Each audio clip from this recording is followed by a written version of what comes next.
Chapter 13. The Solution of Some Questions Connected with the Municipal Police. Javert thrust aside the spectators, broke the circle, and set out with long strides towards the police station, which is situated at the extremity of the square, dragging the wretched woman after him. She yielded mechanically. Neither he nor she uttered a word. The cloud of spectators followed, jesting, in a paroxysm of delight. Supreme misery, an occasion for obscenity. On arriving at the police station, which was a low room, warmed by a stove, with a glazed and grated door opening on the street, and guarded by a detachment, Javert opened the door, entered with Fantine, and shut the door behind him, to the great disappointment of the curious, who raised themselves on tiptoe and craned their necks in front of the thick glass of the station house, in their effort to see. Curiosity is a sort of gluttony. To see is to devour. On entering, Fantine fell down in a corner, motionless and mute, crouching down like a terrified dog. The sergeant of the guard brought a lighted candle to the table. Javert seated himself, drew a sheet of stamped paper from his pocket, and began to write. This class of women is consigned by our laws entirely to the discretion of the police. The latter do what they please, punish them, as seems good to them, and confiscate at their will those two sorry things which they entitle their industry and their liberty. Javert was impassive, his grave face betrayed no emotion whatever. Nevertheless, he was seriously and deeply preoccupied. It was one of those moments when he was exercising without control, but subject to all the scruples of a severe conscience, his redoubtable discretionary power. At that moment, he was conscious that his police agent's stool was a tribunal. He was entering judgment. He judged and condemned. He summoned all the ideas which could possibly exist in his mind, around the great thing which he was doing. The more he examined the deed of this woman, the more shocked he felt. It was evident that he had just witnessed the commission of a crime. He had just beheld, yonder in the street, society, in the person of a freeholder and an elector, insulted and attacked by a creature who was outside all pales. A prostitute had made an attempt on the life of a citizen. He had seen that, Javert. He wrote in silence. When he had finished, he signed the paper, folded it, and said to the sergeant of the guard, as he handed it to him, "Take 3 men and conduct this creature to jail." Then turning to Fantine, "You are to have 6 months of it." The unhappy woman shuddered. 6 months. 6 months of prison, she exclaimed. 6 months in which to earn 7 sous a day. But what will become of Cosette? My daughter. My daughter. But I still owe the Thénardiers over 100 francs. Do you know that, Monsieur Inspector? She dragged herself across the damp floor, among the muddy boots of all those men, without rising, with clasped hands, and taking great strides on her knees. "Monsieur Javert," said she, "I beseech your mercy. I assure you that I was not in the wrong. If you had seen the beginning, you would have seen. I swear to you, by the good God, that I was not to blame. That gentleman, the bourgeois, whom I do not know, put snow in my back. Has anyone the right to put snow down our backs when we are walking along peaceably and doing no harm to anyone? I am rather ill, as you see." And then he had been saying impertinent things to me for a long time. "You are ugly. You have no teeth. I know well that I have no longer those teeth. I did nothing. I said to myself, the gentleman is amusing himself. I was honest with him. I did not speak to him. It was at that moment that he put the snow down my back. Monsieur Javert, good Monsieur Inspector, is there not some person here who saw it and can tell you that this is quite true? Perhaps I did wrong to get angry. You know that one is not master of oneself at the first moment. One gives way to vivacity, and then, when someone puts something cold down your back just when you are not expecting it. I did wrong to spoil that gentleman's hat. Why did he go away? I would ask his pardon. Oh my God! It makes no difference to me whether I ask his pardon. Do me the favor today, for this once, Monsieur Javert. Hold! You do not know that in prison one can earn only 7 sous a day. It is not the government's fault, but 7 sous is one's earnings. And just fancy, I must pay 100 francs or my little girl will be sent to me. Oh my God! I cannot have her with me. What I do is so vile. Oh, my Cosette. Oh, my little angel of the Holy Virgin. What will become of her, poor creature? I will tell you. It is the Thénardiers, innkeepers, peasants, and such people are unreasonable. They want money. Don't put me in prison. You see, there is a little girl who will be turned out into the street to get along as best she may, in the very heart of the winter. And you must have pity on such a being, my good Monsieur Javert. If she were older, she might earn her living, but it cannot be done at that age. I am not a bad woman at bottom. It is not cowardliness and gluttony that have made me what I am. If I have drunk brandy, it was out of misery. I do not love it, but it benumbs the senses. When I was happy, it was only necessary to glance into my closets, and it would have been evident that I was not a coquettish and untidy woman. I had linen, a great deal of linen. Have pity on me, Monsieur Javert. She spoke thus, rent in twain, shaken with sobs, blinded with tears, her neck bare, wringing her hands, and coughing with a dry, short cough, stammering softly with a voice of agony. Great sorrow is a divine and terrible ray, which transfigures the unhappy. At that moment, Fantine had become beautiful once more. From time to time she paused, and tenderly kissed the police agent's coat.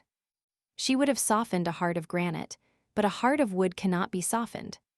Come, said Javert, I have heard you out. Have you entirely finished? You will get 6 months. Now march. The Eternal Father in person could do nothing more. At these solemn words, the Eternal Father in person could do nothing more. She understood that her fate was sealed. She sank down murmuring, Mercy. Javert turned his back. The soldiers seized her by the arms. A few moments earlier, a man had entered, but no one had paid any heed to him. He shut the door, leaned his back against it, and listened to Fantine's despairing supplications. At the instant when the soldiers laid their hands upon the unfortunate woman, who would not rise, he emerged from the shadow and said, One moment, if you please. Javert raised his eyes and recognized M. Madeleine. He removed his hat, and, saluting him with a sort of aggrieved awkwardness, Excuse me, Mr. Mayor. The words Mr. Mayor produced a curious effect upon Fantine. She rose to her feet with one bound, like a spectre springing from the earth, thrust aside the soldiers with both arms, walked straight up to M. Madeleine before anyone could prevent her, and gazing intently at him with a bewildered air, she cried, so it is you who are M. Le Maire. Then she burst into a laugh and spit in his face. M. Madeleine wiped his face and said, Inspector Javert, set this woman at liberty. Javert felt that he was on the verge of going mad. He experienced at that moment, blow upon blow and almost simultaneously, the most violent emotions which he had ever undergone in all his life. To see a woman of the town spit in the mayor's face was a thing so monstrous that, in his most daring flights of fancy, he would have regarded it as a sacrilege to believe it possible. On the other hand, at the very bottom of his thought, he made a hideous comparison as to what this woman was, and as to what this mayor might be. And then he, with horror, caught a glimpse of I know not what simple explanation of this prodigious attack. But when he beheld that mayor, that magistrate, calmly wipe his face and say, Set this woman at liberty, he underwent a sort of intoxication of amazement. Thought and word failed him equally.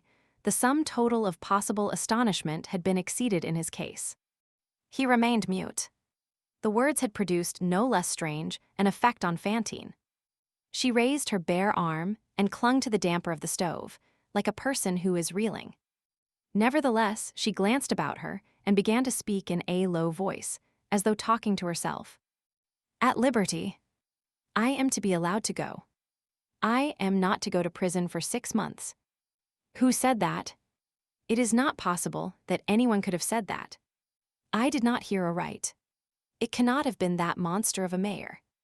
Was it you, my good Monsieur Javert, who said that I was to be set free? Oh, see here. I will tell you about it, and you will let me go. That monster of a mayor, that old blackguard of a mayor, is the cause of all. Just imagine, Monsieur Javert, he turned me out. All because of a pack of rascally women who gossip in the workroom. If that is not a horror, what is? To dismiss a poor girl, who is doing her work honestly. Then I could no longer earn enough, and all this misery followed. In the first place, there is one improvement which these gentlemen of the police ought to make, and that is to prevent prison contractors from wronging poor people. I will explain it to you, you see. You are earning 12 sous at shirt making, the price falls to 9 sous, and it is not enough to live on. Then one has to become whatever one can. As for me, I had my little Cosette, and I was actually forced to become a bad woman. Now you understand how it is that blackguard of a mayor caused all the mischief. After that I stamped on that gentleman's hat in front of the officer's café, but he had spoiled my whole dress with snow. We women have but one silk dress for evening wear. You see that I did not do wrong deliberately, truly, Monsieur Javert, and everywhere I behold women who are far more wicked than I, and who are much happier. Oh, Monsieur Javert, it was you who gave orders that I am to be set free, was it not? Make inquiries, speak to my landlord. I am paying my rent now. They will tell you that I am perfectly honest. Ah, my God. I beg your pardon. I have unintentionally touched the damper of the stove, and it has made it smoke. Madeleine listened to her with profound attention. While she was speaking, he fumbled in his waistcoat, drew out his purse and opened it. It was empty. He put it back in his pocket. He said to Fantine, "How much did you say that you owed?" Fantine, who was looking at Javert only, turned towards him. "Was I speaking to you?" Then, addressing the soldiers, "Say, you fellows, did you see how I spit in his face?" "Ah, you old wretch of a mayor, you came here to frighten me, but I'm not afraid of you. I am afraid of Monsieur Javert. I am afraid of my good Monsieur Javert." So saying, she turned to the inspector again. "And yet, you see, Mr. Inspector, it is necessary to be just. I understand that you are just, Mr. Inspector. In fact, it is perfectly simple. A man amuses himself by putting snow down a woman's back, and that makes the officers laugh. One must divert themselves in some way, and we are here for them to amuse themselves with, of course. And then, you come. You are certainly obliged to preserve order, you lead off the woman who is in the wrong. But on reflection, since you are a good man, you say that I am to be set at liberty. It is for the sake of the little one, for 6 months in prison would prevent my supporting my child. Only don't do it again, you hussy. Oh, I won't do it again, Monsieur Javert. They may do whatever they please to me now, I will not stir. But today, you see, I cried because it hurt me. I was not expecting that snow from the gentleman at all, and then as I told you, I am not well. I have a cough. I seem to have a burning ball in my stomach, and the doctor tells me, take care of yourself. Here, feel, give me your hand, don't be afraid, it is here. She no longer wept, her voice was caressing. She placed Javert's coarse hand on her delicate, white throat and looked smilingly at him. All at once she rapidly adjusted her disordered garments, dropped the folds of her skirt, which had been pushed up as she dragged herself along, almost to the height of her knee, and stepped towards the door, saying to the soldiers in a low voice and with a friendly nod, "Children, Monsieur l'Inspecteur has said that I am to be released, and I am going." She laid her hand on the latch of the door. One step more, and she would be in the street. Javert up to that moment had remained erect, motionless, with his eyes fixed on the ground, cast athwart this scene like some displaced statue, which is waiting to be put away somewhere. The sound of the latch roused him. He raised his head with an expression of sovereign authority, an expression all the more alarming in proportion as the authority rests on a low level, ferocious in the wild beast, atrocious in the man of no estate. "Sergeant," he cried, "don't you see that jade is walking off? Who bade you let her go?" "I," said Madeleine. Fantine trembled at the sound of Javert's voice, and let go of the latch as a thief relinquishes the article which he has stolen. At the sound of Madeleine's voice she turned around, and from that moment forth she uttered no word, nor dared so much as to breathe freely, but her glance strayed from Madeleine to Javert, and from Javert to Madeleine in turn, according to which was speaking. It was evident that Javert must have been exasperated beyond measure before he would permit himself to apostrophize the sergeant as he had done. after the mayor's suggestion that Fantine should be set at liberty. Had he reached the point of forgetting the mayor's presence? Had he finally declared to himself that it was impossible that any authority should have given such an order, and that the mayor must certainly have said one thing by mistake for another without intending it? Or, in view of the enormities of which he had been a witness for the past 2 hours, did he say to himself that it was necessary to recur to supreme resolutions, that it was indispensable that the small should be made great, that the police spy should transform himself into a magistrate, that the policeman should become a dispenser of justice, and that, in this prodigious extremity, order, law, morality, government, society in its entirety was personified in him, Javert. However that may be, when Madeleine uttered that word, as we have just heard, Police Inspector Javert was seen to turn toward the mayor, pale, cold, with blue lips, and a look of despair, his whole body agitated by an imperceptible quiver and an unprecedented occurrence, and say to him, with downcast eyes but a firm voice, "Mr. Mayor, that cannot be." "Why not?" said Madeleine. "This miserable woman has insulted a citizen." "Inspector Javert," replied the mayor, in a calm and conciliating tone, "listen. You are an honest man, and I feel no hesitation in explaining matters to you. Here is the true state of the case. I was passing through the square just as you were leading this woman away. There were still groups of people standing about, and I made inquiries and learned everything. It was the townsman who was in the wrong and who should have been arrested by properly conducted police." Javert retorted, "This wretch has just insulted Monsieur le Maire." "That concerns me," said Madeleine. "My own insult belongs to me, I think. I can do what I please about it. I beg Monsieur le Maire's pardon. The insult is not to him, but to the law." "Inspector Javert," replied Madeleine, "the highest law is conscience. I have heard this woman, I know what I am doing. And I, Mr. Mayor, do not know what I see. Then content yourself with obeying. I am obeying my duty. My duty demands that this woman shall serve 6 months in prison." Madeleine replied gently, "Heed this well, she will not serve a single day." At this decisive word, Javert ventured to fix a searching look on the mayor and to say, but in a tone of voice that was still profoundly respectful, "I am sorry to oppose Monsieur le Maire.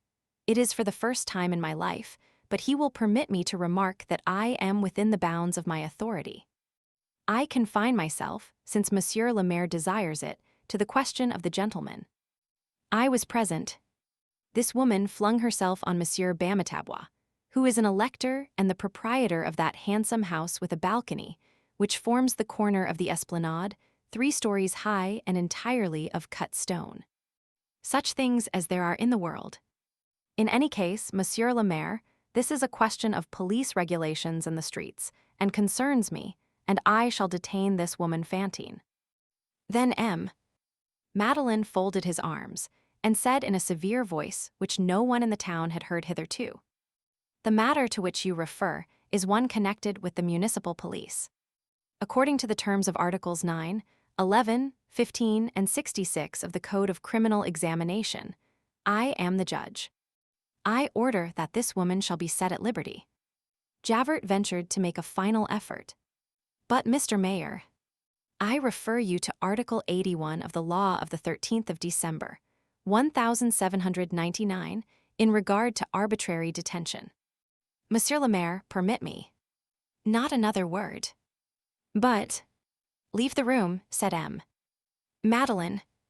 Javert received the blow erect, full in the face, in his breast, like a Russian soldier. He bowed to the very earth before the mayor, and left the room. Fantine stood aside from the door, and stared at him in amazement as he passed. Nevertheless, she also was the prey to a strange confusion. She had just seen herself a subject of dispute between 2 opposing powers. She had seen 2 men who held in their hands her liberty, her life, her soul, her child, in combat before her very eyes. One of these men was drawing her towards darkness, the other was leading her back towards the light. In this conflict, viewed through the exaggerations of terror, these 2 men had appeared to her like 2 giants. The one spoke like her demon, the other like her good angel. The angel had conquered the demon, and, strange to say, that which made her shudder from head to foot was the fact that this angel, this liberator, was the very man whom she abhorred, that mayor whom she had so long regarded as the author of all her woes, that Madeleine. And at the very moment when she had insulted him in so hideous a fashion, he had saved her. Had she then been mistaken? Must she change her whole soul? She did not know, she trembled. She listened in bewilderment, she looked on in affright, and at every word uttered by M. Madeleine, she felt the frightful shades of hatred crumble and melt within her, and something warm and ineffable, indescribable, which was both joy, confidence, and love, dawn in her heart. When Javert had taken his departure, Madeleine turned to her and said to her in a deliberate voice, like a serious man who does not wish to weep and who finds some difficulty in speaking. I have heard you. I knew nothing about what you have mentioned. I believe that it is true, and I feel that it is true. I was even ignorant of the fact that you had left my shop. Why did you not apply to me? But here, I will pay your debts. I will send for your child, or you shall go to her. You shall live here, in Paris, or where you please. I undertake the care of your child and yourself. You shall not work any longer if you do not like. I will give all the money you require. You shall be honest and happy once more. And listen, I declare to you that if all is as you say, and I do not doubt it, you have never ceased to be virtuous and holy in the sight of God. Oh, poor woman! This was more than Fantine could bear. To have Cosette. To leave this life of infamy. To live free, rich, happy, respectable with Cosette. To see all these realities of paradise blossom of a sudden in the midst of her misery. She stared stupidly at this man who was talking to her, and could only give vent to 2 or 3 sobs. Oh. Oh. Oh. Her limbs gave way beneath her. She knelt in front of Madeleine, and before he could prevent her, he felt her grasp his hand and press her lips to it. Then she fainted. Book 6, Javert. Chapter 1, The Beginning of Repose. Madeleine had Fantine removed to that infirmary, which he had established in his own house. He confided her to the sisters, who put her to bed. A burning fever had come on.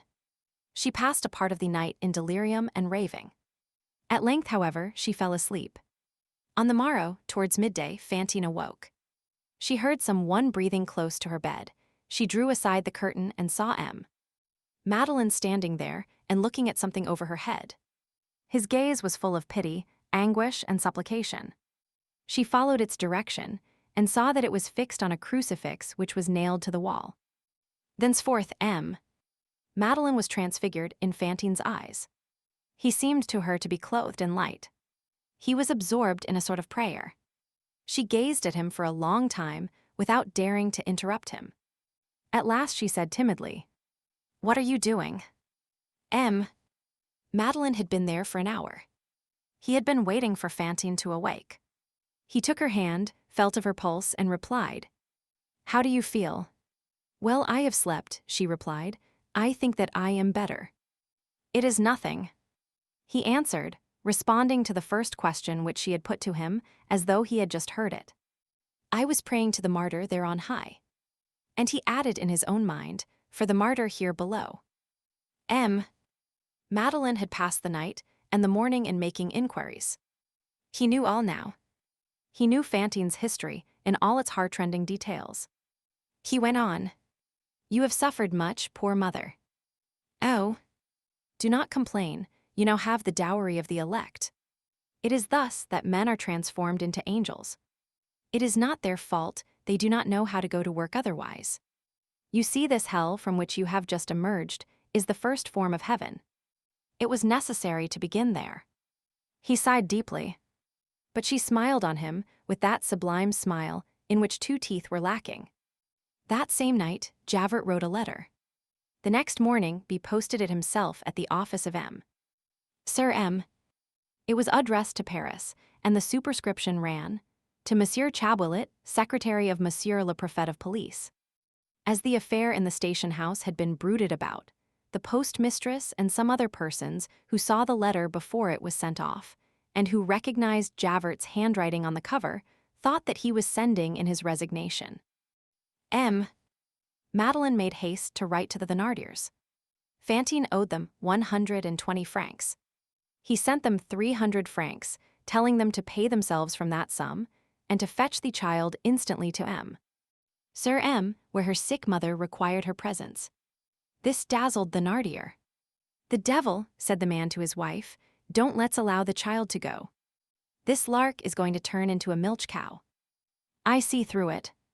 Some ninny has taken a fancy to the mother." He replied with a very well drawn-up bill for 500 and some odd francs. In this memorandum, 2 indisputable items figured up over 300 francs, one for the doctor, the other for the apothecary who had attended and physicked Eponine and Azelma through 2 long illnesses. Cosette, as we have already said, had not been ill. It was only a question of a trifling substitution of names. At the foot of the memorandum Thénardier wrote, "Received on account, 300 francs. M. Madeleine immediately sent 300 francs more and wrote, "Make haste to bring Cosette." "Christie," said Thénardier, "let's not give up the child." In the meantime, Fantine did not recover. She still remained in the infirmary. The sisters had at first only received and nursed that woman with repugnance. Those who have seen the bas-reliefs of Rheims will recall the inflation of the lower lip of the wise virgins as they survey the foolish virgins. The ancient scorn of the Vestals for the ambubae is one of the most profound instincts of feminine dignity. The sisters felt it with the double force contributed by religion. But in a few days, Fantine disarmed them. She said all kinds of humble and gentle things, and the mother in her provoked tenderness. One day the sisters heard her say amid her fever, "I have been a sinner, but when I have my child beside me, it will be a sign that God has pardoned me. While I was leading a bad life, I should not have liked to have my Cosette with me. I could not have borne her sad, astonished eyes. It was for her sake that I did evil, and that is why God pardons me. I shall feel the benediction of the good God when Cosette is here. I shall gaze at her, it will do me good to see that innocent creature. She knows nothing at all. She is an angel, you see, my sisters. At that age the wings have not fallen off." M. Madeleine went to see her twice a day, and each time she asked him, "Shall I see my Cosette soon?" He answered, "Tomorrow, perhaps. She may arrive at any moment. I am expecting her." And the mother's pale face grew radiant. "Oh," she said, "how happy I am going to be." We have just said that she did not recover her health. On the contrary, her condition seemed to become more grave from week to week. That handful of snow, applied to her bare skin between her shoulder blades, had brought about a sudden suppression of perspiration, as a consequence of which the malady which had been smoldering within her for many years was violently developed at last. At that time, people were beginning to follow the fine Laennec's fine suggestions in the study and treatment of chest maladies. The doctor sounded Fantine's chest and shook his head. M. Madeleine said to the doctor, "Well, has she not a child which she desires to see?" said the doctor. "Yes." "Well, make haste and get it here." M. Madeleine shuddered. Fantine inquired, "What did the doctor say?" M. Madeleine forced himself to smile. "He said that your child was to be brought speedily. That would restore your health." "Oh," she rejoined, "he is right. But what do those Thénardiers mean by keeping my Cosette from me?"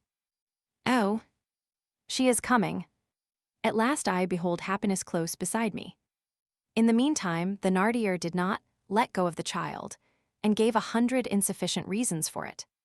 Cosette was not quite well enough to take a journey in the winter. And then there still remained some petty but pressing debts in the neighborhood, and they were collecting the bills for them, etc., etc. "I shall send someone to fetch Cosette," said Father Madeleine. "If necessary, I will go myself." He wrote the following letter to Fantine's dictation, and made her sign it. "Monsieur Thénardier, you will deliver Cosette to this person. You will be paid for all the little things. I have the honor to salute you with respect. Fantine." In the meantime, a serious incident occurred. Carve as we will the mysterious block of which our life is made, The black vein of destiny constantly reappears in it. Chapter 2: How Jean May Become Champ. One morning, Madeleine was in his study, occupied in arranging in advance some pressing matters connected with the mayor's office, in case he should decide to take the trip to Montfermeil, when he was informed that Police Inspector Javert was desirous of speaking with him. Madeleine could not refrain from a disagreeable impression on hearing this name. Javert had avoided him more than ever since the affair of the police station, and Madeleine had not seen him. "Admit him," he said. Javert entered. Madeleine had retained his seat near the fire, pen in hand, his eyes fixed on the docket which he was turning over and annotating, and which contained the trials of the Commission on Highways for the infraction of police regulations. He did not disturb himself on Javert's account. He could not help thinking of poor Fantine, and it suited him to be glacial in his manner. Javert bestowed a respectful salute on the mayor, whose back was turned to him. The mayor did not look at him, but went on annotating this docket. Javert advanced 2 or 3 paces into the study, and halted, without breaking the silence. If any physiognomist who had been familiar with Javert, and who had made a lengthy study of this savage in the service of civilization, this singular composite of the Roman, the Spartan, the monk, and the corporal, this spy who was incapable of a lie, this unspotted police agent, if any physiognomist had known his secret and long-cherished aversion for Madeleine, his conflict with the mayor on the subject of Fantine, and had examined Javert at that moment, he would have said to himself, "What has taken place?" It was evident to anyone acquainted with that clear, upright, sincere, honest, austere, and ferocious conscience that Javert had but just gone through some great interior struggle. Javert had nothing in his soul which he had not also in his countenance. Like violent people in general, he was subject to abrupt changes of opinion. His physiognomy had never been more peculiar and startling. On entering, he bowed to Madeleine with a look in which there was neither rancor, anger, nor distrust. He halted a few paces in the rear of the mayor's armchair, and there he stood, perfectly erect, in an attitude almost of discipline, with the cold, ingenuous roughness of a man who has never been gentle and who has always been patient. He waited without uttering a word, without making a movement, in genuine humility and tranquil resignation, calm, serious, hat in hand, with eyes cast down, and an expression which was halfway between that of a soldier in the presence of his officer and a criminal in the presence of his judge, until it should please the mayor to turn round. All the sentiments as well as all the memories which one might have attributed to him had disappeared. That face, as impenetrable and simple as granite, no longer bore any trace of anything but a melancholy depression. His whole person breathed lowliness and firmness, and an indescribable courageous despondency. At last the mayor laid down his pen and turned half round. "Well, what is it? What is the matter, Javert?" Javert remained silent for an instant as though collecting his ideas, then raised his voice with a sort of sad solemnity, which did not, however, preclude simplicity. "This is the matter, Mr. Mayor. A culpable act has been committed." "What act?" "An inferior agent of the authorities has failed in respect, and in the gravest manner, towards a magistrate. I have come to bring the fact to your knowledge, as it is my duty to do." "Who is the agent?" asked Madeleine. "I," said Javert. "You." "I."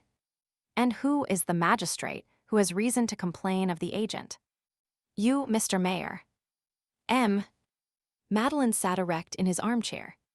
Javert went on, with a severe air and his eyes still cast down. "Mr. Mayor, I have come to request you to instigate the authorities to dismiss me." Madeleine opened his mouth in amazement. Javert interrupted him. "You will say that I might have handed in my resignation, but that does not suffice. Handing in one's resignation is honorable. I have failed in my duty, I ought to be punished, I must be turned out." And after a pause he added, "Mr. Mayor, you were severe with me the other day, and unjustly. Be so today with justice." "Come now." "Why," exclaimed Madeleine, "what nonsense is this? What is the meaning of this? What culpable act have you been guilty of towards me? What have you done to me? What are your wrongs with regard to me? You accuse yourself, you wish to be superseded. Turned out, said Javert. Turned out, so it be then. That is well. I do not understand. You shall understand, Mr. Mayor.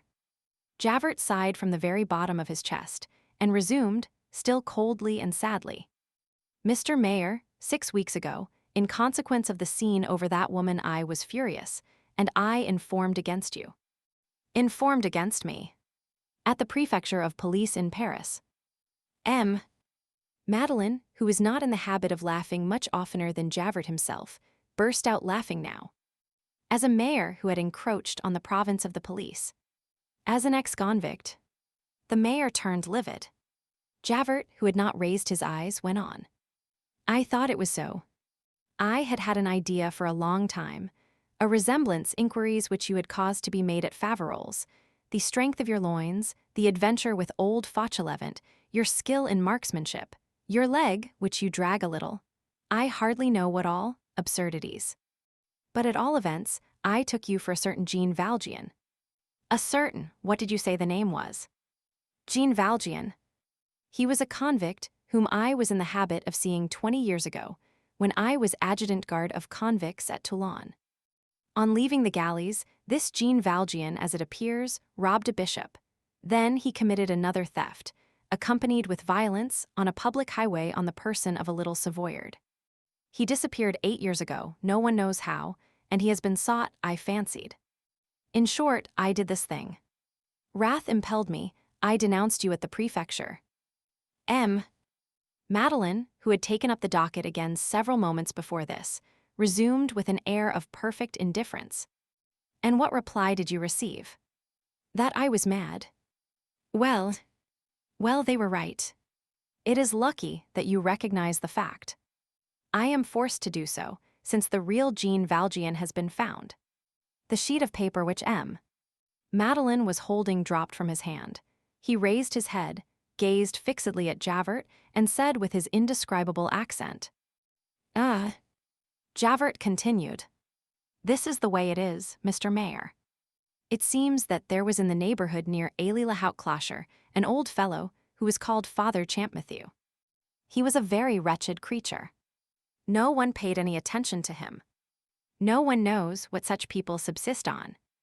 Lately, last autumn, Father Champmathieu was arrested for the theft of some cider apples from, well, no matter, a theft had been committed, a wall scaled, branches of trees broken. My Champmathieu was arrested. He still had the branch of apple tree in his hand. The scamp is locked up. Up to this point, it was merely an affair of a misdemeanor. But here is where Providence intervened. The jail being in a bad condition, the examining magistrate finds it convenient to transfer Champmathieu to Arras, where the departmental prison is situated. In this prison at Arras, there is an ex-convict named Brevet, who is detained for I know not what, and who has been appointed turnkey of the house because of good behavior. Mr. Mayor, no sooner had Champmathieu arrived than Brevet exclaims, Why, I know that man. He is a faggot, for take a good look at me, my good man. You are Jean Valjean, Jean Valjean. Who's Jean Valjean? Champmathieu feigns astonishment. Don't play the innocent dodge, says Brevet. You are Jean Valjean. You have been in the galleys of Toulon. It was 20 years ago, we were there together. Champmathieu denies it. Parbleu. You understand. The case is investigated. The thing was well ventilated for me. This is what they discovered. This Champmathieu had been 30 years ago a pruner of trees in various localities, notably at Faverolles. All trace of him was lost. A long time afterwards he was seen again in Auvergne, then in Paris, where he is said to have been a wheelwright and to have had a daughter who was a laundress, but that has not been proved. Now, before going to the galleys for theft, what was Jean Valjean? A pruner of trees. Where? At Faverolles. Another fact. This Valjean's Christian name was Jean, and his mother's surname was Matthew. What more natural to suppose than that, on emerging from the galleys, He should have taken his mother's name for the purpose of concealing himself and have called himself Jean Matthew. He goes to Auvergne. The local pronunciation turns Jean into Chan. He is called Chan Matthew. Our man offers no opposition, and behold him transformed into Champmatthew. You follow me, do you not? Inquiries were made at Faverolles. The family of Jean Valjean is no longer there. It is not known where they have gone. You know that among those classes, a family often disappears. Search was made, and nothing was found. When such people are not mud, they are dust. And then, as the beginning of the story dates 30 years back, there is no longer anyone at Faverolles who knew Jean Valjean. Inquiries were made at Toulon. Besides Brevet, there are only 2 convicts in existence who have seen Jean Valjean. They are Cochepaille and Chenildieu, and are sentenced for life. They are taken from the galleys and confronted with the pretended Champmatthew. They do not hesitate. He is Jean Valjean for them as well as for Brevet. The same age, he is 54. The same height, the same air, the same man. In short, it is he. It was precisely at this moment that I forwarded my denunciation to the prefecture in Paris. I was told that I had lost my reason, and that Jean Valjean is at Arras, in the power of the authorities. You can imagine whether this surprised me, when I thought that I had that same Jean Valjean here. I write to the examining judge. He sends for me. Champmatthew is conducted to me. Well, interposed M. Madeleine. Javert replied, his face incorruptible and as melancholy as ever. Mr. Mayor, the truth is the truth. I am sorry, but that man is Jean Valjean. I recognized him also. M. Madeleine resumed in a very low voice. You are sure? Javert began to laugh, with that mournful laugh which comes from profound conviction. Oh, sure.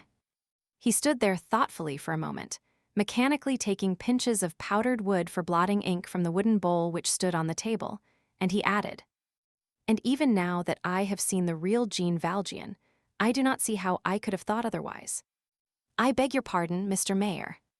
Javert, as he addressed these grave and supplicating words to the man, who 6 weeks before had humiliated him in the presence of the whole station house, and bade him leave the room, Javert, that haughty man, was unconsciously full of simplicity and dignity.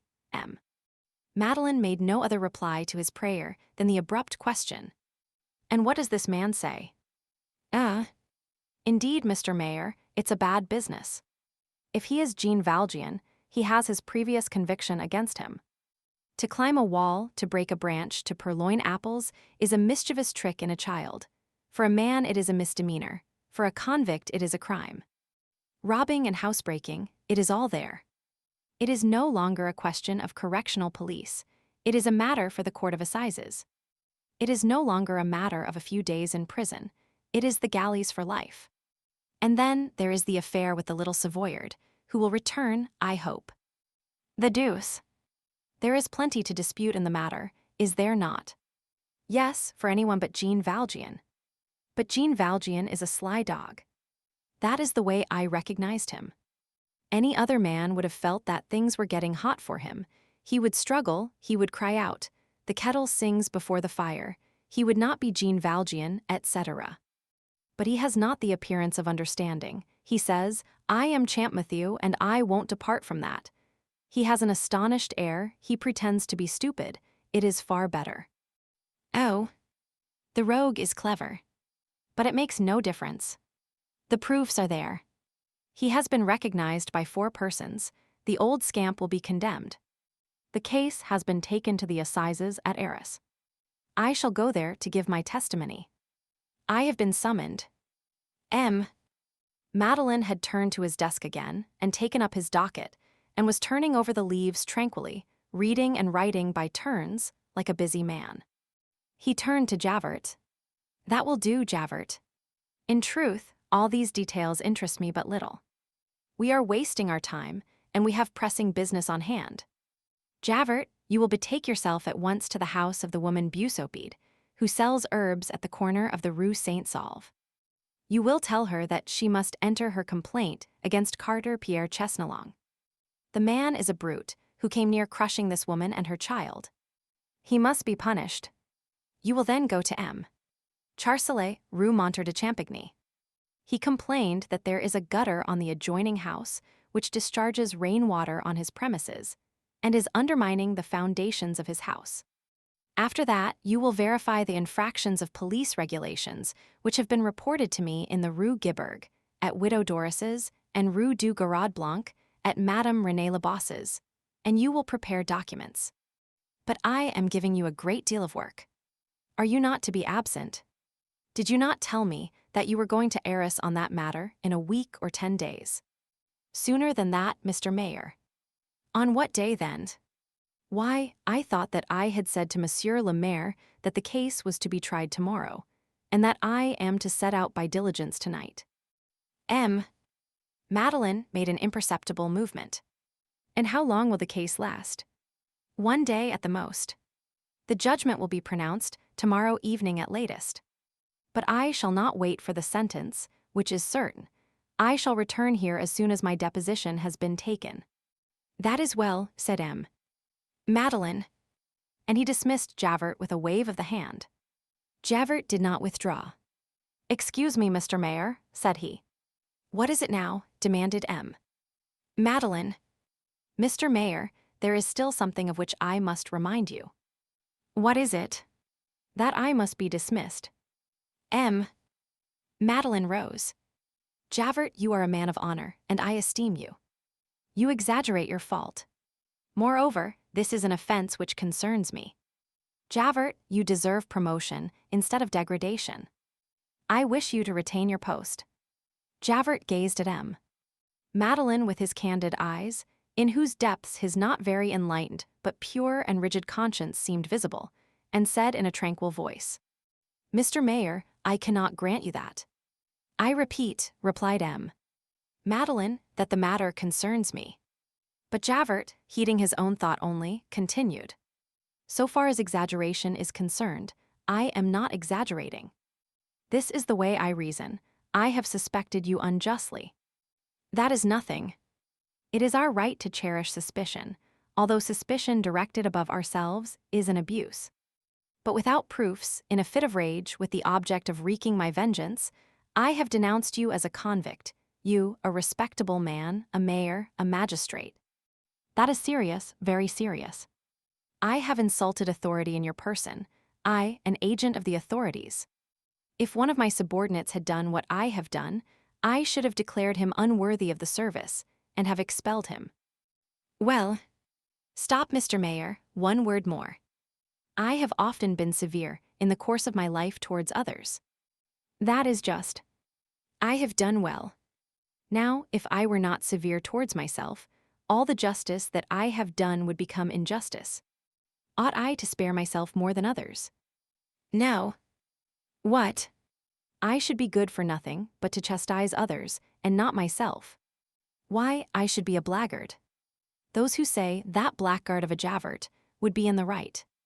Mr. Mayor, I do not desire that you should treat me kindly.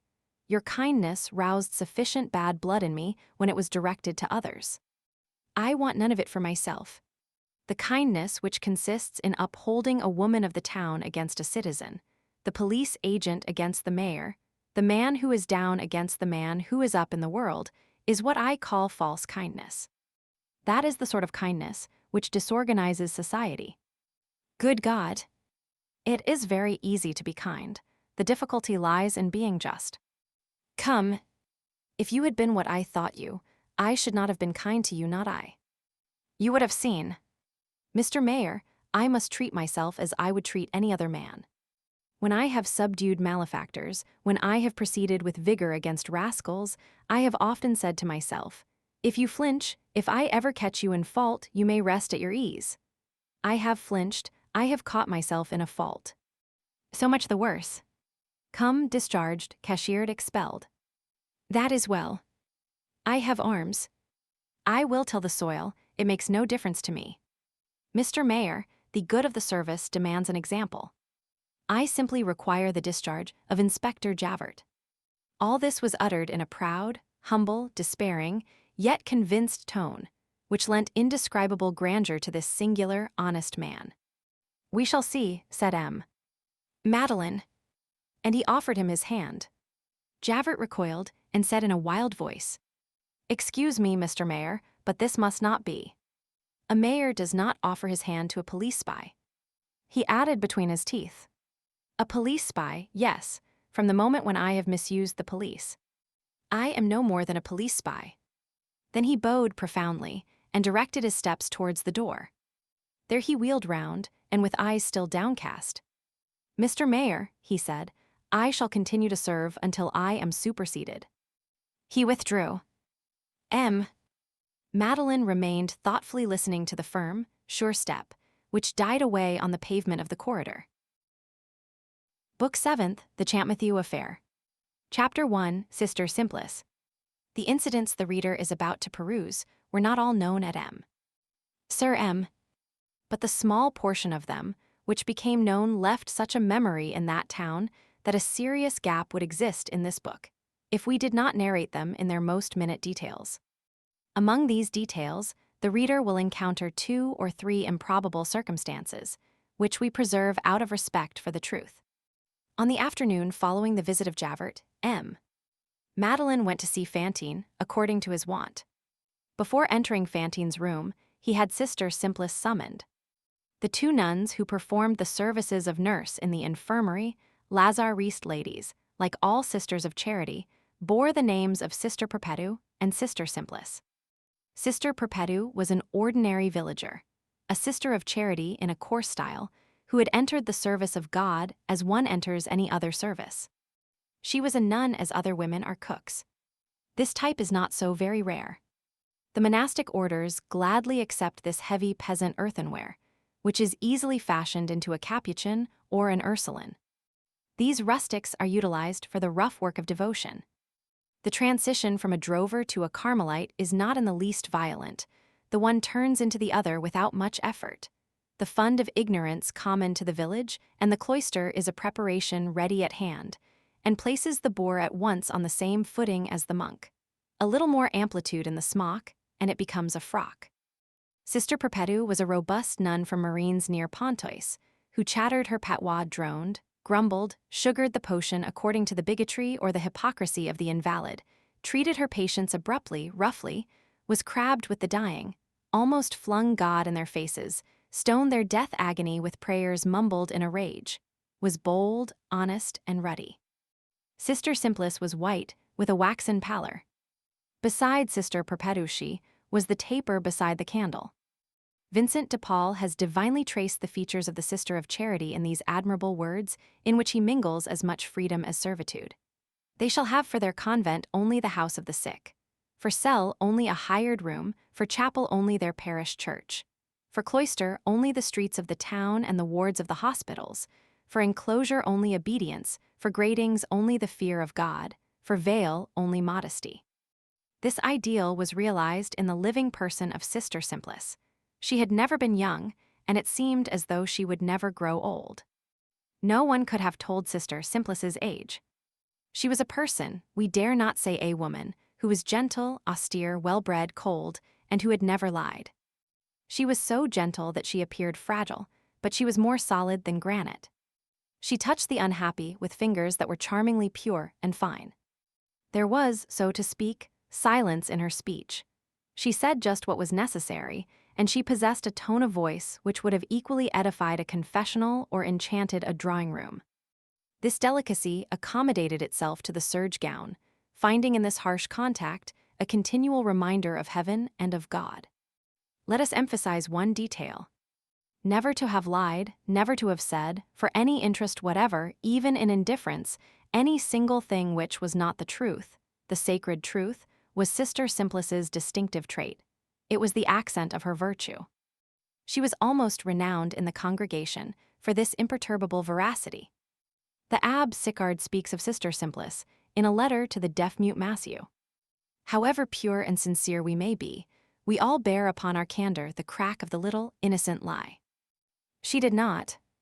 Little lie, innocent lie, does such a thing exist? To lie is the absolute form of evil.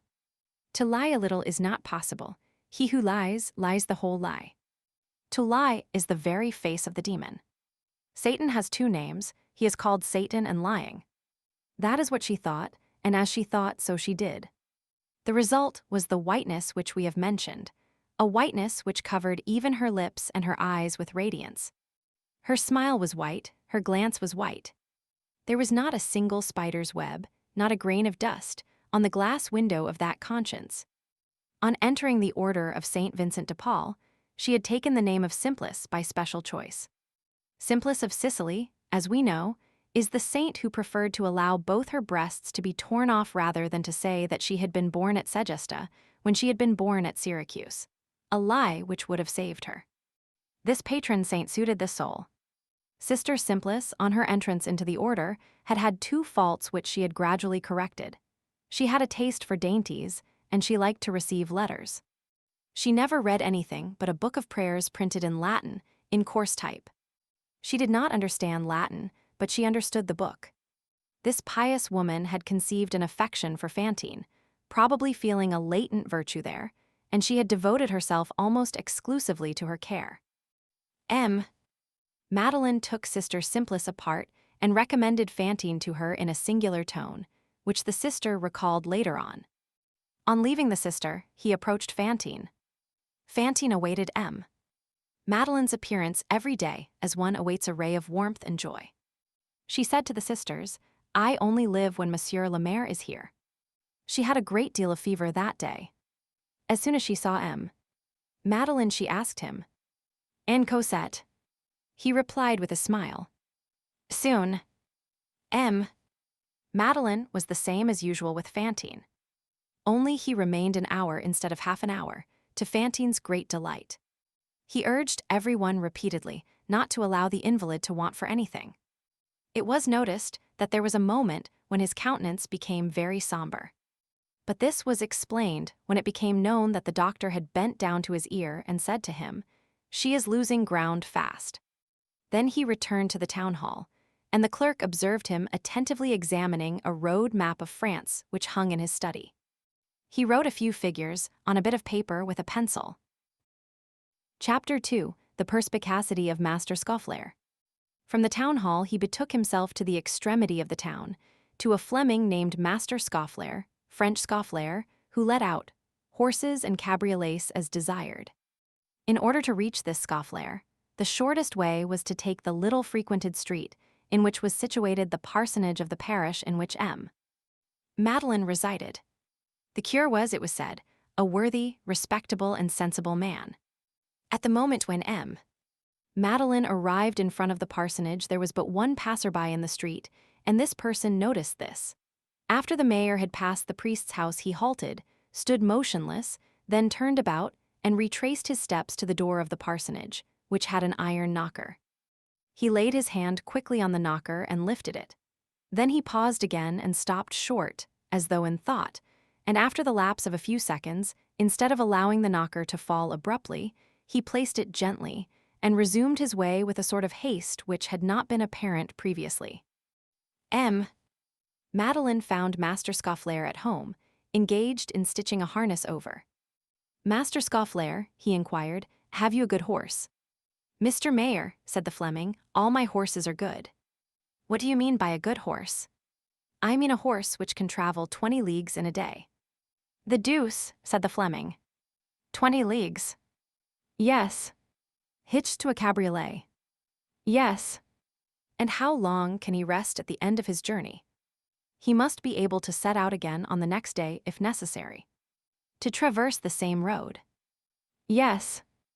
"The deuce." "The deuce." "And it is 20 leagues.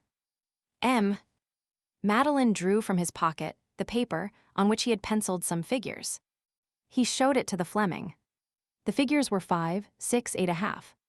"You see," he said, "total 19.5, as well say 20 leagues." "Mr. Mayor," returned the Fleming, "I have just what you want. My little white horse, you may have seen him pass occasionally. He is a small beast from Lower Boulonnais. He is full of fire. They wanted to make a saddle horse of him at first. Bah! He reared, he kicked, he laid everybody flat on the ground. He was thought to be vicious, and no one knew what to do with him. I bought him. I harnessed him to a carriage. That is what he wanted, sir. He is as gentle as a girl. He goes like the wind. Ah. Indeed, he must not be mounted. It does not suit his ideas to be a saddle horse. Everyone has his ambition. Draw. Yes. Carry. No, we must suppose that is what he said to himself. And he will accomplish the trip. You're 20 leagues all at a full trot, and in less than 8 hours. But here are the conditions. State them. In the first place, you will give him half an hour's breathing spell midway of the road. He will eat, and someone must be by while he is eating to prevent the stable boy of the inn from stealing his oats. For I have noticed that in inns the oats are more often drunk by the stable men than eaten by the horses. Someone will be by. In the second place is the cabriolet for Monsieur le Maire. Yes. Does Monsieur le Maire know how to drive? Yes. Well, Monsieur le Maire will travel alone and without baggage, in order not to overload the horse. Agreed. But as Monsieur le Maire will have no one with him, he will be obliged to take the trouble himself of seeing that the oats are not stolen. That is understood. I am to have 30 francs a day. The days of rest to be paid for also, not a farthing less, and the beast's food to be at Monsieur le Maire's expense. Madeleine drew 3 Napoleons from his purse and laid them on the table. Here is the pay for 2 days in advance. Fourthly, for such a journey a cabriolet would be too heavy and would fatigue the horse. Monsieur le Maire must consent to travel in a little tilbury that I own. I consent to that. It is light, but it has no cover. That makes no difference to me. Has Monsieur le Maire reflected that we are in the middle of winter? Madeleine did not reply. The Fleming resumed. That it is very cold. Madeleine preserved silence. Master Scaufflaire continued. That it may rain. Madeleine raised his head and said, The tilbury and the horse will be in front of my door tomorrow morning at 4:30. Of course, Monsieur le Maire, replied Scaufflaire. Then, scratching a speck in the wood of the table with his thumbnail, he resumed with that careless air which the Flemings understand so well how to mingle with their shrewdness. But this is what I am thinking of now. Monsieur le Maire has not told me where he is going. Where is Monsieur le Maire going? He had been thinking of nothing else since the beginning of the conversation, but he did not know why he had not dared to put the question. Are your horse's forelegs good? Said Madeleine. Yes, Monsieur le Maire. You must hold him in a little when going downhill. Are there many descents between here and the place whither you are going? Do not forget to be at my door at precisely 4:30 tomorrow morning, replied Madeleine, and he took his departure. The Fleming remained utterly stupid, as he himself said some time afterwards. The mayor had been gone 2 or 3 minutes when the door opened again. It was the mayor once more. He still wore the same impassive and preoccupied air. Monsieur Scaufflaire, said he, at what sum do you estimate the value of the horse and tilbury which you are to let to me, the one bearing the other? The one dragging the other, Monsieur le Maire, said the Fleming with a broad smile. So be it. Well, does Monsieur le Maire wish to purchase them or me? No, but I wish to guarantee you in any case. You shall give me back the sum at my return. At what value do you estimate your horse and cabriolet? 500 francs, Monsieur le Maire. Here it is. Madeleine laid a bank bill on the table, then left the room, and this time he did not return. Master Scaufflaire experienced a frightful regret that he had not said 1,000 francs. Besides, the horse and tilbury together were worth but 100 crowns. The Fleming called his wife and related the affair to her. Where the devil could Monsieur le Maire be going? They held counsel together. He is going to Paris, said the wife. I don't believe it, said the husband. Madeleine had forgotten the paper with the figures on it, and it lay on the chimney-piece. The Fleming picked it up and studied it. 5, 6, 8.5. That must designate the posting relays. He turned to his wife. I have found out. What? It is 5 leagues from here to Hesdin, 6 from Hesdin to St. Paul, 8.5 from St. Paul to Arras. He is going to Arras. Meanwhile, Madeleine had returned home. He had taken the longest way to return from Master Scaufflaire's, as though the parsonage door had been a temptation for him and he had wished to avoid it. He ascended to his room, and there he shut himself up, which was a very simple act, since he liked to go to bed early. Nevertheless, the portress of the factory, who was at the same time Madeleine's only servant, noticed that the latter's light was extinguished at 8:30, and she mentioned it to the cashier when he came home, adding, "Is Monsieur le Maire ill? I thought he had a rather singular air." This cashier occupied a room situated directly under Madeleine's chamber. He paid no heed to the portress's words, but went to bed and to sleep. Towards midnight he woke up with a start. In his sleep he had heard a noise above his head. He listened. It was a footstep pacing back and forth, as though someone were walking in the room above him. He listened more attentively, and recognized Madeleine's step. This struck him as strange. Usually there was no noise in Madeleine's chamber until he rose in the morning. A moment later the cashier heard a noise which resembled that of a cupboard being opened and then shut again. Then a piece of furniture was disarranged. Then a pause ensued. Then the step began again. The cashier sat up in bed, quite awake now and staring, and through his window panes he saw the reddish gleam of a lighted window reflected on the opposite wall. From the direction of the rays, it could only come from the window of Madeleine's chamber. The reflection wavered, as though it came rather from a fire which had been lighted than from a candle. The shadow of the window frame was not shown, which indicated that the window was wide open. The fact that this window was open in such cold weather was surprising. The cashier fell asleep again. An hour or two later he waked again. The same step was still passing slowly and regularly back and forth overhead.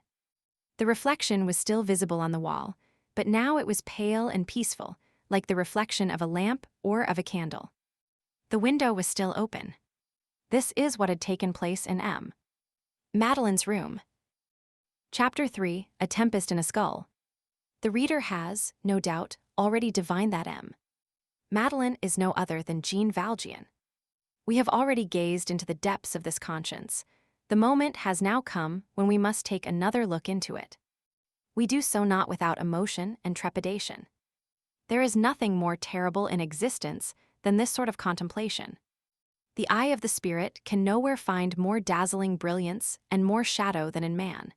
It can fix itself on no other thing which is more formidable, more complicated, more mysterious, and more infinite. There is a spectacle more grand than the sea. It is heaven. There is a spectacle more grand than heaven. It is the inmost recesses of the soul.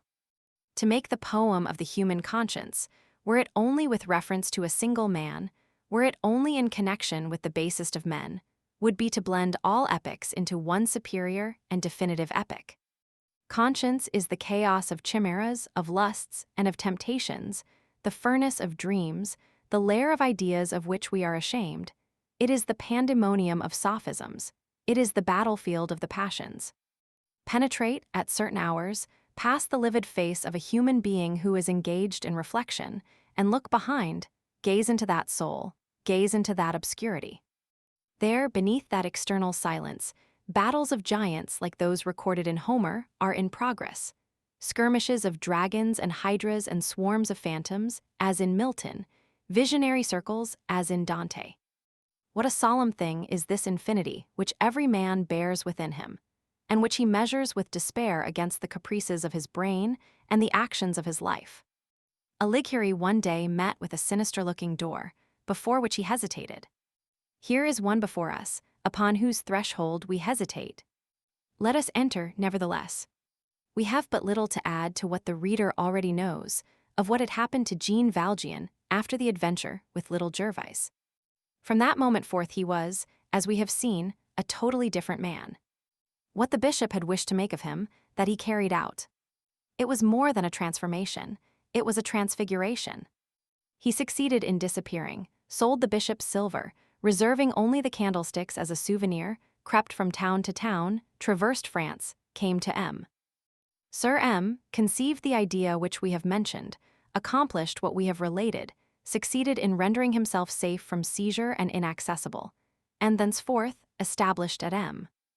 Sir M., happy in feeling his conscience saddened by the past and the first half of his existence belied by the last, he lived in peace, reassured and hopeful, having henceforth only two thoughts: to conceal his name and to sanctify his life, to escape men and to return to God. These two thoughts were so closely intertwined in his mind that they formed but a single one there. Both were equally absorbing and imperative and ruled his slightest actions. In general, they conspired to regulate the conduct of his life. They turned him towards the gloom, they rendered him kindly and simple, they counseled him to the same things. Sometimes, however, they conflicted. In that case, as the reader will remember, the man whom all the country of M. Sir M. called M. Madeline did not hesitate to sacrifice the first to the second, his security to his virtue. Thus, in spite of all his reserve and all his prudence, he had preserved the bishop's candlesticks, worn mourning for him, summoned and interrogated all the little Savoyards who passed that way, collected information regarding the families at Faverolles, and saved old Fauchelevent's life, despite the disquieting insinuations of Javert. It seemed, as we have already remarked, as though he thought, following the example of all those who have been wise, holy, and just, that his first duty was not towards himself. At the same time, it must be confessed, nothing just like this had yet presented itself. Never had the two ideas, which governed the unhappy man whose sufferings we are narrating, engaged in so serious a struggle. He understood this confusedly, but profoundly at the very first words pronounced by Javert, when the latter entered his study. At the moment when that name, which he had buried beneath so many layers, was so strangely articulated, he was struck with stupor, and as though intoxicated with the sinister eccentricity of his destiny. And through this stupor, he felt that shudder which precedes great shocks. He bent like an oak at the approach of a storm, like a soldier at the approach of an assault. He felt shadows filled with thunders and lightnings descending upon his head. As he listened to Javert, the first thought which occurred to him was to go, to run and denounce himself, to take that Champmathieu out of prison and place himself there. This was as painful and as poignant as an incision in the living flesh. Then it passed away, and he said to himself, "We will see. We will see." He repressed this first, generous instinct and recoiled before heroism. It would be beautiful, no doubt, after the bishop's holy words, after so many years of repentance and abnegation, in the midst of a penitence admirably begun, if this man had not flinched for an instant, even in the presence of so terrible a conjecture, but had continued to walk with the same step towards this yawning precipice, at the bottom of which lay heaven. That would have been beautiful, but it was not thus. We must render an account of the things which went on in this soul, and we can only tell what there was there. He was carried away, at first, by the instinct of self-preservation. He rallied all his ideas in haste, stifled his emotions, took into consideration Javert's presence, that great danger, postponed all decision with the firmness of terror, shook off thought as to what he had to do, and resumed his calmness as a warrior picks up his buckler. He remained in this state during the rest of the day, a whirlwind within, a profound tranquility without. He took no preservative measures, as they may be called. Everything was still confused, and jostling together in his brain. His trouble was so great that he could not perceive the form of a single idea distinctly, and he could have told nothing about himself, except that he had received a great blow. He repaired to Fantine's bed of suffering, as usual, and prolonged his visit, through a kindly instinct, telling himself that he must behave thus, and recommend her well to the sisters, in case he should be obliged to be absent himself. He had a vague feeling that he might be obliged to go to Arras, and without having the least in the world made up his mind to this trip, he said to himself that being, as he was, beyond the shadow of any suspicion, there could be nothing out of the way in being a witness to what was to take place, and he engaged the Tilbury from Scaufflaire in order to be prepared in any event. He dined with a good deal of appetite. On returning to his room, he communed with himself. He examined the situation and found it unprecedented. So unprecedented that in the midst of his reverie he rose from his chair, moved by some inexplicable impulse of anxiety, and bolted his door. He feared lest something more should enter. He was barricading himself against possibilities. A moment later he extinguished his light. It embarrassed him. It seemed to him as though he might be seen. By whom? Alas! That on which he desired to close the door had already entered. That which he desired to blind was staring him in the face. His conscience. His conscience, that is to say, God. Nevertheless, he deluded himself at first. He had a feeling of security and of solitude. The bolt once drawn, he thought himself impregnable. The candle extinguished, he felt himself invisible. Then he took possession of himself. He set his elbows on the table, leaned his head on his hand, and began to meditate in the dark. Where do I stand? Am not I dreaming? What have I heard? Is it really true that I have seen that Javert, and that he spoke to me in that manner? Who can that Champmathieu be? So he resembles me. Is it possible? When I reflect that yesterday I was so tranquil, and so far from suspecting anything. What was I doing yesterday at this hour? What is there in this incident? What will the end be? What is to be done? This was the torment in which he found himself. His brain had lost its power of retaining ideas. They passed like waves, and he clutched his brow in both hands to arrest them. Nothing but anguish extricated itself from this tumult, which overwhelmed his will and his reason, and from which he sought to draw proof and resolution. His head was burning. He went to the window and threw it wide open. There were no stars in the sky. He returned and seated himself at the table.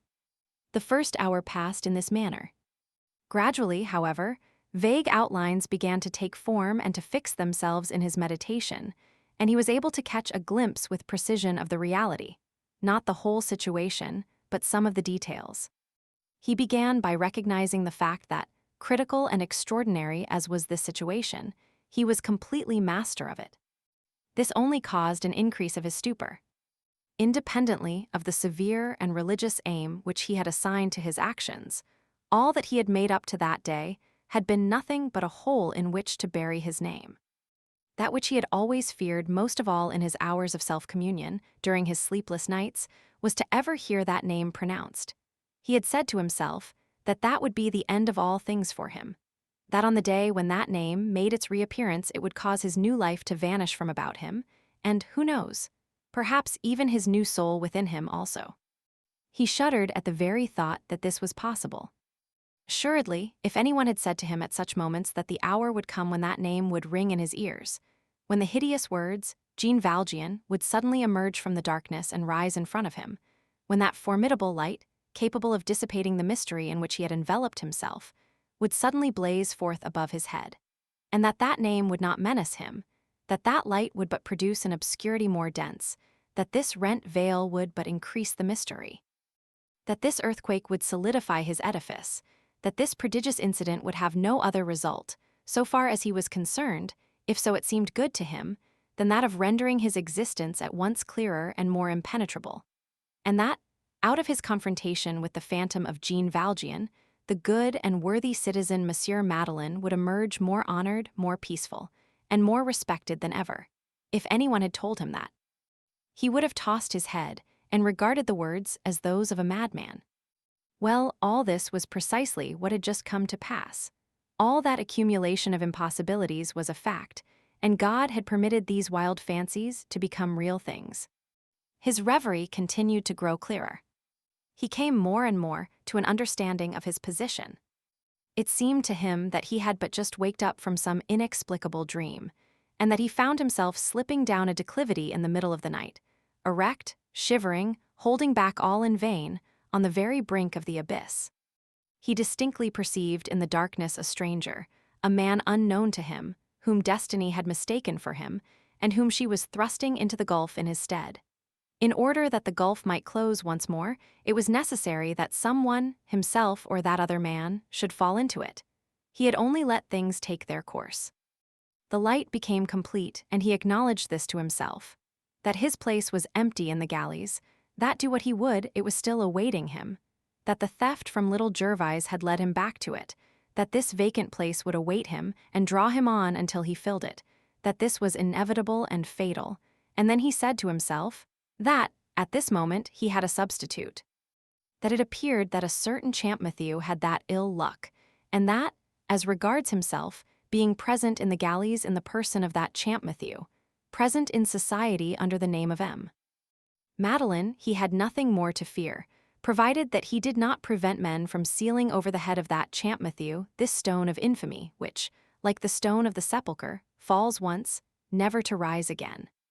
All this was so strange and so violent that there suddenly took place in him that indescribable movement, which no man feels more than 2 or 3 times in the course of his life. A sort of convulsion of the conscience which stirs up all that there is doubtful in the heart, which is composed of irony, of joy, and of despair, and which may be called an outburst of inward laughter. He hastily relighted his candle. "Well, what then?" he said to himself. "What am I afraid of? What is there in all that for me to think about? I am safe, all is over. I had but one partly open door through which my past might invade my life, and behold, that door is walled up forever. That Javert who has been annoying me so long, that terrible instinct which seemed to have divined me, which had divined me, good God, and which followed me everywhere, that frightful hunting dog, always making a point at me, is thrown off the scent, engaged elsewhere, absolutely turned from the trail. Henceforth he is satisfied, he will leave me in peace, he has his Jean Valjean. Who knows? It is even probable that he will wish to leave town. And all this has been brought about without any aid from me, and I count for nothing in it. But where is the misfortune in this? Upon my honor, people would think, to see me, that some catastrophe had happened to me. After all, if it does bring harm to someone, that is not my fault in the least. It is Providence which has done it all. It is because it wishes it so to be, evidently. Have I the right to disarrange what it has arranged? What do I ask now? Why should I meddle?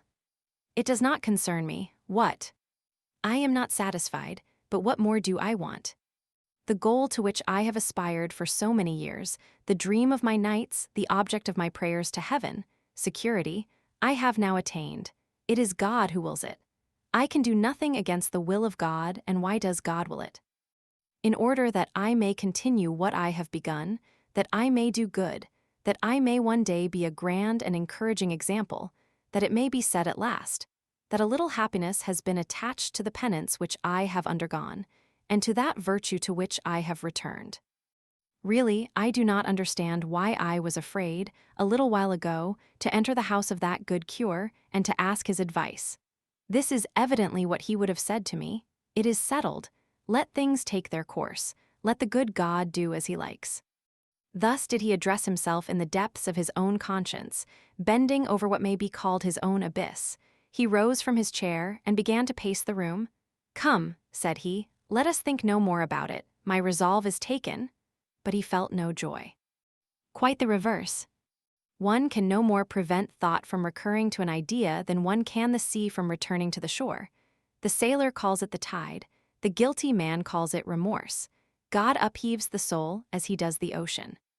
After the expiration of a few moments, do what he would, he resumed the gloomy dialogue in which it was he who spoke and he who listened, saying that which he would have preferred to ignore, and listened to that which he would have preferred not to hear, yielding to that mysterious power which said to him, "Think," as it said to another condemned man 2,000 years ago, "March on." Before proceeding further, and in order to make ourselves fully understood, let us insist upon one necessary observation. It is certain that people do talk to themselves. There is no living being who has not done it. It may even be said that the word is never a more magnificent mystery than when it goes from thought to conscience within a man, and when it returns from conscience to thought. It is in this sense only that the word so often employed in this chapter, he said, he exclaimed, must be understood. One speaks to oneself and talks to oneself, exclaims to oneself without breaking the external silence. There is a great tumult. Everything about us talks except the mouth. The realities of the soul are nonetheless realities, because they are not visible and palpable. So he asked himself where he stood. He interrogated himself upon that settled resolve. He confessed to himself that all that he had just arranged in his mind was monstrous, that to let things take their course, to let the good God do as he liked, was simply horrible. To allow this error of fate and of men to be carried out, not to hinder it, to lend himself to it through his silence, to do nothing, in short, was to do everything. That this was hypocritical baseness in the last degree. That it was a base, cowardly, sneaking, abject, hideous crime. For the first time in 8 years, the wretched man had just tasted the bitter savor of an evil thought and of an evil action. He spit it out with disgust. He continued to question himself. He asked himself severely what he had meant by this. My object is attained. He declared to himself that his life really had an object, but what object? To conceal his name. To deceive the police. Was it for so petty a thing that he had done all that he had done? Had he not another and a grand object, which was the true one, to save, not his person but his soul, to become honest and good once more, to be a just man? Was it not that above all, that alone, which he had always desired, which the bishop had enjoined upon him, to shut the door on his past? But he was not shutting it. Great God! He was reopening it by committing an infamous action. He was becoming a thief once more, and the most odious of thieves. He was robbing another of his existence, his life, his peace, his place in the sunshine. He was becoming an assassin. He was murdering, morally murdering, a wretched man. He was inflicting on him that frightful living death, that death beneath the open sky, which is called the gallows. On the other hand, to surrender himself to save that man struck down with so melancholy an error, to resume his own name, to become once more, out of duty, the convict Jean Valjean, that was, in truth, to achieve his resurrection, and to close forever that hell whence he had just emerged. To fall back there in appearance was to escape from it in reality. This must be done. He had done nothing if he did not do all this. His whole life was useless, all his penitence was wasted. There was no longer any need of saying, "What is the use?" He felt that the bishop was there, that the bishop was present all the more because he was dead, that the bishop was gazing fixedly at him, that henceforth Mayor Madeleine with all his virtues would be abominable to him, and that the convict Jean Valjean would be pure and admirable in his sight, that men beheld his mask, but that the bishop saw his face, that men saw his life, but that the bishop beheld his conscience. So he must go to Arras, deliver the false Jean Valjean, and denounce the real one. Alas! That was the greatest of sacrifices, the most poignant of victories, the last step to take, but it must be done. Sad fate! He would enter into sanctity only in the eyes of God, when he returned to infamy in the eyes of men. Well, said he, let us decide upon this, let us do our duty, let us save this man. He uttered these words aloud, without perceiving that he was speaking aloud. He took his books, verified them, and put them in order. He flung in the fire a bundle of bills, which he had against petty and embarrassed tradesmen. He wrote and sealed a letter, and on the envelope it might have been read, had there been anyone in his chamber at the moment, to Monsieur Laffitte, banker, Rue d'Artois, Paris. He drew from his secretary a pocket-book which contained several banknotes, and the passport of which he had made use that same year when he went to the elections. Anyone who had seen him during the execution of these various acts, into which there entered such grave thought, would have had no suspicion of what was going on within him. Only occasionally did his lips move. At other times, he raised his head and fixed his gaze upon some point of the wall, as though there existed at that point something which he wished to elucidate or interrogate. When he had finished the letter to M. Laffitte, he put it into his pocket, together with the pocketbook, and began his walk once more. His reverie had not swerved from its course. He continued to see his duty clearly, written in luminous letters, which flamed before his eyes and changed its place as he altered the direction of his glance. Go. Tell your name. Denounce yourself. In the same way he beheld, as though they had passed before him in visible forms, the two ideas which had, up to that time, formed the double rule of his soul, the concealment of his name, the sanctification of his life. For the first time they appeared to him as absolutely distinct, and he perceived the distance which separated them. He recognized the fact that one of these ideas was, necessarily, good while the other might become bad, that the first was self-devotion and that the other was personality, that the one said, "My neighbor," and that the other said, "Myself." That one emanated from the light and the other from darkness. They were antagonistic. He saw them in conflict.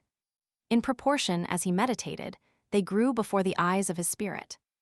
They had now attained colossal statures, and it seemed to him that he beheld within himself, in that infinity of which we were recently speaking, in the midst of the darkness and the lights, a goddess and a giant contending. He was filled with terror, but it seemed to him that the good thought was getting the upper hand. He felt that he was on the brink of the second decisive crisis of his conscience and of his destiny, that the bishop had marked the first phase of his new life, and that Champmatthew marked the second. After the grand crisis, the grand test. But the fever, allayed for an instant, gradually resumed possession of him. 1,000 thoughts traversed his mind, but they continued to fortify him in his resolution. One moment he said to himself that he was, perhaps, taking the matter too keenly. That, after all, this Champmatthew was not interesting, and that he had actually been guilty of theft. He answered himself, "If this man has, indeed, stolen a few apples, that means a month in prison. It is a long way from that to the galleys. And who knows? Did he steal? Has it been proved?" The name of Jean Valjean overwhelms him, and seems to dispense with proofs. Do not the attorneys for the crown always proceed in this manner? He is supposed to be a thief, because he is known to be a convict. In another instant the thought had occurred to him that, when he denounced himself, the heroism of his deed might, perhaps, be taken into consideration, and his honest life for the last 7 years, and what he had done for the district, and that they would have mercy on him. But this supposition vanished very quickly, and he smiled bitterly as he remembered that the theft of the 40 sous from little Gervais put him in the position of a man guilty of a second offense after conviction, that this affair would certainly come up, and, according to the precise terms of the law, would render him liable to penal servitude for life. He turned aside from all illusions, detached himself more and more from earth, and sought strength and consolation elsewhere. He told himself that he must do his duty, that perhaps he should not be more unhappy after doing his duty than after having avoided it, that if he allowed things to take their own course, if he remained at M. Sir M., his consideration, his good name, his good works, the deference and veneration paid to him, his charity, his wealth, his popularity, his virtue, would be seasoned with a crime. And what would be the taste of all these holy things when bound up with this hideous thing? While, if he accomplished his sacrifice, a celestial idea would be mingled with the galleys, the post, the iron necklet, the green cap, unceasing toil, and pitiless shame. At length he told himself that it must be so, that his destiny was thus allotted, that he had not authority to alter the arrangements made on high, that, in any case, he must make his choice. Virtue without and abomination within, or holiness within and infamy without.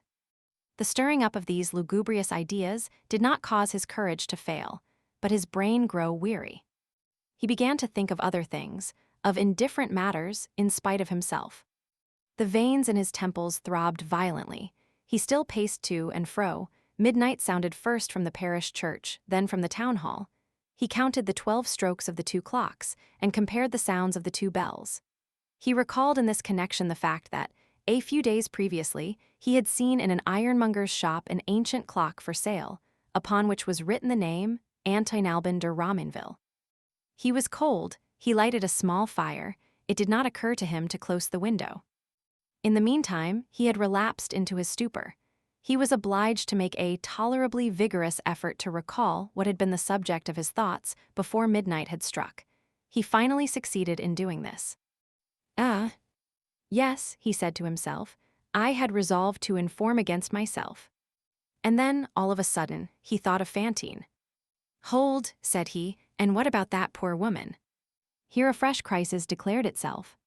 Fantine, by appearing thus abruptly in his reverie, produced the effect of an unexpected ray of light. It seemed to him as though everything about him were undergoing a change of aspect. He exclaimed, But I have hitherto considered no one but myself. It is proper for me to hold my tongue or to denounce myself, to conceal my person or to save my soul, to be a despicable and respected magistrate, or an infamous and venerable convict. It is always I and nothing but I. But good God. All this is egotism. These are diverse forms of egotism, but it is egotism all the same. What if I were to think a little about others? The highest holiness is to think of others. Come, let us examine the matter. The I accepted, the I effaced, the I forgotten, what would be the result of all this? What if I denounce myself? I am arrested, this Champmatthew is released, I am put back in the galleys, that is well, and what then? What is going on here?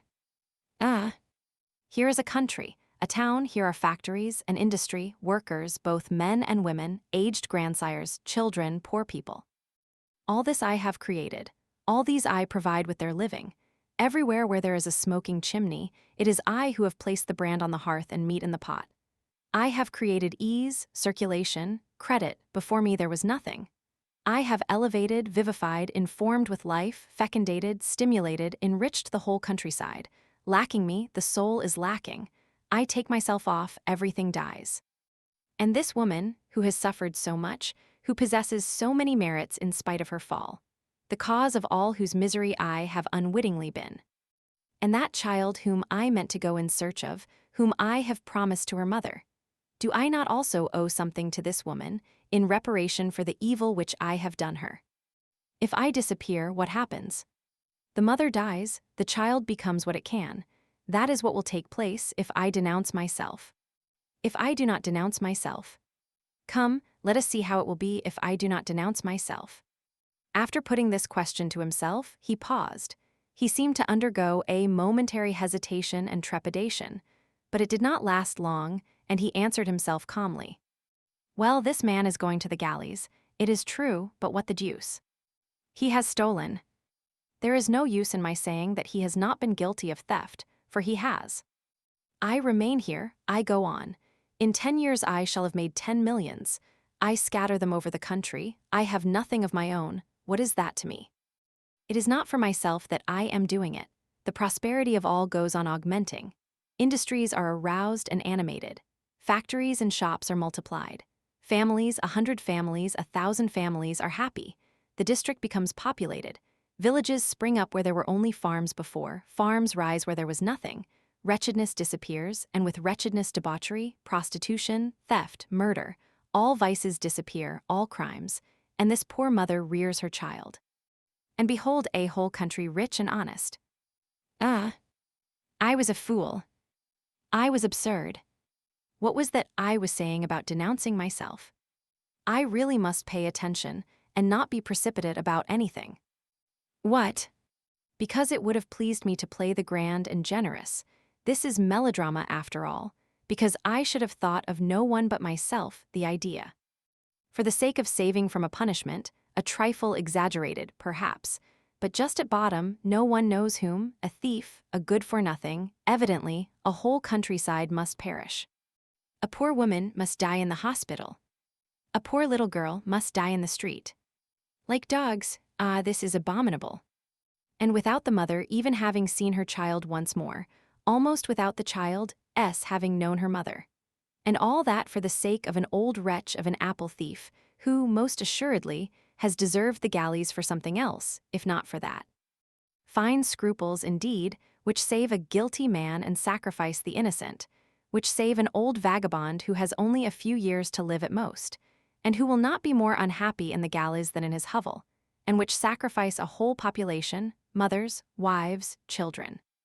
This poor little Cosette who has no one in the world but me, and who is, no doubt, blue with cold at this moment in the den of those Thénardiers.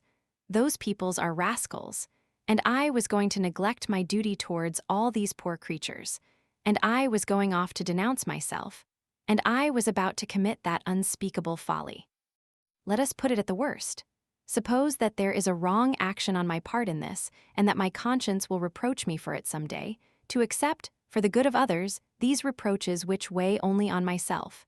This evil action which compromises my soul alone, in that lies self-sacrifice, in that alone there is virtue. He rose and resumed his march. This time he seemed to be content. Diamonds are found only in the dark places of the earth. truths are found only in the depths of thought. It seemed to him that, after having descended into these depths, after having long groped among the darkest of these shadows, he had at last found one of these diamonds, one of these truths, and that he now held it in his hand, and he was dazzled as he gazed upon it. Yes, he thought, this is right. I am on the right road. I have the solution. I must end by holding fast to something. My resolve is taken. Let things take their course. Let us no longer vacillate. Let us no longer hang back. This is for the interest of all, not for my own. I am Madeline, and Madeline I remain. Woe to the man who is Jean Valjean. I am no longer he. I do not know that man. I no longer know anything. It turns out that someone is Jean Valjean at the present moment. Let him look out for himself. That does not concern me. It is a fatal name which was floating abroad in the night.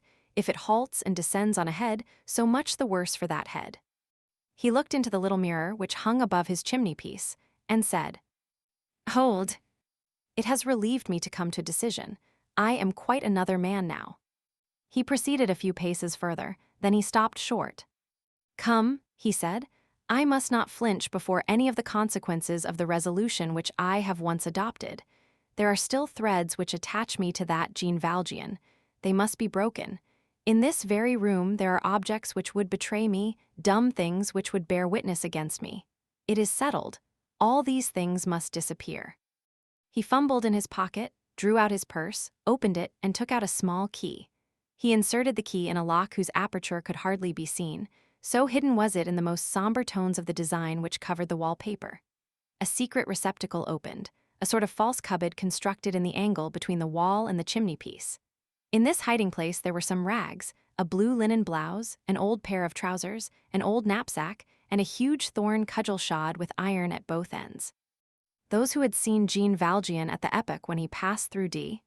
in October 1815 could easily have recognized all the pieces of this miserable outfit. He had preserved them as he had preserved the silver candlesticks, in order to remind himself continually of his starting point, but he had concealed all that came from the galleys, and he had allowed the candlesticks which came from the bishop to be seen. He cast a furtive glance towards the door, as though he feared that it would open in spite of the bolt which fastened it. Then, with a quick and abrupt movement, he took the whole in his arms at once, without bestowing so much as a glance on the things which he had so religiously and so perilously preserved for so many years, and flung them all, rags, cudgel, knapsack, into the fire. He closed the false cupboard again, and with redoubled precautions, henceforth unnecessary, since it was now empty, he concealed the door behind a heavy piece of furniture, which he pushed in front of it. After the lapse of a few seconds, the room and the opposite wall were lighted up with a fierce, red, tremulous glow. Everything was on fire. The thorn cudgel snapped and threw out sparks to the middle of the chamber.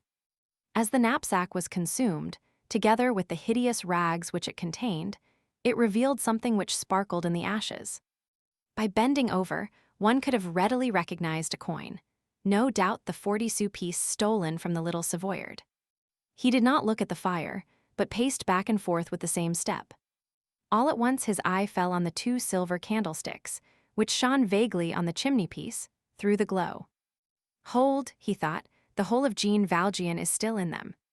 They must be destroyed also. He seized the 2 candlesticks. There was still fire enough to allow of their being put out of shape, and converted into a sort of unrecognizable bar of metal. He bent over the hearth and warmed himself for a moment. He felt a sense of real comfort. How good warmth is, said he. He stirred the live coals with one of the candlesticks. A minute more, and they were both in the fire. At that moment it seemed to him that he heard a voice within him shouting, Jean Valjean. Jean Valjean. His hair rose upright. He became like a man who is listening to some terrible thing. Yes, that's it. Finish, said the voice. Complete what you are about. Destroy these candlesticks. Annihilate this souvenir. Forget the bishop. Forget everything. Destroy this Champmatthew, do. That is right. Applaud yourself. So it is settled, resolved, fixed, agreed. Here is an old man who does not know what is wanted of him, who has perhaps done nothing, an innocent man whose whole misfortune lies in your name, upon whom your name weighs like a crime, who is about to be taken for you, who will be condemned, who will finish his days in abjectness and horror. That is good. Be an honest man yourself. Remain Monsieur le Maire, remain honorable and honored. Enrich the town, nourish the indigent, rear the orphan, live happy, virtuous, and admired. And during this time, while you are here in the midst of joy and light, there will be a man who will wear your red blouse, who will bear your name in ignominy, and who will drag your chain in the gallows. Yes, it is well arranged thus. Ah, wretch! The perspiration streamed from his brow. He fixed a haggard eye on the candlesticks. But that within him, which had spoken, had not finished. The voice continued. Jean Valjean, there will be around you many voices, which will make a great noise, which will talk very loud, and which will bless you, and only one which no one will hear, and which will curse you in the dark. Well, listen, infamous man. All those benedictions will fall back before they reach heaven, and only the malediction will ascend to God. This voice, feeble at first, and which had proceeded from the most obscure depths of his conscience, had gradually become startling and formidable, and he now heard it in his very ear. It seemed to him that it had detached itself from him, and that it was now speaking outside of him. He thought that he heard the last words so distinctly that he glanced around the room in a sort of terror. Is there anyone here? He demanded aloud in utter bewilderment. Then he resumed, with a laugh which resembled that of an idiot. How stupid I am. There can be no one. There was someone, but the person who was there was of those whom the human eye cannot see. He placed the candlesticks on the chimney-piece. Then he resumed his monotonous and lugubrious tramp, which troubled the dreams of the sleeping man beneath him and awoke him with a start. This tramping to and fro soothed, and at the same time intoxicated him. It sometimes seems, on supreme occasions, as though people moved about for the purpose of asking advice of everything that they may encounter by change of place. After the lapse of a few minutes, he no longer knew his position. He now recoiled in equal terror before both the resolutions at which he had arrived in turn. The two ideas which counseled him appeared to him equally fatal. What a fatality! What conjunction that Champmatthew should have been taken for him, to be overwhelmed by precisely the means which Providence seemed to have employed at first to strengthen his position. There was a moment when he reflected on the future. Denounce himself, great God. Deliver himself up. With immense despair, he faced all that he should be obliged to leave, all that he should be obliged to take up once more. He should have to bid farewell to that existence which was so good, so pure, so radiant, to the respect of all, to honor, to liberty. He should never more stroll in the fields. He should never more hear the birds sing in the month of May. He should never more bestow alms on the little children. He should never more experience the sweetness of having glances of gratitude and love fixed upon him. He should quit that house which he had built, that little chamber. Everything seemed charming to him at that moment. Never again should he read those books. Never more should he write on that little table of white wood. His old portress, the only servant whom he kept, would never more bring him his coffee in the morning. Great God! Instead of that, the convict gang, the iron necklet, the red waistcoat, the chain on his ankle, fatigue, the cell, the camp bed, all those horrors which he knew so well. At his age, after having been what he was. If he were only young again. But to be addressed in his old age as thou by anyone who pleased, to be searched by the convict guard, to receive the gala sergeant's cudgellings, to wear iron-bound shoes on his bare feet, to have to stretch out his leg night and morning to the hammer of the roundsman who visits the gang, to submit to the curiosity of strangers who would be told, that man yonder is the famous Jean Valjean, who was mayor of M. Sir M., and at night, dripping with perspiration, overwhelmed with lassitude, their green caps drawn over their eyes, to remount, 2 by 2, the ladder staircase of the galleys beneath the sergeant's whip. Oh, what misery!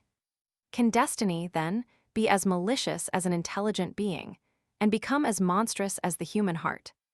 And do what he would, he always fell back upon the heart-rending dilemma which lay at the foundation of his reverie. Should he remain in paradise and become a demon? Should he return to hell and become an angel? What was to be done? Great God! What was to be done? The torment from which he had escaped with so much difficulty was unchained afresh within him. His ideas began to grow confused once more. They assumed a kind of stupefied and mechanical quality which is peculiar to despair. The name of Raminville recurred incessantly to his mind, with the 2 verses of a song which he had heard in the past.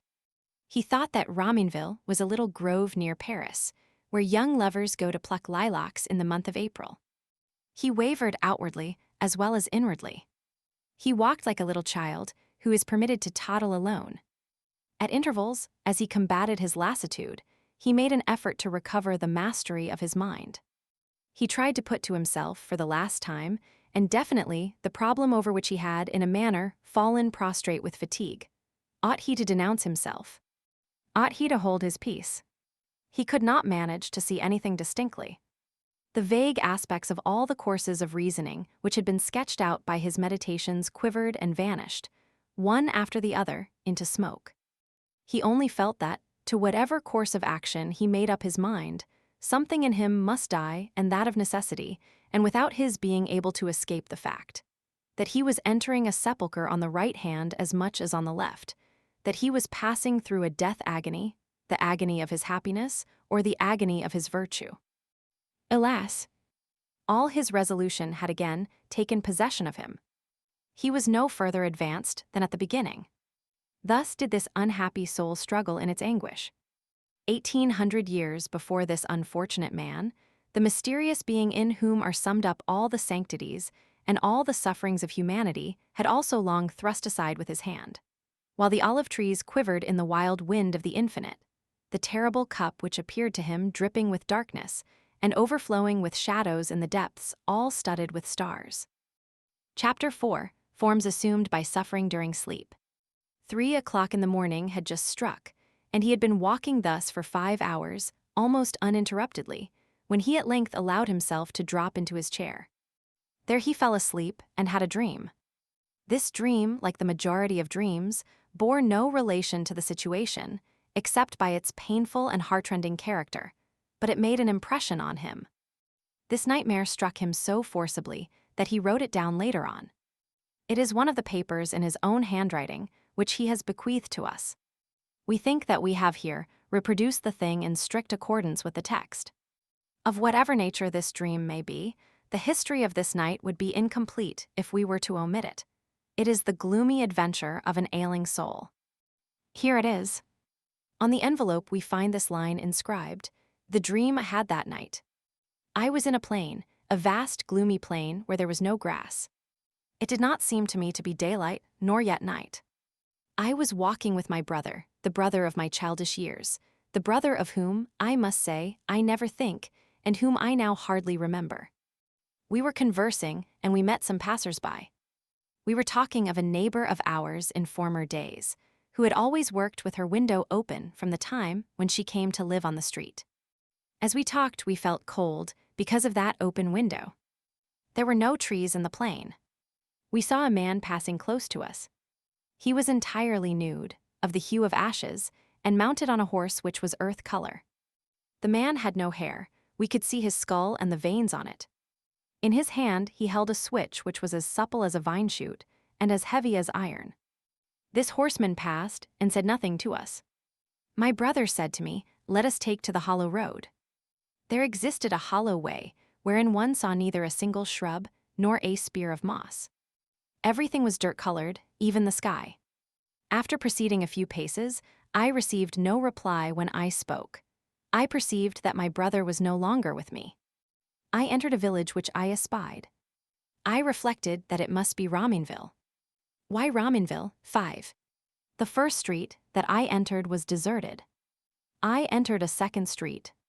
Behind the angle formed by the 2 streets, a man was standing erect against the wall. I said to this man, 'What country is this?' 'Where am I?' The man made no reply. I saw the door of a house open, and I entered. The first chamber was deserted. I entered the second. Behind the door of this chamber, a man was standing erect against the wall. I inquired of this man, 'Whose house is this?' 'Where am I?' The man replied not. The house had a garden. I quitted the house and entered the garden. The garden was deserted. Behind the first tree, I found a man standing upright. I said to this man, "What garden is this?" "Where am I?" The man did not answer. I strolled into the village and perceived that it was a town. All the streets were deserted, all the doors were open. Not a single living being was passing in the streets, walking through the chambers, or strolling in the gardens. But behind each angle of the walls, behind each door, behind each tree, stood a silent man. Only one was to be seen at a time. These men watched me pass. I left the town and began to ramble about the fields. After the lapse of some time, I turned back and saw a great crowd coming up behind me. I recognized all the men whom I had seen in that town. They had strange heads. They did not seem to be in a hurry, yet they walked faster than I did. They made no noise as they walked. In an instant, this crowd had overtaken and surrounded me. The faces of these men were earthen in hue. Then the first one, whom I had seen and questioned on entering the town, said to me, "Whither are you going? Do you not know that you have been dead this long time?" I opened my mouth to reply, and I perceived that there was no one near me. He woke. He was icy cold. A wind which was chill like the breeze of dawn was rattling the leaves of the window, which had been left open on their hinges. The fire was out. The candle was nearing its end. It was still black night. He rose, he went to the window. There were no stars in the sky even yet. From his window, the yard of the house and the street were visible. A sharp, harsh noise, which made him drop his eyes, resounded from the earth. Below him he perceived 2 red stars, whose rays lengthened and shortened in a singular manner through the darkness. As his thoughts were still half immersed in the mists of sleep, "Hold," said he, "there are no stars in the sky. They are on earth now." But this confusion vanished. A second sound similar to the first roused him thoroughly. He looked and recognized the fact that these 2 stars were the lanterns of a carriage. By the light which they cast, he was able to distinguish the form of this vehicle. It was a tilbury harnessed to a small white horse. The noise which he had heard was the trampling of the horse's hoofs on the pavement. "What vehicle is this?" he said to himself. "Who is coming here so early in the morning?"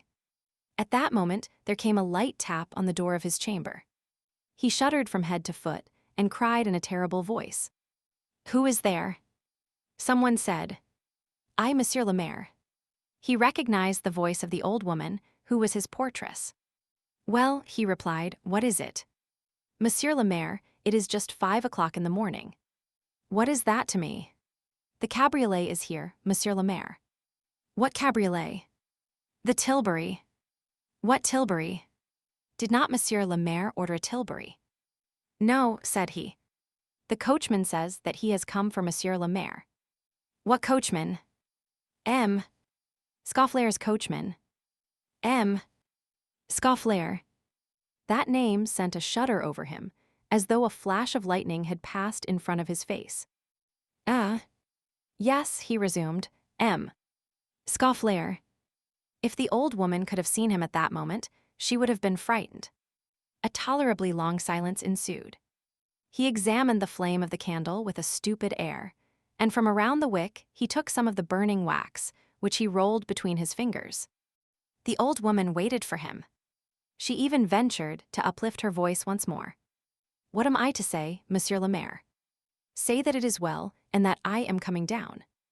Chapter 5, Hindrances. The posting service from Arras to M. Sir M. was still operated at this period by small mail wagons of the time of the Empire. These mail wagons were 2-wheeled cabriolets, upholstered inside with fawn-colored leather, hung on springs, and having but 2 seats, one for the postboy, the other for the traveler. The wheels were armed with those long, offensive axles which keep other vehicles at a distance, and which may still be seen on the road in Germany. The dispatch box, an immense oblong coffer, was placed behind the vehicle and formed a part of it. This coffer was painted black and the cabriolet yellow. These vehicles, which have no counterparts nowadays, had something distorted and hunchbacked about them.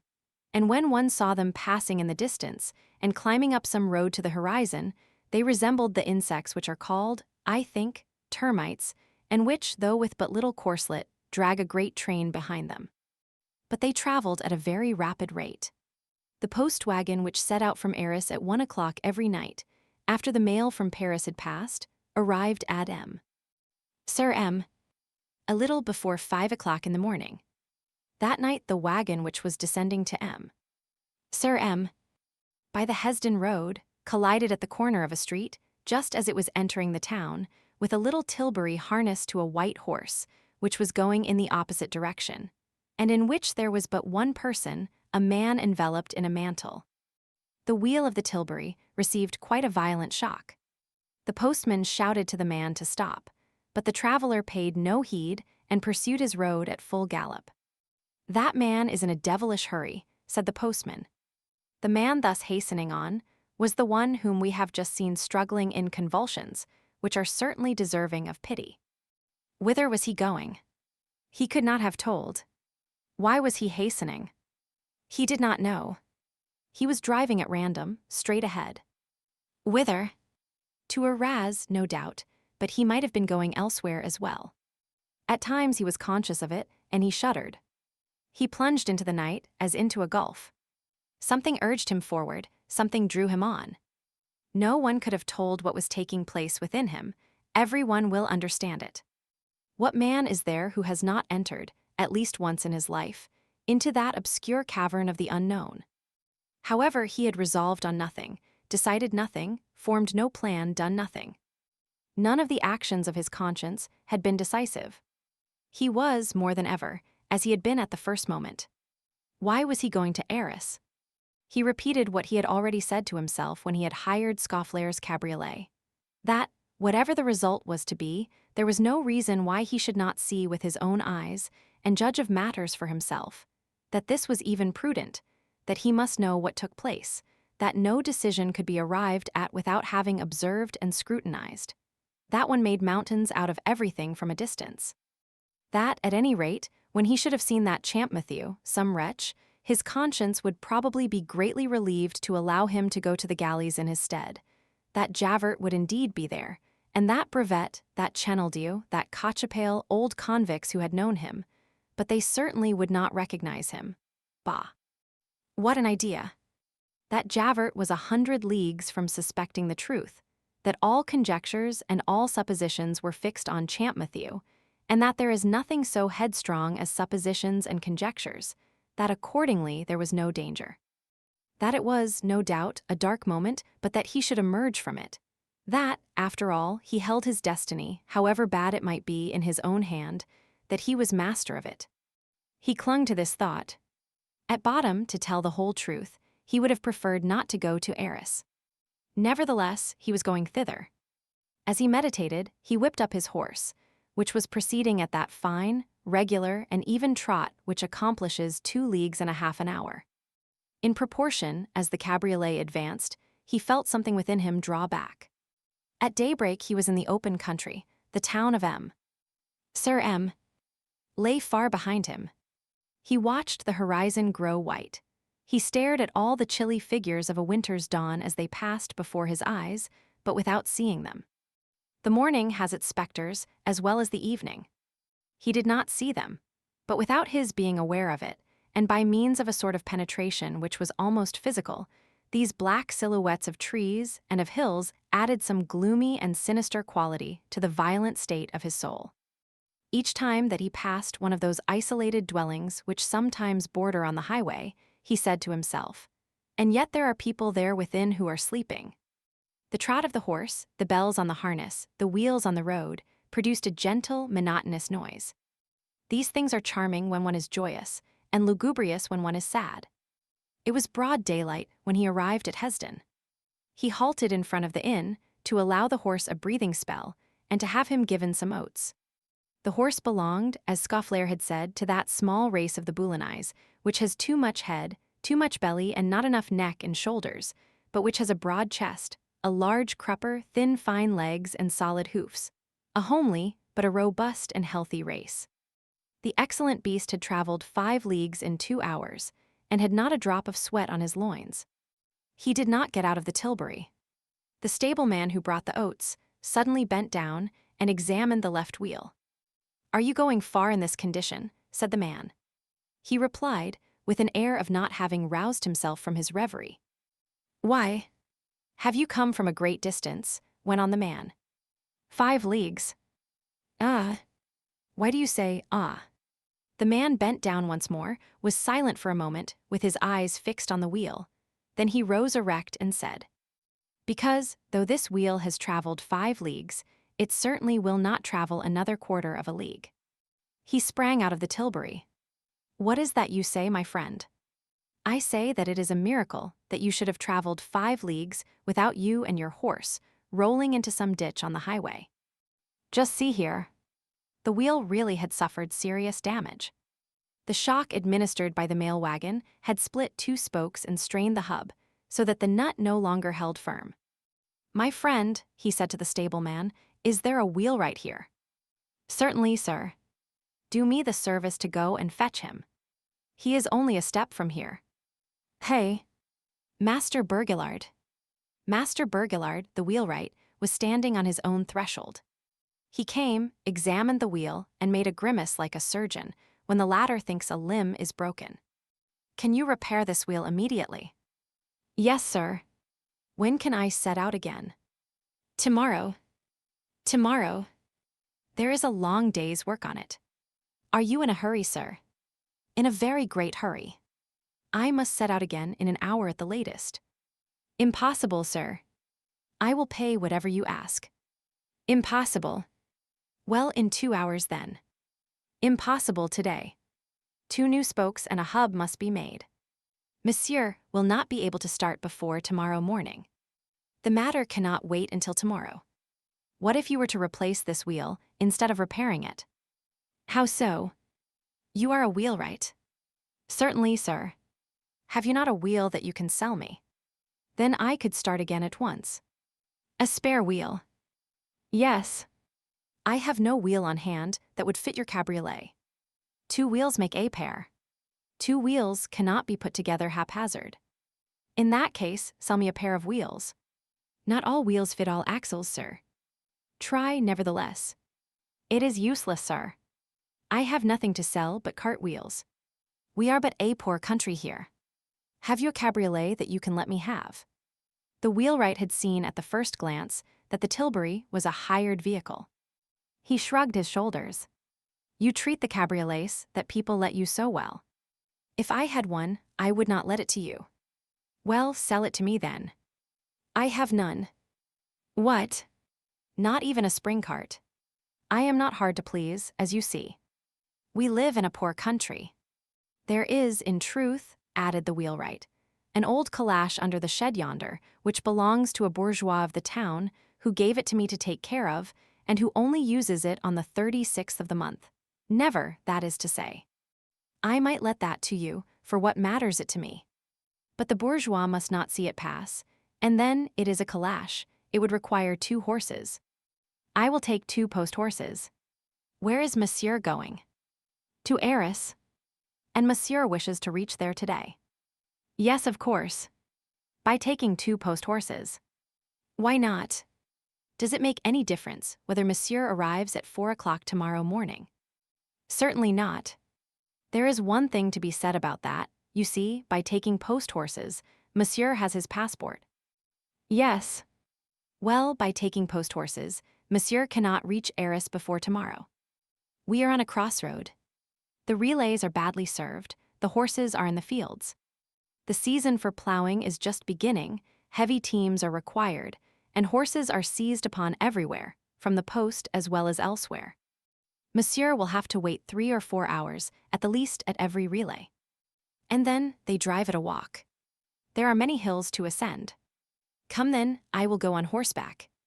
Unharness the cabriolet. Someone can surely sell me a saddle in the neighborhood." "Without doubt. But will this horse bear the saddle?" "That is true, you remind me of that, he will not bear it." "Then, but I can surely hire a horse in the village. A horse to travel to Arras at one stretch." "Yes. That would require such a horse as does not exist in these parts. You would have to buy it to begin with, because no one knows you. But you will not find one for sale nor to let, for 500 francs or for 1,000. What am I to do? The best thing is to let me repair the wheel like an honest man and set out on your journey tomorrow. Tomorrow will be too late. The deuce! Is there not a mail wagon which runs to Arras? When will it pass? Tonight. Both the posts pass at night, the one going as well as the one coming. What? It will take you a day to mend this wheel. A day, and a good long one. If you set 2 men to work. If I set 10 men to work. What if the spokes were to be tied together with ropes? That could be done with the spokes, not with the hub, and the felly is in a bad state too. Is there anyone in this village who lets out teams? No. Is there another wheelwright? The stableman and the wheelwright replied in concert, with a toss of the head. No. He felt an immense joy. It was evident that Providence was intervening. That it was it who had broken the wheel of the Tilbury and who was stopping him on the road. He had not yielded to this sort of first summons. He had just made every possible effort to continue the journey. He had loyally and scrupulously exhausted all means. He had been deterred neither by the season, nor fatigue, nor by the expense. He had nothing with which to reproach himself. If he went no further, that was no fault of his. It did not concern him further. It was no longer his fault. It was not the act of his own conscience, but the act of Providence. He breathed again. He breathed freely, and to the full extent of his lungs, for the first time since Javert's visit. It seemed to him that the hand of iron which had held his heart in its grasp for the last 20 hours had just released him. It seemed to him that God was for him now, and was manifesting himself. He said to himself that he had done all he could, and that now he had nothing to do but retrace his steps quietly. If his conversation with the wheelwright had taken place in a chamber of the inn, it would have had no witnesses, no one would have heard him, things would have rested there, and it is probable that we should not have had to relate any of the occurrences which the reader is about to peruse. But this conversation had taken place in the street. Any colloquy in the street inevitably attracts a crowd. There are always people who ask nothing better than to become spectators. While he was questioning the wheelwright, some people who were passing back and forth halted around them. After listening for a few minutes, a young lad, to whom no one had paid any heed, detached himself from the group and ran off. At the moment when the traveler, after the inward deliberation which we have just described, resolved to retrace his steps, this child returned. He was accompanied by an old woman. "Monsieur," said the woman, "my boy tells me that you wish to hire a cabriolet." These simple words uttered by an old woman, led by a child, made the perspiration trickle down his limbs. He thought that he beheld the hand which had relaxed its grasp reappear in the darkness behind him, ready to seize him once more. He answered, "Yes, my good woman, I am in search of a cabriolet which I can hire." And he hastened to add, "But there is none in the place." "Certainly there is," said the old woman. "Where?" interpolated the wheelwright. "At my house," replied the old woman. He shuddered. The fatal hand had grasped him again. The old woman really had in her shed a sort of basket spring cart. The wheelwright and the stableman, in despair at the prospect of the traveler escaping their clutches, interfered. It was a frightful old trap. It rests flat on the axle. It is an actual fact that the seats were suspended inside it by leather thongs. The rain came into it. The wheels were rusted and eaten with moisture. It would not go much further than the Tilbury, a regular ramshackle old stage wagon. The gentleman would make a great mistake if he trusted himself to it, etc., etc. All this was true, but this trap, this ramshackle old vehicle, this thing, whatever it was, ran on its 2 wheels and could go to Arras. He paid what was asked, left the Tilbury with the wheelwright to be repaired, intending to reclaim it on his return, had the white horse put to the cart, climbed into it, and resumed the road which he had been traveling since morning. At the moment when the cart moved off, he admitted that he had felt, a moment previously, a certain joy in the thought that he should not go whither he was now proceeding. He examined this joy with a sort of wrath, and found it absurd. Why should he feel joy at turning back? After all, he was taking this trip of his own free will. No one was forcing him to it. And assuredly, nothing would happen except what he should choose. As he left Hesdin, he heard a voice shouting to him, "Stop! Stop!" He halted the cart with a vigorous movement, which contained a feverish and convulsive element resembling hope. It was the old woman's little boy. "Monsieur," said the latter, "it was I who got the cart for you." "Well, you have not given me anything." He who gave to all so readily thought this demand exorbitant and almost odious. "Ah, it's you, you scamp," said he, "you shall have nothing." He whipped up his horse and set off at full speed. He had lost a great deal of time at Hesdin. He wanted to make it good. The little horse was courageous and pulled for two, but it was the month of February, there had been rain, the roads were bad. And then it was no longer the Tilbury. The cart was very heavy, and in addition there were many ascents. He took nearly 4 hours to go from Hesdin to St. Paul, 4 hours for 5 leagues. At St. Paul he had the horse unharnessed at the first inn he came to and led to the stable. As he had promised Scaufflaire, he stood beside the manger while the horse was eating. He thought of sad and confusing things. The innkeeper's wife came to the stable. "Does not monsieur wish to breakfast?" "Come, that is true, I even have a good appetite." He followed the woman, who had a rosy, cheerful face.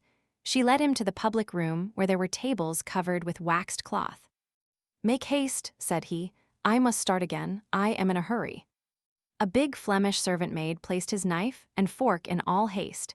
He looked at the girl with a sensation of comfort. That is what ailed me, he thought. I had not breakfasted. His breakfast was served. He seized the bread, took a mouthful, and then slowly replaced it on the table and did not touch it again. A carter was eating at another table. He said to this man, "Why is there bread so bitter here?" The carter was a German and did not understand him. He returned to the stable and remained near the horse. An hour later he had quitted St. Paul and was directing his course towards Tinks, which is only 5 leagues from Arras. What did he do during this journey? Of what was he thinking? As in the morning, he watched the trees, the thatched roofs, the tilled fields pass by, and the way in which the landscape, broken at every turn of the road, vanished. This is a sort of contemplation which sometimes suffices to the soul and almost relieves it from thought. What is more melancholy and more profound than to see 1,000 objects for the first and the last time? To travel is to be born and to die at every instant. Perhaps, in the vaguest region of his mind, he did make comparisons between the shifting horizon and our human existence. All the things of life are perpetually fleeing before us. The dark and bright intervals are intermingled. After a dazzling moment, an eclipse, we look, we hasten, we stretch out our hands to grasp what is passing. Each event is a turn in the road, and all at once we are old. We feel a shock, all is black. We distinguish an obscure door, the gloomy horse of life, which has been drawing us halts, and we see a veiled and unknown person unharnessing amid the shadows. Twilight was falling when the children who were coming out of school beheld this traveler enter Tinks. It is true that the days were still short. He did not halt at Tinks. As he emerged from the village, a laborer who was mending the road with stones raised his head and said to him, "That horse is very much fatigued." The poor beast was, in fact, going at a walk. "Are you going to Arras?" added the road mender. "Yes." "If you go on at that rate, you will not arrive very early." He stopped his horse and asked the laborer, "How far is it from here to Arras?" "Nearly 7 good leagues." "How is that?" "The posting guide only says 5 leagues and a quarter." "Ah," returned the road mender, "so you don't know that the road is under repair.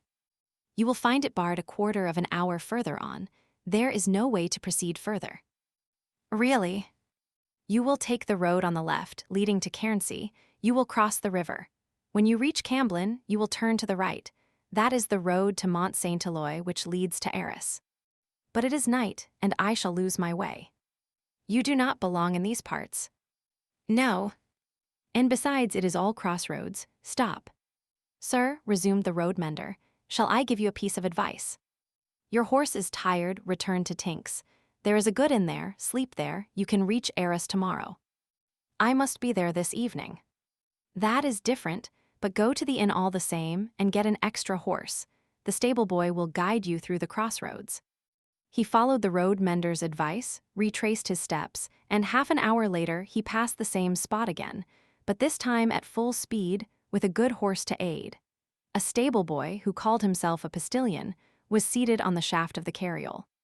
Still, he felt that he had lost time. Night had fully come. They turned into the crossroad. The way became frightfully bad. The cart lurched from one rut to the other. He said to the postilion, "Keep it a trot, and you shall have a double fee." In one of the jolts, the whiffletree broke. "There's the whiffletree broken, sir," said the postilion. "I don't know how to harness my horse now. This road is very bad at night. If you wish to return and sleep at Tink's, we could be in Arras early tomorrow morning." He replied, "Have you a bit of rope and a knife?" "Yes, sir." He cut a branch from a tree and made a whiffletree of it. This caused another loss of 20 minutes, but they set out again at a gallop. The plain was gloomy. Low-hanging, black, crisp fogs crept over the hills and wrenched themselves away like smoke. There were whitish gleams in the clouds.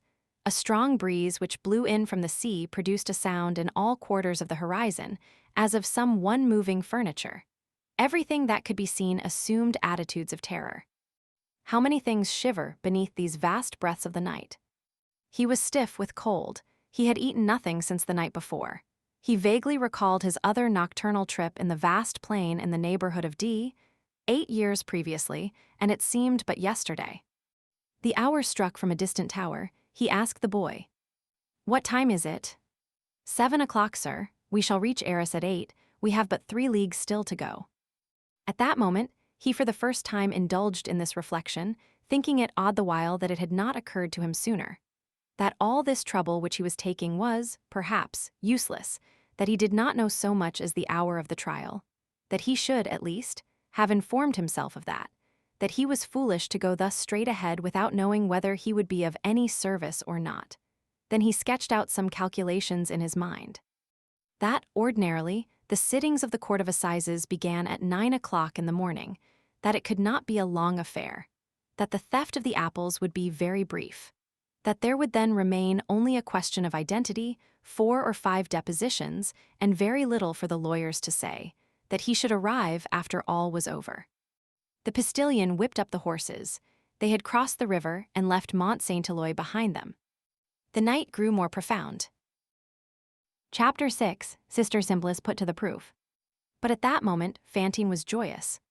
She had passed a very bad night. Her cough was frightful. Her fever had doubled in intensity. She had had dreams. In the morning, when the doctor paid his visit, she was delirious. He assumed an alarmed look and ordered that he should be informed as soon as Madeleine arrived.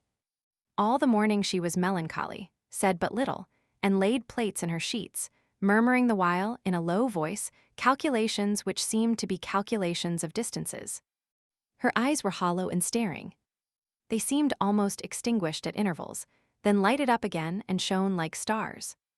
It seems as though, at the approach of a certain dark hour, the light of heaven fills those who are quitting the light of earth. Each time that Sister Simplice asked her how she felt, she replied invariably, "Well, I should like to see Madeleine." Some months before this, at the moment when Fantine had just lost her last modesty, her last shame, and her last joy, she was the shadow of herself. Now she was the specter of herself. Physical suffering had completed the work of moral suffering. This creature of 25 had a wrinkled brow, flabby cheeks, pinched nostrils, teeth from which the gums had receded, a leaden complexion, a bony neck, prominent shoulder blades, frail limbs, a clayey skin, and her golden hair was growing out sprinkled with gray. Alas! How illness improvises old age. At midday the physician returned, gave some directions, inquired whether the mayor had made his appearance at the infirmary, and shook his head. Madeleine usually came to see the invalid at 3 o'clock. As exactness is kindness, he was exact. About 2:30, Fantine began to be restless. In the course of 20 minutes, she asked the nun more than 10 times, "What time is it, sister?" 3 o'clock struck. At the 3rd stroke, Fantine sat up in bed. She who could, in general, hardly turn over, joined her yellow, fleshless hands in a sort of convulsive clasp, and the nun heard her utter one of those profound sighs which seemed to throw off dejection. Then Fantine turned and looked at the door. No one entered, the door did not open. She remained thus for a quarter of an hour, her eyes riveted on the door, motionless and apparently holding her breath. The sister dared not speak to her. The clock struck 3:15. Fantine fell back on her pillow. She said nothing, but began to plait the sheets once more. Half an hour passed, then an hour, no one came. Every time the clock struck, Fantine started up and looked towards the door, then fell back again. Her thought was clearly perceptible, but she uttered no name, she made no complaint, she blamed no one. But she coughed in a melancholy way. One would have said that something dark was descending upon her. She was livid, and her lips were blue. She smiled now and then. 5 o'clock struck. Then the sister heard her say, very low and gently, "He is wrong not to come today, since I am going away tomorrow." Sister Simplice herself was surprised at Madeleine's delay. In the meantime, Fantine was staring at the tester of her bed. She seemed to be endeavoring to recall something. All at once she began to sing in a voice as feeble as a breath. The nun listened. This is what Fantine was singing. "Lovely things we will buy as we stroll the faubourgs through. Roses are pink, cornflowers are blue, I love my love, cornflowers are blue. Yesterand the Virgin Mary came near my stove, in a broidered mantle clad, and said to me, 'Here, hide neath my veil the child whom you one day begged from me. Haste to the city, buy linen, buy a needle, buy thread. Lovely things we will buy as we stroll the faubourgs through. Dear Holy Virgin, beside my stove I have set a cradle with ribbons decked. God may give me his loveliest star. I prefer the child thou hast granted me. Madame, what shall I do with this linen fine? Make of it clothes for thy newborn babe. Roses are pink and cornflowers are blue, I love my love, and cornflowers are blue. Wash this linen, where, in the stream. Make of it, soiling not, spoiling not, a petticoat fair with its bodice fine, which I will embroider and fill with flowers. Madam, the child is no longer here, what is to be done? Then make of it a winding sheet in which to bury me. Lovely things we will buy as we stroll the faubourgs through. Roses are pink, cornflowers are blue, I love my love, cornflowers are blue." This song was an old cradle romance with which she had, in former days, lulled her little Cosette to sleep, and which had never recurred to her mind in all the 5 years during which she had been parted from her child. She sang it in so sad a voice, and to so sweet an air, that it was enough to make anyone, even a nun, weep. The sister, accustomed as she was to austerities, felt a tear spring to her eyes. The clock struck 6. Fantine did not seem to hear it. She no longer seemed to pay attention to anything about her. Sister Simplice sent a serving maid to inquire of the portress of the factory, whether the mayor had returned, and if he would not come to the infirmary soon. The girl returned in a few minutes. Fantine was still motionless, and seemed absorbed in her own thoughts. The servant informed Sister Simplice in a very low tone that the mayor had set out that morning before 6 o'clock, in a little tilbury harnessed to a white horse, cold as the weather was, that he had gone alone, without even a driver, that no one knew what road he had taken, that people said he had been seen to turn into the road to Arras, that others asserted that they had met him on the road to Paris, that when he went away, he had been very gentle, as usual, and that he had merely told the portress not to expect him that night. While the two women were whispering together, with their backs turned to Fantine's bed, the sister interrogating, the servant conjecturing, Fantine, with the feverish vivacity of certain organic maladies, which unite the free movements of health with the frightful emaciation of death, had raised herself to her knees in bed, with her shriveled hands resting on the bolster, and her head thrust through the opening of the curtains, and was listening. All at once she cried, "You are speaking of Madeleine. Why are you talking so low? What is he doing? Why does he not come?" Her voice was so abrupt and hoarse that the two women thought they heard the voice of a man. They wheeled round in affright. "Answer me," cried Fantine. The servant stammered. "The portress told me that he could not come today." "Be calm, my child," said the sister. "Lie down again." Fantine, without changing her attitude, continued in a loud voice, and with an accent that was both imperious and heartrending. "He cannot come." "Why not?" "You know the reason. You are whispering it to each other there. I want to know it." The servant maid hastened to say in the nun's ear, "Say that he is busy with the city council." Sister Simplice blushed faintly, for it was a lie that the maid had proposed to her. On the other hand, it seemed to her that the mere communication of the truth to the invalid would, without doubt, deal her a terrible blow, and that this was a serious matter in Fantine's present state. Her flush did not last long. The sister raised her calm, sad eyes to Fantine and said, "Monsieur le Maire has gone away." Fantine raised herself and crouched on her heels in the bed. Her eyes sparkled. Indescribable joy beamed from that melancholy face. "Gone," she cried. "He has gone to get Cosette." Then she raised her arms to heaven, and her white face became ineffable. Her lips moved. She was praying in a low voice. When her prayer was finished, "Sister," she said, "I am willing to lie down again. I will do anything you wish. I was naughty just now. I beg your pardon for having spoken so loud. It is very wrong to talk loudly. I know that well, my good sister, but you see, I am very happy. The good God is good. Madeleine is good, just think. He has gone to Montfermeil to get my little Cosette." She lay down again, with the nun's assistance, helped the nun to arrange her pillow, and kissed the little silver cross which she wore on her neck, and which Sister Simplice had given her. "My child," said the sister, "try to rest now and do not talk any more." Fantine took the sister's hand in her moist hands, and the latter was pained to feel that perspiration. He set out this morning for Paris. In fact, he need not even go through Paris. Montfermeil is a little to the left as you come thence. Do you remember how he said to me yesterday, when I spoke to him of Cosette, soon, soon? He wants to give me a surprise, you know. He made me sign a letter so that she could be taken from the Thénardiers. They cannot say anything, can they? They will give back Cosette, for they have been paid. The authorities will not allow them to keep the child since they have received their pay. Do not make signs to me that I must not talk, sister. I am extremely happy. I am doing well. I am not ill at all anymore. I am going to see Cosette again. I am even quite hungry. It is nearly 5 years since I saw her last. You cannot imagine how much attached one gets to children, and then she will be so pretty, you will see. If you only knew what pretty little rosy fingers she had. In the first place, she will have very beautiful hands. She had ridiculous hands when she was only a year old, like this. She must be a big girl now. She is 7 years old. She is quite a young lady. I call her Cosette, but her name is really Euphrasie. Stop. This morning I was looking at the dust on the chimney-piece, and I had a sort of idea come across me, like that I should see Cosette again soon. Mon Dieu!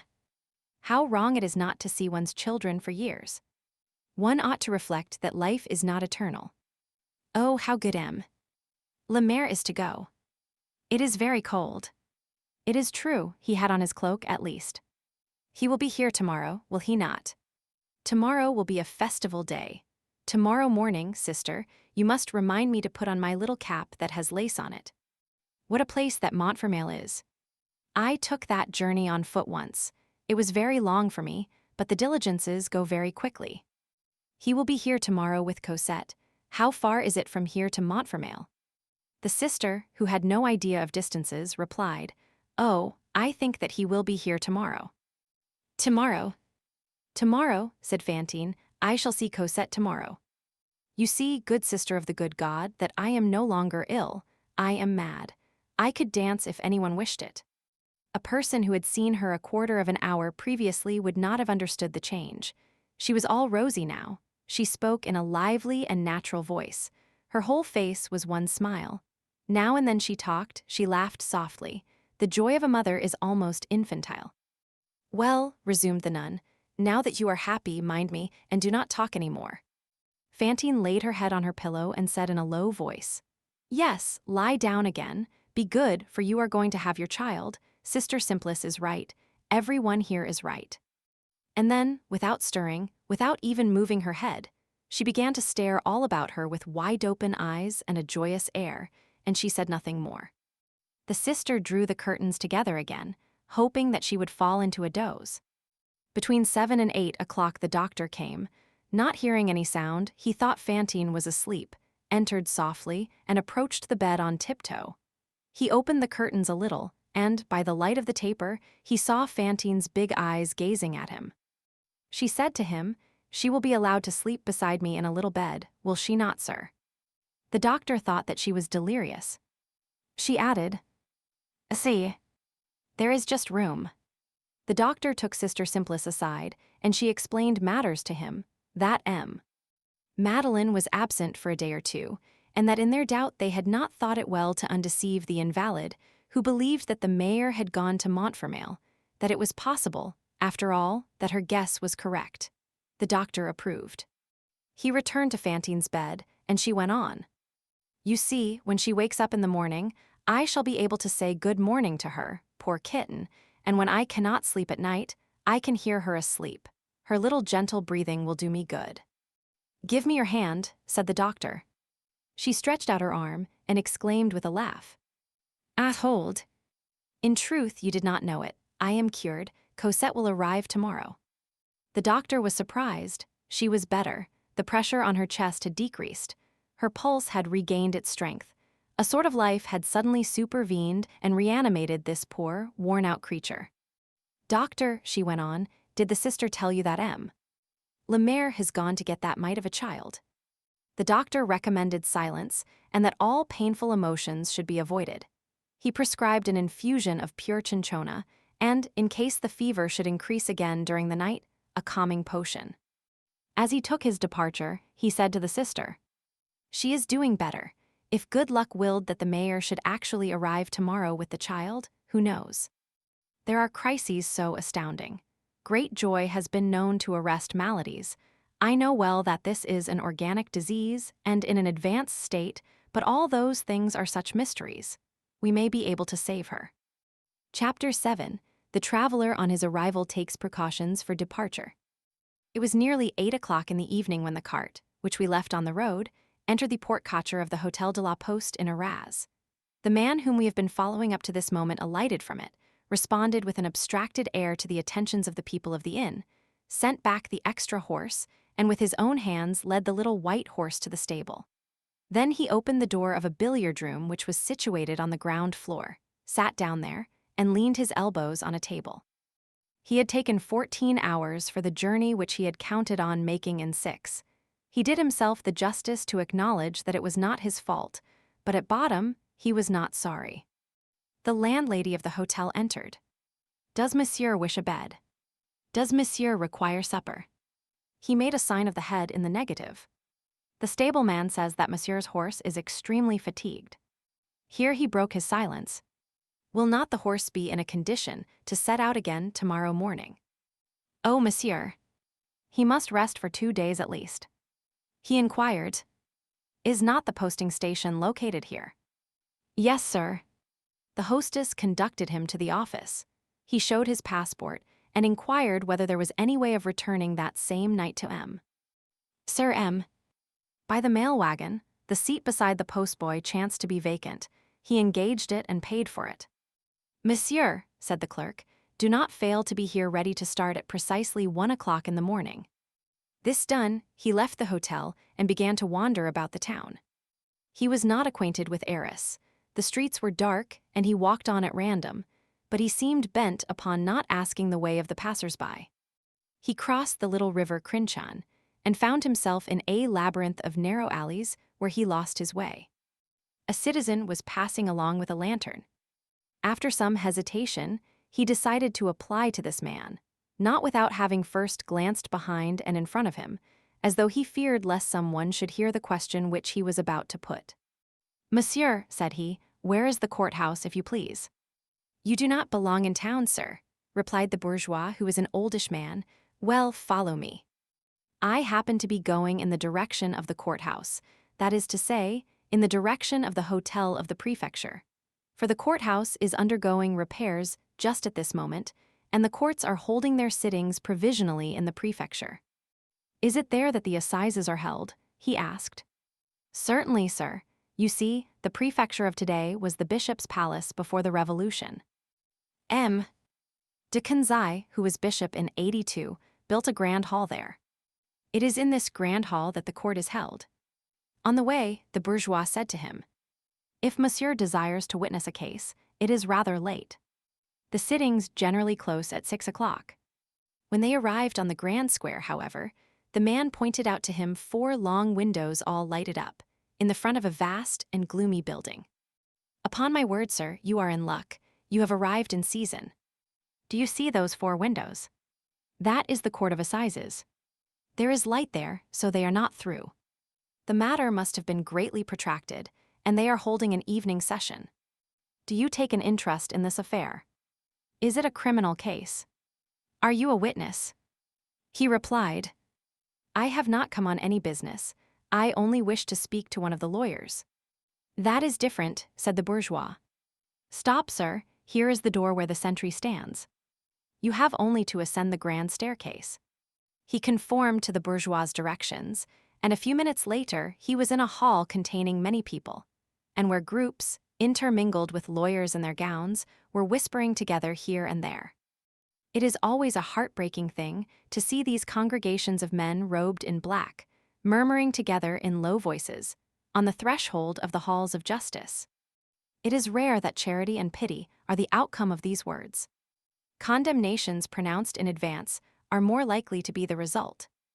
All these groups seem to the passing and thoughtful observer so many somber hives, where buzzing spirits construct in concert all sorts of dark edifices.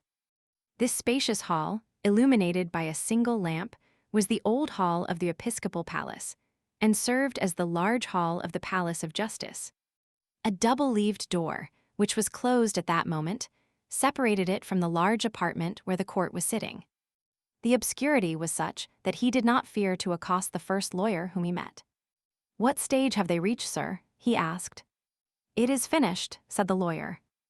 "Finished." This word was repeated in such accents that the lawyer turned round. "Excuse me, sir, perhaps you are a relative." "No, I know no one here." "Has judgment been pronounced?" "Of course." Nothing else was possible. "To penal servitude." "For life," he continued, in a voice so weak that it was barely audible. Then his identity was established. "What identity?" replied the lawyer. There was no identity to be established. The matter was very simple. The woman had murdered her child. The infanticide was proved. The jury threw out the question of premeditation, and she was condemned for life. "So it was a woman," said he. "Why, certainly." "The Limousin woman."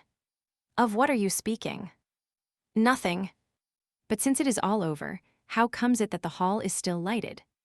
"For another case, which was begun about 2 hours ago." "What other case?" "Oh, this one is a clear case also. It is about a sort of blackguard, a man arrested for a second offense, a convict who has been guilty of theft. I don't know his name exactly. There's a bandit's fizz for you. I'd send him to the galleys on the strength of his face alone." "Is there any way of getting into the courtroom, sir?" said he. "I really think that there is not. There is a great crowd. However, the hearing has been suspended. Some people have gone out, and when the hearing is resumed, you might make an effort." "Where is the entrance?" "Through yonder large door." The lawyer left him. In the course of a few moments, he had experienced, almost simultaneously, almost intermingled with each other, all possible emotions. The words of this indifferent spectator had, in turn, pierced his heart like needles of ice and like blades of fire. When he saw that nothing was settled, he breathed freely once more, but he could not have told whether what he felt was pain or pleasure. He drew near to many groups and listened to what they were saying. The docket of the session was very heavy. The president had appointed for the same day 2 short and simple cases. They had begun with the infanticide, and now they had reached the convict, the old offender, the return horse. This man had stolen apples, but that did not appear to be entirely proved. What had been proved was that he had already been in the galleys at Toulon. It was that which lent a bad aspect to his case. However, the man's examination and the depositions of the witnesses had been completed, but the lawyer's plea and the speech of the public prosecutor were still to come. It could not be finished before midnight. The man would probably be condemned. The Attorney General was very clever and never missed his culprits. He was a brilliant fellow who wrote verses. An usher stood at the door, communicating with the hall of the assizes. He inquired of this usher, "Will the door be opened soon, sir?" "It will not be opened at all," replied the usher. "What?" "It will not be opened when the hearing is resumed." "Is not the hearing suspended?" "The hearing has just been begun again," replied the usher, "but the door will not be opened again." "Why?" "Because the hall is full." "What?" "There is not room for one more." "Not another one." "The door is closed. No one can enter now." The usher added after a pause, "There are, to tell the truth, 2 or 3 extra places behind Monsieur le Président, but Monsieur le Président only admits public functionaries to them." So saying, the usher turned his back. He retired with bowed head, traversed the antechamber, and slowly descended the stairs, as though hesitating at every step. It is probable that he was holding counsel with himself. The violent conflict which had been going on within him since the preceding evening was not yet ended, and every moment he encountered some new phase of it. On reaching the landing place, he leaned his back against the balusters and folded his arms. All at once he opened his coat, drew out his pocketbook, took from it a pencil, tore out a leaf, and upon that leaf he wrote rapidly, by the light of the street lantern, this line: M. Madeleine, Mayor of M. Sir M. Then he ascended the stairs once more with great strides, made his way through the crowd, walked straight up to the usher, handed him the paper, and said in an authoritative manner, "Take this to Monsieur le Président." The usher took the paper, cast a glance upon it, and obeyed. Chapter 8: An Entrance by Favor. Although he did not suspect the fact, the mayor of M. Sir M. enjoyed a sort of celebrity. For the space of 7 years, his reputation for virtue had filled the whole of Baz-Boulonnais. It had eventually passed the confines of a small district and had been spread abroad through 2 or 3 neighboring departments. Besides the service which he had rendered to the chief town by resuscitating the black jet industry, there was not one out of the 140 communes of the arrondissement of M. Sir M. which was not indebted to him for some benefit. He had even at need contrived to aid and multiply the industries of other arrondissements. It was thus that he had, when occasion offered, supported with his credit and his funds the linen factory at Boulogne, the flax spinning industry at Frevent, and the hydraulic manufacture of cloth at Bauber-sur-Canche. Everywhere the name of M. Madeleine was pronounced with veneration. Arras and Douai envied the happy little town of M. Sir M.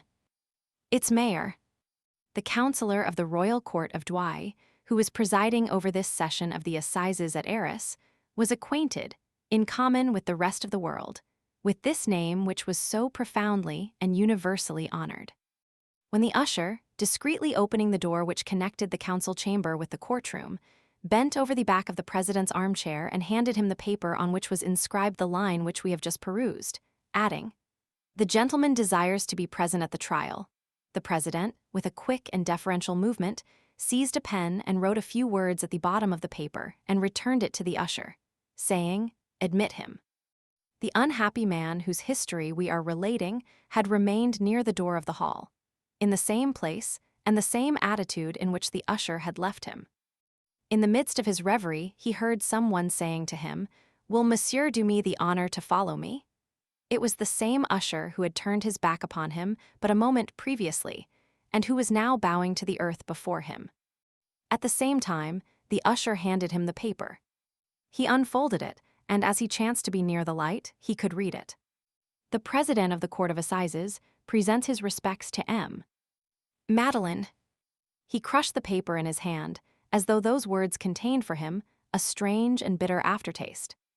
He followed the usher. A few minutes later, he found himself alone in a sort of wainscoted cabinet of severe aspect, lighted by 2 wax candles, placed upon a table with a green cloth.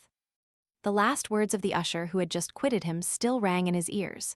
"Monsieur, you are now in the council chamber. You have only to turn the copper handle of yonder door, and you will find yourself in the courtroom, behind the president's chair." These words were mingled in his thoughts with a vague memory of narrow corridors and dark staircases which he had recently traversed. The usher had left him alone.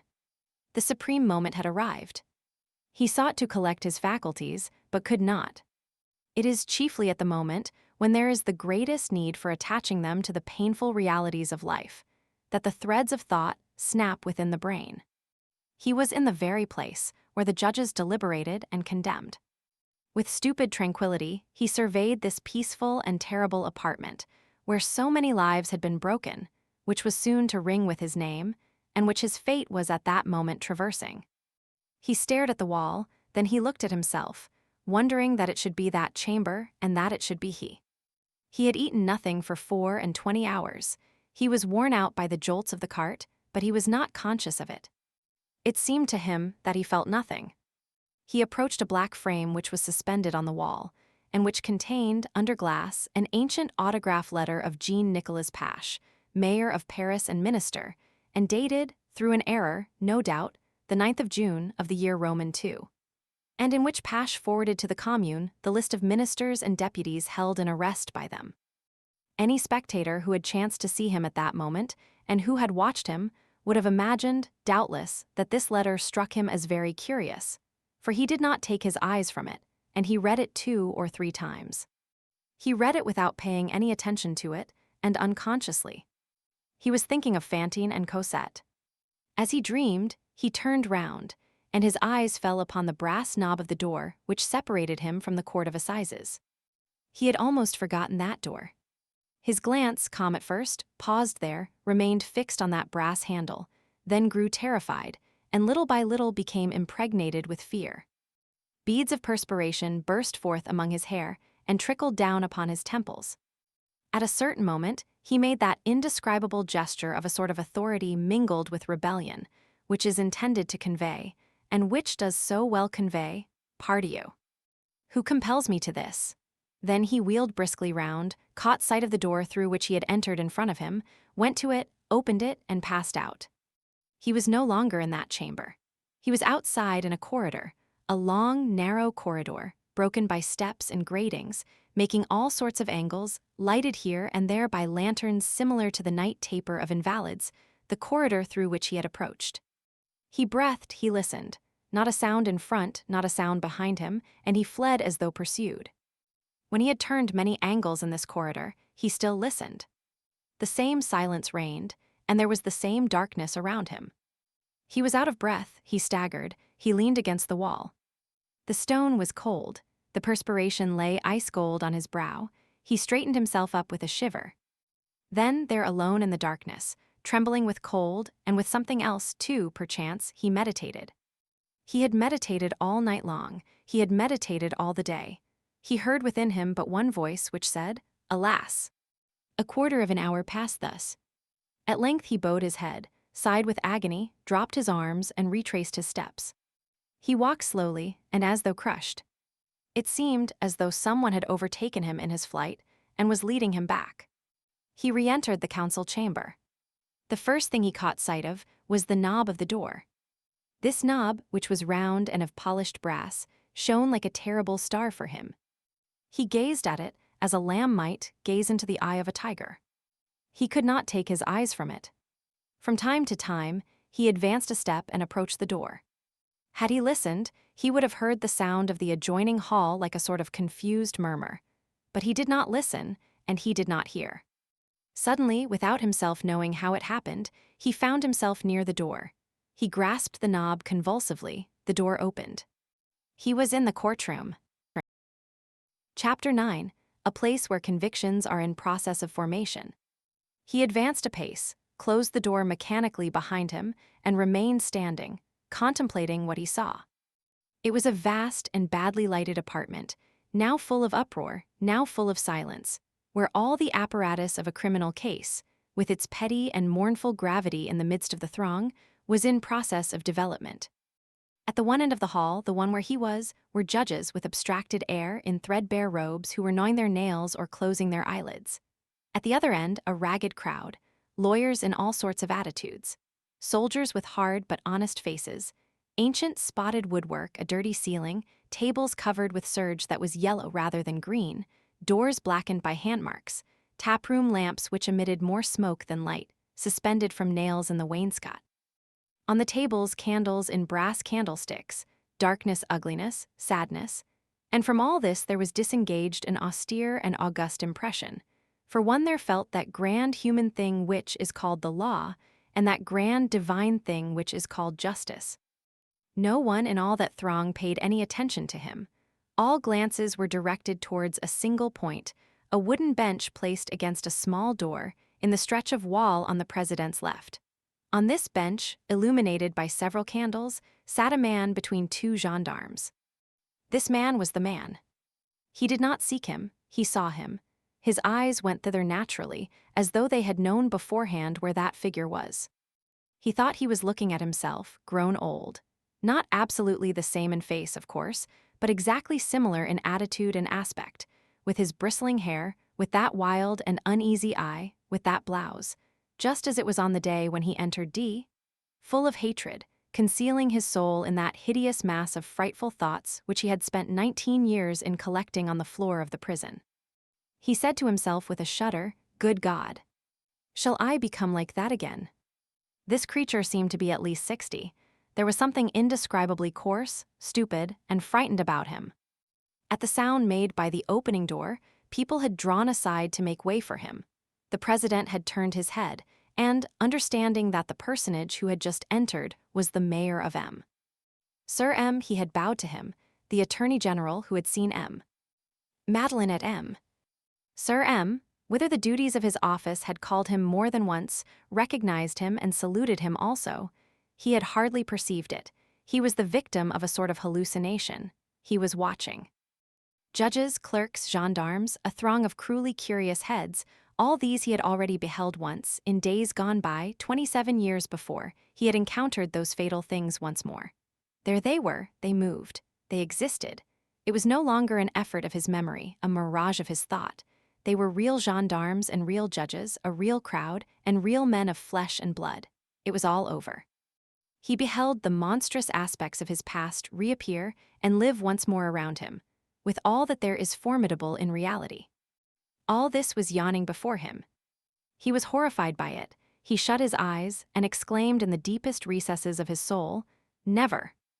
And by a tragic play of destiny which made all his ideas tremble and rendered him nearly mad, it was another self of his that was there. All called that man, who was being tried, Jean Valjean. Under his very eyes, unheard-of vision, he had a sort of representation of the most horrible moment of his life, enacted by his spectre. Everything was there. The apparatus was the same, the hour of the night, the faces of the judges, of soldiers, and of spectators. All were the same, only above the president's head there hung a crucifix, something which the courts had lacked at the time of his condemnation. God had been absent when he had been judged. There was a chair behind him. He dropped into it, terrified at the thought that he might be seen. When he was seated, he took advantage of a pile of cardboard boxes which stood on the judge's desk to conceal his face from the whole room. He could now see without being seen. He had fully regained consciousness of the reality of things. Gradually, he recovered. He attained that phase of composure where it is possible to listen. M. Bamitabois was one of the jurors. He looked for Javert but did not see him. The seat of the witnesses was hidden from him by the clerk's table, and then, as we have just said, the hall was sparely lighted. At the moment of this entrance, the defendant's lawyer had just finished his plea. The attention of all was excited to the highest pitch.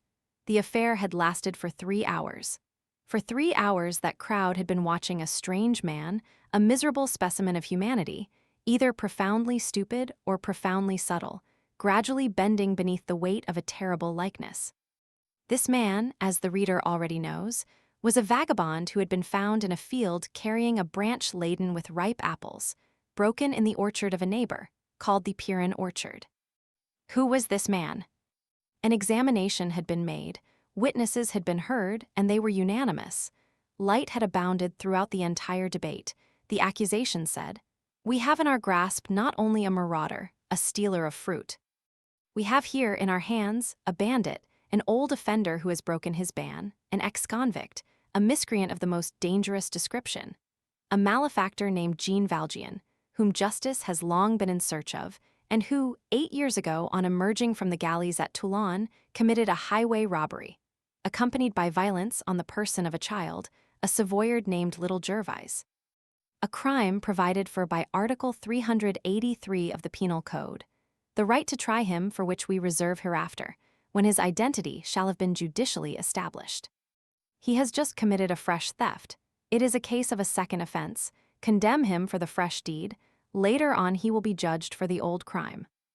In the face of this accusation, in the face of the unanimity of the witnesses, the accused appeared to be astonished more than anything else. He made signs and gestures which were meant to convey no, or else he stared at the ceiling.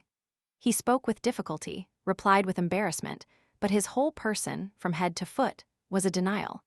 He was an idiot in the presence of all these minds ranged in order of battle around him, and like a stranger in the midst of this society which was seizing fast upon him. Nevertheless, it was a question of the most menacing future for him. The likeness increased every moment, and the entire crowd surveyed, with more anxiety than he did himself, that sentence freighted with calamity, which descended ever closer over his head. There was even a glimpse of a possibility afforded. Besides the galleys, a possible death penalty, in case his identity were established, and the affair of Little Gervais were to end thereafter in condemnation. Who was this man? What was the nature of his apathy? Was it imbecility or craft? Did he understand too well, or did he not understand at all? These were questions which divided the crowd and seemed to divide the jury. There was something both terrible and puzzling in this case. The drama was not only melancholy, it was also obscure. The counsel for the defense had spoken tolerably well, in that provincial tongue which has long constituted the eloquence of the bar, and which was formerly employed by all advocates, at Paris as well as at Romorantin or at Montbrison, and which today, having become classic, is no longer spoken except by the official orators of magistracy, to whom it is suited on account of its grave sonorousness and its majestic stride. A tongue in which a husband is called a consort, and a woman a spouse. Paris, the center of art and civilization, the king, the monarch, Monseigneur the bishop, a sainted pontiff, the district attorney, the eloquent interpreter of public prosecution, the arguments, the accents which we have just listened to, the age of Louis Roman XIV. The grand age, a theater, the temple of Melpomene, the reigning family, the august blood of our kings, a concert, a musical solemnity, the general commandant of the province, the illustrious warrior, who, etc. The pupils in the seminary, these tender levities, errors imputed to newspapers, the imposture which distills its venom through the columns of those organs, etc. The lawyer had, accordingly, begun with an explanation as to the theft of the apples, an awkward matter couched in fine style, but Benin Bossut himself was obliged to allude to a chicken in the midst of a funeral oration, and he extricated himself from the situation in stately fashion. The lawyer established the fact that the theft of the apples had not been circumstantially proved. His client, whom he, in his character of counsel, persisted in calling Champmatthew, had not been seen scaling that wall nor breaking that branch by anyone. He had been taken with that branch, which the lawyer preferred to call a bough, in his possession, but he said that he had found it broken off and lying on the ground, and had picked it up. Where was there any proof to the contrary? No doubt that branch had been broken off and concealed after the scaling of the wall, then thrown away by the alarmed marauder. There was no doubt that there had been a thief in the case. But what proof was there that that thief had been Champmatthew? One thing only: his character as an ex-convict. The lawyer did not deny that that character appeared to be, unhappily, well attested. The accused had resided at Faverolles. The accused had exercised the calling of a tree pruner there. The name of Champmatthew might well have had its origin in Jean Matthew. All that was true, in short, 4 witnesses recognized Champmatthew, positively and without hesitation, as that convict, Jean Valjean. To these signs, to this testimony, the counsel could oppose nothing but the denial of his client, the denial of an interested party. But supposing that he was the convict Jean Valjean, did that prove that he was the thief of the apples? That was a presumption at the most, not a proof. The prisoner, it was true, and his counsel, in good faith, was obliged to admit it, had adopted a bad system of defense. He obstinately denied everything, the theft and his character of convict. An admission upon this last point would certainly have been better, and would have won for him the indulgence of his judges. The counsel had advised him to do this, but the accused had obstinately refused, thinking, no doubt, that he would save everything by admitting nothing. It was an error, but ought not the paucity of this intelligence to be taken into consideration? This man was visibly stupid. Long continued wretchedness in the galleys, long misery outside the galleys, had brutalized him. Etc. He defended himself badly. Was that a reason for condemning him? As for the affair with little Gervais, the counsel need not discuss it. It did not enter into the case. The lawyer wound up by beseeching the jury and the court, if the identity of Jean Valjean appeared to them to be evident, to apply to him the police penalties which are provided for a criminal who has broken his ban, and not the frightful chastisement which descends upon the convict guilty of a second offense. The district attorney answered the counsel for the defense. He was violent and florid, as district attorneys usually are. He congratulated the counsel for the defense on his loyalty, and skillfully took advantage of this loyalty. He reached the accused through all the concessions made by his lawyer. The advocate had seemed to admit that the prisoner was Jean Valjean. He took note of this. So this man was Jean Valjean. This point had been conceded to the accusation and could no longer be disputed. Here, by means of a clever autonomasia which went back to the sources and causes of crime, the district attorney thundered against the immorality of the Romantic school, then dawning under the name of the Satanic school, which had been bestowed upon it by the critics of the Quotidian and the Oriflamme. He attributed, not without some probability, to the influence of this perverse literature the crime of Champmathieu, or rather, to speak more correctly, of Jean Valjean. Having exhausted these considerations, he passed on to Jean Valjean himself. Who was this Jean Valjean? Description of Jean Valjean. A monster spewed forth, etc. The model for this sort of description is contained in the tale of the Aramin, which is not useful to tragedy, but which every day renders great services to judicial eloquence. The audience and the jury shuddered. The description finished, the district attorney resumed with an oratorical turn calculated to raise the enthusiasm of the journal of the prefecture to the highest pitch on the following day. And it is such a man, etc., etc., etc., vagabond, beggar, without means of existence, etc., etc., inured by his past life to culpable deeds, and but little reformed by his sojourn in the galleys, as was proved by the crime committed against little Gervais, etc., etc. It is such a man, caught upon the highway in the very act of theft, a few paces from a wall that had been scaled, still holding in his hand the object stolen, who denies the crime, the theft, the climbing the wall, denies everything, denies even his own identity. In addition to 100 other proofs, to which we will not recur, 4 witnesses recognize him: Javert, the upright inspector of police; Javert and 3 of his former companions in infamy, the convicts Brevet, Chenildieu, and Cochepaille. What does he offer in opposition to this overwhelming unanimity? His denial. What obduracy!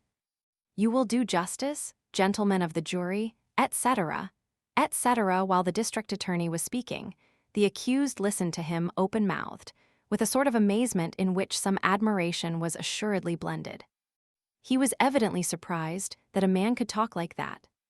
From time to time, at those energetic moments of the prosecutor's speech, when eloquence which cannot contain itself overflows in a flood of withering epithets and envelops the accused like a storm, he moved his head slowly from right to left and from left to right in the sort of mute and melancholy protest with which he had contented himself since the beginning of the argument. 2 or 3 times the spectators who were nearest to him heard him say in a low voice, "That is what comes of not having asked him." Baloup, the district attorney, directed the attention of the jury to this stupid attitude, evidently deliberate, which denoted not imbecility, but craft, skill, a habit of deceiving justice, and which set forth in all its nakedness the profound perversity of this man. He ended by making his reserves on the affair of little Gervais and demanding a severe sentence. At that time, as the reader will remember, it was penal servitude for life. The counsel for the defense rose, began by complimenting Monsieur l'Avocat General on his admirable speech, then replied as best he could, but he weakened. The ground was evidently slipping away from under his feet. Chapter 10, The System of Denials. The moment for closing the debate had arrived. The president had the accused stand up and address to him the customary question, "Have you anything to add to your defense?" The man did not appear to understand, as he stood there, twisting in his hands a terrible cap which he had. The president repeated the question. This time the man heard it. He seemed to understand. He made a motion like a man who is just waking up, cast his eyes about him, stared at the audience, the gendarmes, his counsel, the jury, the court, laid his monstrous fist on the rim of woodwork in front of his bench, took another look, and all at once, fixing his glance upon the district attorney, he began to speak. It was like an eruption. It seemed, from the manner in which the words escaped from his mouth, incoherent, impetuous, pell-mell, tumbling over each other, as though they were all pressing forward to issue forth at once. He said, "This is what I have to say. That I have been a wheelwright in Paris, and that it was with Monsieur Baloup. It is a hard trade. In the wheelwright's trade, one works always in the open air, in courtyards, under sheds when the masters are good, never in closed workshops, because space is required, you see. In winter one gets so cold that one beats one's arms together to warm oneself, but the masters don't like it. They say it wastes time. Handling iron, when there is ice between the paving stones, is hard work. That wears a man out quickly. One is old while he is still quite young in that trade. At 40, a man is done for. I was 53. I was in a bad state. And then, workmen are so mean. When a man is no longer young, they call him nothing but an old bird, old beast. I was not earning more than 30 sous a day. They paid me as little as possible. The masters took advantage of my age, and then I had my daughter, who was a laundress at the river.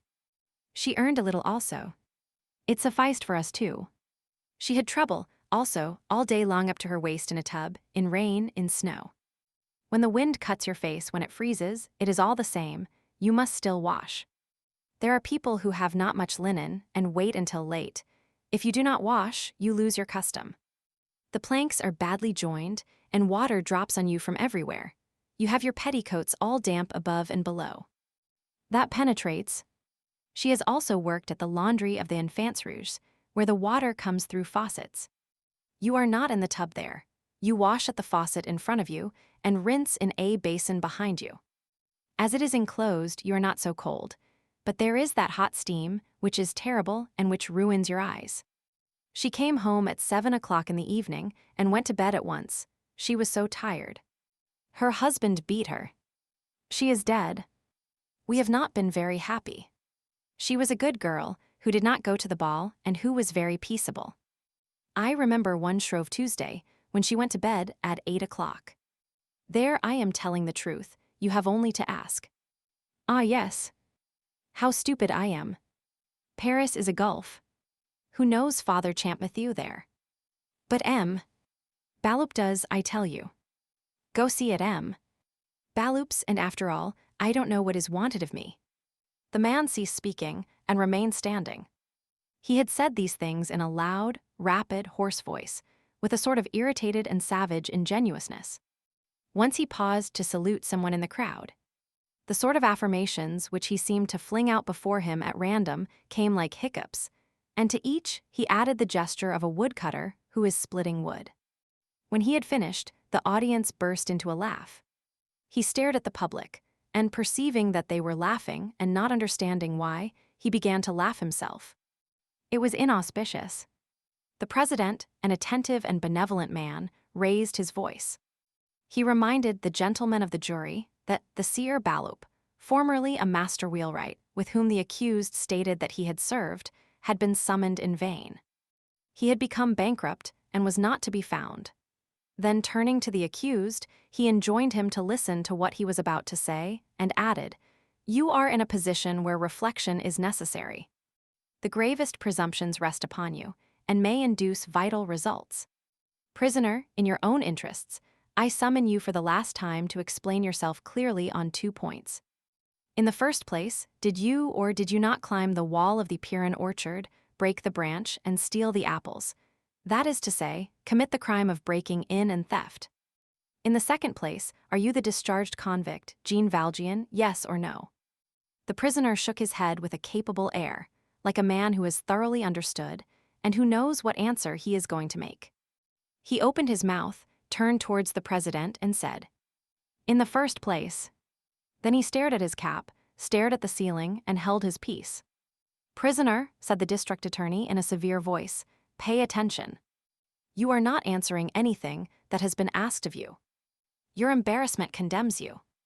It is evident that your name is not Champmatthew, that you are the convict Jean Valjean, concealed first under the name of Jean Matthew, which was the name of his mother. That you went to Auvergne, that you were born at Faverolles, where you were a pruner of trees. It is evident that you have been guilty of entering, and of the theft of ripe apples from the Piran orchard. The gentlemen of the jury will form their own opinion." The prisoner had finally resumed his seat. He arose abruptly when the district attorney had finished and exclaimed, "You are very wicked, that you are. This what I wanted to say, I could not find words for it at first. I have stolen nothing. I am a man who does not have something to eat every day. I was coming from Ailey. I was walking through the country after a shower, which had made the whole country yellow. Even the ponds were overflowed, and nothing sprang from the sand any more but the little blades of grass at the wayside. I found a broken branch with apples on the ground. I picked up the branch without knowing that it would get me into trouble. I have been in prison, and they have been dragging me about for the last 3 months. More than that I cannot say. People talk against me, they tell me, 'Answer.' The gendarme, who is a good fellow, nudges my elbow and says to me in a low voice, 'Come, answer.' I don't know how to explain, I have no education. I am a poor man, that is where they wrong me because they do not see this. I have not stolen, I picked up from the ground things that were lying there. You say Jean Valjean, Jean Matthew. I don't know those persons, they are villagers. I worked for M. Baloup Boulevard de El Hospital, my name is Champmatthew. You are very clever to tell me where I was born. I don't know myself. It's not everybody who has a house in which to come into the world. That would be too convenient. I think that my father and mother were people who strolled along the highways. I know nothing different. When I was a child, they called me young fellow. Now they call me old fellow. Those are my baptismal names. Take that as you like. I have been in Auvergne. I have been at Faverolles. Party. Well, can't a man have been in Auvergne or at Faverolles without having been in the galleys? I tell you that I have not stolen and that I am Father Champmatthew. I have been with M. Baloup, I have had a settled residence. You worry me with your nonsense there. Why is everybody pursuing me so furiously?" The district attorney had remained standing. He addressed the president. "Monsieur le Président, in view of the confused but exceedingly clever denials of the prisoner, who would like to pass himself off as an idiot, but who will not succeed in so doing, we shall attend to that. We demand that it shall please you, and that it shall please the court to summon once more into this place the convicts Brevet, Cochepale, and Chenildieu, and Police Inspector Javert, and question them for the last time as to the identity of the prisoner with the convict Jean Valjean." "I would remind the district attorney," said the president, "that Police Inspector Javert, recalled by his duties to the capital of a neighboring arrondissement, left the courtroom and the town as soon as he had made his deposition. We have accorded him permission, with the consent of the district attorney and of the counsel for the prisoner." "That is true, Mr. President," responded the district attorney. "In the absence of Sire Javert, I think it my duty to remind the gentlemen of the jury of what he said here a few hours ago. Javert is an estimable man, who does honor by his rigorous and strict probity to inferior but important functions. These are the terms of his deposition. I do not even stand in need of circumstantial proofs and moral presumptions to give the lie to the prisoner's denial. I recognize him perfectly. The name of this man is not Champmatthew. He is an ex-convict named Jean Valjean and is very vicious and much to be feared. It is only with extreme regret that he was released at the expiration of his term. He underwent 19 years of penal servitude for theft. He made 5 or 6 attempts to escape. Besides the theft from Little Gervais and from the Piran orchard, I suspect him of a theft committed in the house of His Grace, the late Bishop of D. I often saw him at the time when I was adjutant of the galley guard at the prison in Toulon. I repeat that I recognize him perfectly. This extremely precise statement appeared to produce a vivid impression on the public and on the jury. The district attorney concluded by insisting that in default of Javert, the three witnesses Brevet, Chenildieu, and Cochepaille should be heard once more and solemnly interrogated. The president transmitted the order to an usher, and, a moment later, the door of the witnesses' room opened. The usher, accompanied by a gendarme ready to lend him armed assistance, introduced the convict Brevet. The audience was in suspense, and all breasts heaved as though they had contained but one soul. The ex-convict Brevet wore the black and gray waistcoat of the central prisons. Brevet was a person 60 years of age, who had a sort of businessman's face and the air of a rascal. The two sometimes go together. In prison, whither fresh misdeeds had led him, he had become something in the nature of a turnkey. He was a man of whom his superiors said, "He tries to make himself of use." The chaplains bore good testimony as to his religious habits. It must not be forgotten that this passed under the Restoration. "Brevet," said the president, "you have undergone an ignominious sentence, and you cannot take an oath." Brevet dropped his eyes. "Nevertheless," continued the president, "even in the man whom the law has degraded, there may remain, when the divine mercy permits it, a sentiment of honor and of equity. It is to this sentiment that I appeal at this decisive hour. If it still exists in you, and I hope it does, reflect before replying to me. Consider on the one hand this man, whom a word from you may ruin, on the other hand justice, which a word from you may enlighten. The instant is solemn. There is still time to retract if you think you have been mistaken. Rise, prisoner. Brevet, take a good look at the accused, recall your souvenirs, and tell us on your soul and conscience, if you persist in recognizing this man as your former companion in the galleys, Jean Valjean." Brevet looked at the prisoner, then turned towards the court. "Yes, Mr. President, I was the first to recognize him, and I stick to it. That man is Jean Valjean, who entered at Toulon in 1796 and left in 1815. I left a year later. He has the air of a brute now, but it must be because age has brutalized him. He was sly at the galleys. I recognize him positively."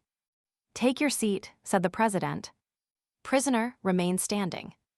Chenildieu was brought in, a prisoner for life, as was indicated by his red cassock and his green cap. He was serving out his sentence at the galleys of Toulon, whence he had been brought for this case. He was a small man of about 50, brisk, wrinkled, frail, yellow, brazen-faced, feverish, who had a sort of sickly feebleness about all his limbs and his whole person, and an immense force in his glance. His companions in the galleys had nicknamed him Idenigod, Genidea, Chenildieu. The president addressed him in nearly the same words which he had used to Brevet.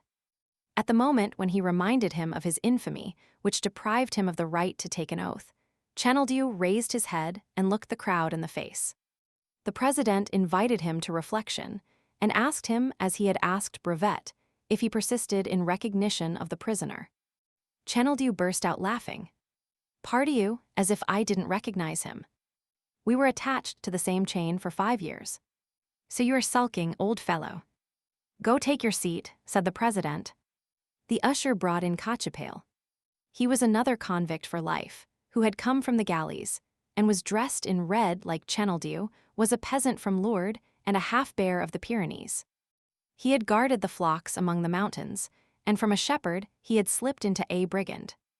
Cochepaille was no less savage, and seemed even more stupid than the prisoner.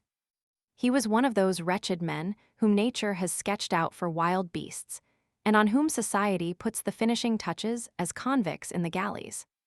The president tried to touch him with some grave and pathetic words, and asked him, as he had asked the other two, if he persisted, without hesitation or trouble, in recognizing the man who was standing before him. "He is Jean Valjean," said Cochepaille. He was even called Jean the Screw, because he was so strong. Each of these affirmations from these three men, evidently sincere and in good faith, had raised in the audience a murmur of bad augury for the prisoner. A murmur which increased and lasted longer each time that a fresh declaration was added to the proceeding. The prisoner had listened to them with that astounded face which was, according to the accusation, his principal means of defense. At the first, the gendarmes, his neighbors, had heard him mutter between his teeth, "Ah, well, he's a nice one." After the second, he said, a little louder, with an air that was almost that of satisfaction, "Good." At the third, he cried, "Famous." The president addressed him. "Have you heard, prisoner? What have you to say?" He replied, "I say, famous." An uproar broke out among the audience and was communicated to the jury. It was evident that the man was lost. "Ushers," said the president, "enforce silence. I am going to sum up the arguments." At that moment there was a movement just beside the president. A voice was heard crying, "Brevet! Channel Dieu! Cachapale! Look here!" All who heard that voice were chilled, so lamentable and terrible was it. All eyes returned to the point whence it had proceeded. A man placed among the privileged spectators who were seated behind the court had just risen, had pushed open the half-door which separated the tribunal from the audience, and was standing in the middle of the hall. The president, the district attorney, M. Bamatabwa, 20 persons, recognized him and exclaimed in concert, "M. Madeline." Chapter 11, Champmatthew more and more astonished. It was he, in fact. The clerk's lamp illumined his countenance. He held his hat in his hand. There was no disorder in his clothing. His coat was carefully buttoned. He was very pale, and he trembled slightly. His hair, which had still been gray on his arrival in Arras, was now entirely white. It had turned white during the hour he had sat there. All heads were raised. The sensation was indescribable. There was a momentary hesitation in the audience. The voice had been so heart-rending. The man who stood there appeared so calm that they did not understand at first. They asked themselves whether he had indeed uttered that cry. They could not believe that that tranquil man had been the one to give that terrible outcry. This indecision only lasted a few seconds. Even before the president and the district attorney could utter a word, before the ushers and the gendarmes could make a gesture, the man whom all still called, at that moment, M. Madeline had advanced towards the witnesses Cachapale, Brevet, and Chenildieu. "Do you not recognize me?" said he. All three remained speechless, and indicated by a sign of the head that they did not know him. Cachapale, who was intimidated, made a military salute. M. Madeline turned towards the jury and the court, and said in a gentle voice, "Gentlemen of the jury, order the prisoner to be released. Mr. President, have me arrested. He is not the man whom you are in search of. It is I am Jean Valjean." Not a mouth breathed. The first commotion of astonishment had been followed by a silence like that of the grave. Those within the hall experienced that sort of religious terror which seizes the masses when something grand has been done. In the meantime, the face of the president was stamped with sympathy and sadness. He had exchanged a rapid sign with the district attorney and a few low-toned words with the assistant judges. He addressed the public and asked in accents which all understood, "Is there a physician present?" The district attorney took the word. "Gentlemen of the jury, the very strange and unexpected incident which disturbs the audience inspires us, like yourselves, only with a sentiment which it is unnecessary for us to express. You all know, by reputation at least, the Honorable M. Madeline, Mayor of M. Sir M., if there is a physician in the audience, we join the president in requesting him to attend to M. Madeline and to conduct him to his home. M. Madeline did not allow the district attorney to finish. He interrupted him in accents full of suavity and authority. These are the words which he uttered. Here they are literally, as they were written down, immediately after the trial by one of the witnesses to this scene, and as they now ring in the ears of those who heard them nearly 40 years ago.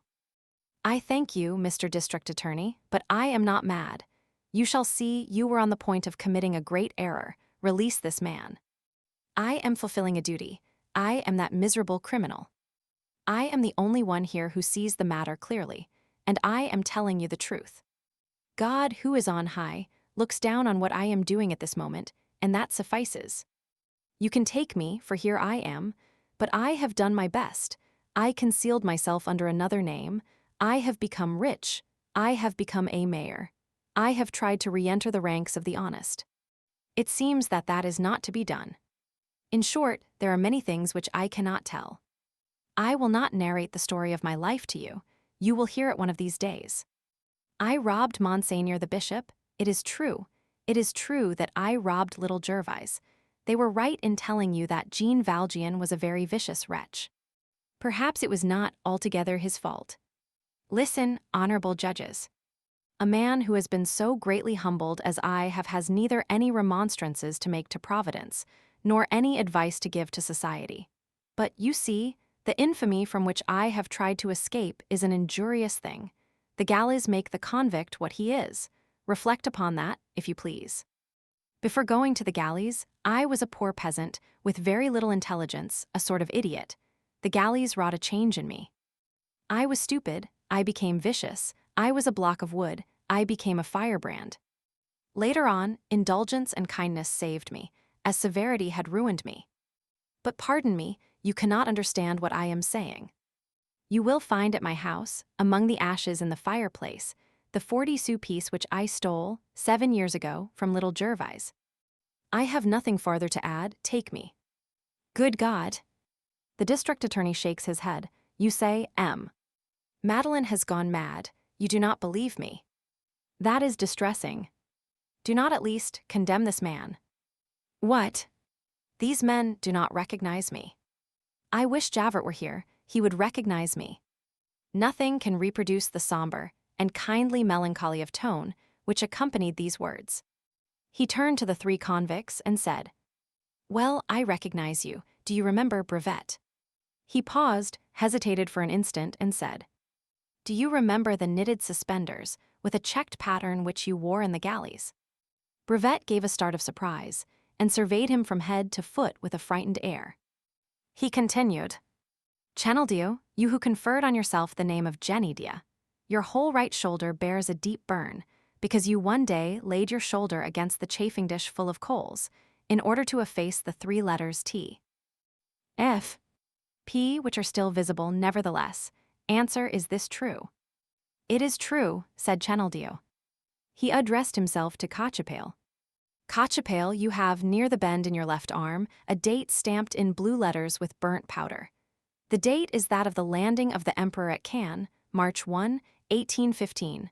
Pull up your sleeve. Cochepaille pushed up his sleeve. All eyes were focused on him and on his bare arm. A gendarme held a light close to it. There was the date. The unhappy man turned to the spectators, and the judges with a smile which still rends the hearts of all who saw it whenever they think of it. It was a smile of triumph. It was also a smile of despair. You see plainly, he said, that I am Jean Valjean. In that chamber there were no longer either judges, accusers, nor gendarmes. There was nothing but staring eyes and sympathizing hearts. No one recalled any longer the part that each might be called upon to play.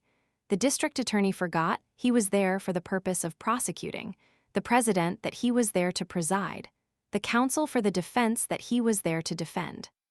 It was a striking circumstance that no question was put, that no authority intervened. The peculiarity of sublime spectacles is that they capture all souls and turn witnesses into spectators. No one, probably, could have explained what he felt. No one, probably, said to himself that he was witnessing the splendid outburst of a grand light. All felt themselves inwardly dazzled. It was evident that they had Jean Valjean before their eyes. That was clear. The appearance of this man had sufficed to suffuse with light that matter which had been so obscure but a moment previously, without any further explanation. The whole crowd, as by a sort of electric revelation, understood instantly, and at a single glance, the simple and magnificent history of a man who was delivering himself up, so that another man might not be condemned in his stead. The details, the hesitations, little possible oppositions, were swallowed up in that vast and luminous fact. It was an impression which vanished speedily, but which was irresistible at the moment. I do not wish to disturb the court further, resumed Jean Valjean. I shall withdraw, since you do not arrest me. I have many things to do. The district attorney knows who I am. He knows whither I am going. He can have me arrested when he likes. He directed his steps towards the door. Not a voice was raised, not an arm extended to hinder him. All stood aside. At that moment, there was about him that divine something which causes multitudes to stand aside and make way for a man. He traversed the crowd slowly. It was never known who opened the door, but it is certain that he found the door open when he reached it. On arriving there, he turned round and said, "I am at your command, Mr. District Attorney." Then he addressed the audience. "All of you, all who are present, consider me worthy of pity, do you not? Good God! When I think of what I was on the point of doing, I consider that I am to be envied. Nevertheless, I should have preferred not to have had this occur." He withdrew, and the door closed behind him as it had opened, for those who do certain sovereign things are always sure of being served by someone in the crowd. Less than an hour after this, the verdict of the jury freed the said Champmatthew from all accusations, and Champmatthew, being at once released, went off in a state of stupefaction, thinking that all men were fools and comprehending nothing of this vision. Book 8th, A Counterblow. Chapter 1, In What Mirror M. Madeline contemplates his hair. The day had begun to dawn. Fantine had passed a sleepless and feverish night, filled with happy visions. At daybreak she fell asleep. Sister Simplice, who had been watching with her, availed herself of this slumber to go and prepare a new potion of cinchona. The worthy sister had been in the laboratory of the infirmary but a few moments, bending over her drugs and phials and scrutinizing things very closely, on account of the dimness which the half-light of dawn spreads over all objects. Suddenly she raised her head and uttered a faint shriek. "M." Madeline stood before her. He had just entered silently. "Is it you, Mr. Mayor?" she exclaimed. He replied in a low voice, "How is that poor woman?" "Not so bad just now, but we have been very uneasy." She explained to him what had passed, that Fantine had been very ill the day before, and that she was better now, because she thought that the mayor had gone to Montfermeil to get her child. The sister dared not question the mayor, but she perceived plainly from his air that he had not come from there. "All that is good," said he. "You were right not to undeceive her." "Yes," responded the sister, "but now, Mr. Mayor, she will see you and will not see her child. What shall we say to her?" He reflected for a moment. "God will inspire us," said he. "But we cannot tell a lie," murmured the sister half aloud. It was broad daylight in the room. The light fell full on Madeline's face. The sister chanced to raise her eyes to it. "Good God, sir," she exclaimed, "what has happened to you? Your hair is perfectly white." "White," said he. Sister Simplice had no mirror. She rummaged in a drawer and pulled out the little glass which the doctor of the infirmary used to see whether a patient was dead and whether he no longer breathed. Madeline took the mirror, looked at his hair and said, "Well." He uttered the word indifferently, and as though his mind were on something else. The sister felt chilled by something strange of which she caught a glimpse in all this. He inquired, "Can I see her?" "Is not Monsieur le Maire going to have her child brought back to her?" said the sister, hardly venturing to put the question. "Of course, but it will take 2 or 3 days at least." "If she were not to see Monsieur le Maire until that time," went on the sister timidly, "she would not know that Monsieur le Maire had returned, and it would be easy to inspire her with patience. And when the child arrived, she would naturally think Monsieur le Maire had just come with the child. We should not have to enact a lie." Madeline seemed to reflect for a few moments. Then he said with his calm gravity, "No, sister, I must see her. I may perhaps be in haste." The nun did not appear to notice this word, perhaps, which communicated an obscure and singular sense to the words of the mayor's speech. She replied, lowering her eyes and her voice respectfully, "In that case she is asleep, but Monsieur le Maire may enter." He made some remarks about a door which shut badly, and the noise of which might awaken the sick woman. Then he entered Fantine's chamber, approached the bed and drew aside the curtains. She was asleep. Her breath issued from her breast with that tragic sound which is peculiar to those maladies, and which breaks the hearts of mothers when they are watching through the night beside their sleeping child who is condemned to death. But this painful respiration hardly troubled a sort of ineffable serenity which overspread her countenance, and which transfigured her in her sleep. Her pallor had become whiteness. Her cheeks were crimson, her long golden lashes, the only beauty of her youth and her virginity which remained to her, palpitated, though they remained closed and drooping. Her whole person was trembling with an indescribable unfolding of wings, all ready to open wide and bear her away, which could be felt as they rustled, though they could not be seen. To see her thus, one would never have dreamed that she was an invalid whose life was almost despaired of. She resembled rather something on the point of soaring away than something on the point of dying. The branch trembles when a hand approaches it to pluck a flower, and seems to both withdraw and to offer itself at one and the same time. The human body has something of this tremor when the instant arrives in which the mysterious fingers of death are about to pluck the soul. Madeline remained for some time motionless beside that bed, gazing in turn upon the sick woman and the crucifix, as he had done 2 months before, on the day when he had come for the first time to see her in that asylum. They were both still there in the same attitude, she sleeping, he praying. Only now, after the lapse of 2 months, her hair was gray and his was white. The sister had not entered with him. He stood beside the bed, with his finger on his lips, as though there were someone in the chamber whom he must enjoin to silence. She opened her eyes, saw him, and said quietly with a smile, "And Cosette." Chapter 2, Fantine Happy. She made no movement of either surprise or of joy. She was joy itself. That simple question, "And Cosette," was put with so profound a faith, with so much certainty, with such a complete absence of disquiet and of doubt, that he found not a word of reply. She continued, "I knew that you were there. I was asleep, but I saw you. I have seen you for a long, long time. I have been following you with my eyes all night long. You were in a glory, and you had around you all sorts of celestial forms." He raised his glance to the crucifix.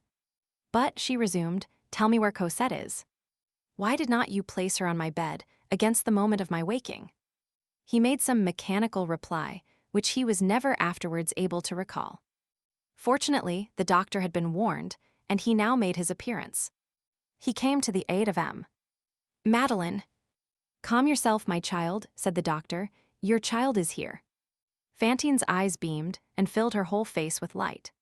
She clasped her hands with an expression which contained all that is possible to prayer in the way of violence and tenderness. "Oh," she exclaimed, "bring her to me." Touching illusion of a mother. Cosette was for her still the little child who is carried. "Not yet," said the doctor, "not just now. You still have some fever. The sight of your child would agitate you and do you harm. You must be cured first." She interrupted him impetuously. "But I am cured.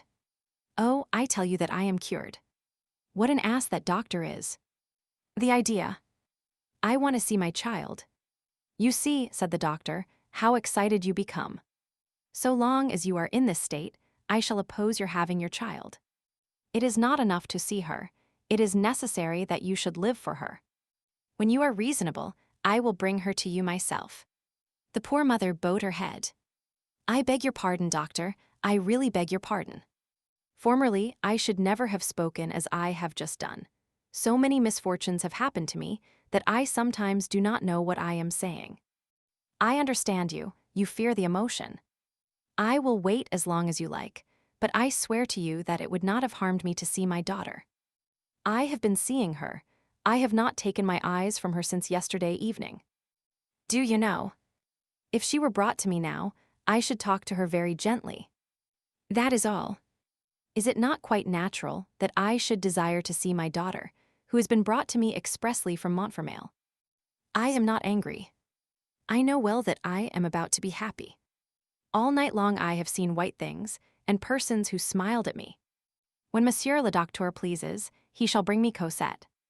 I have no longer any fever. I am well. I am perfectly conscious that there is nothing the matter with me anymore. But I am going to behave as though I were ill and not stir, to please these ladies here. When it is seen that I am very calm, they will say, she must have her child. Madeline was sitting on a chair beside the bed. She turned towards him. She was making a visible effort to be calm and very good, as she expressed it in the feebleness of illness which resembles infancy, in order that, seeing her so peaceable, they might make no difficulty about bringing Cosette to her. But while she controlled herself, she could not refrain from questioning M. Madeleine, did you have a pleasant trip, Monsieur le Maire? Oh, how good you were to go and get her for me. Only tell me how she is. Did she stand the journey well? Alas, she will not recognize me. She must have forgot me by this time, poor darling. Children have no memories. They are like birds. A child sees one thing today and another thing tomorrow, and thinks of nothing any longer. And did she have white linen? Did those Thénardiers keep her clean? How have they fed her?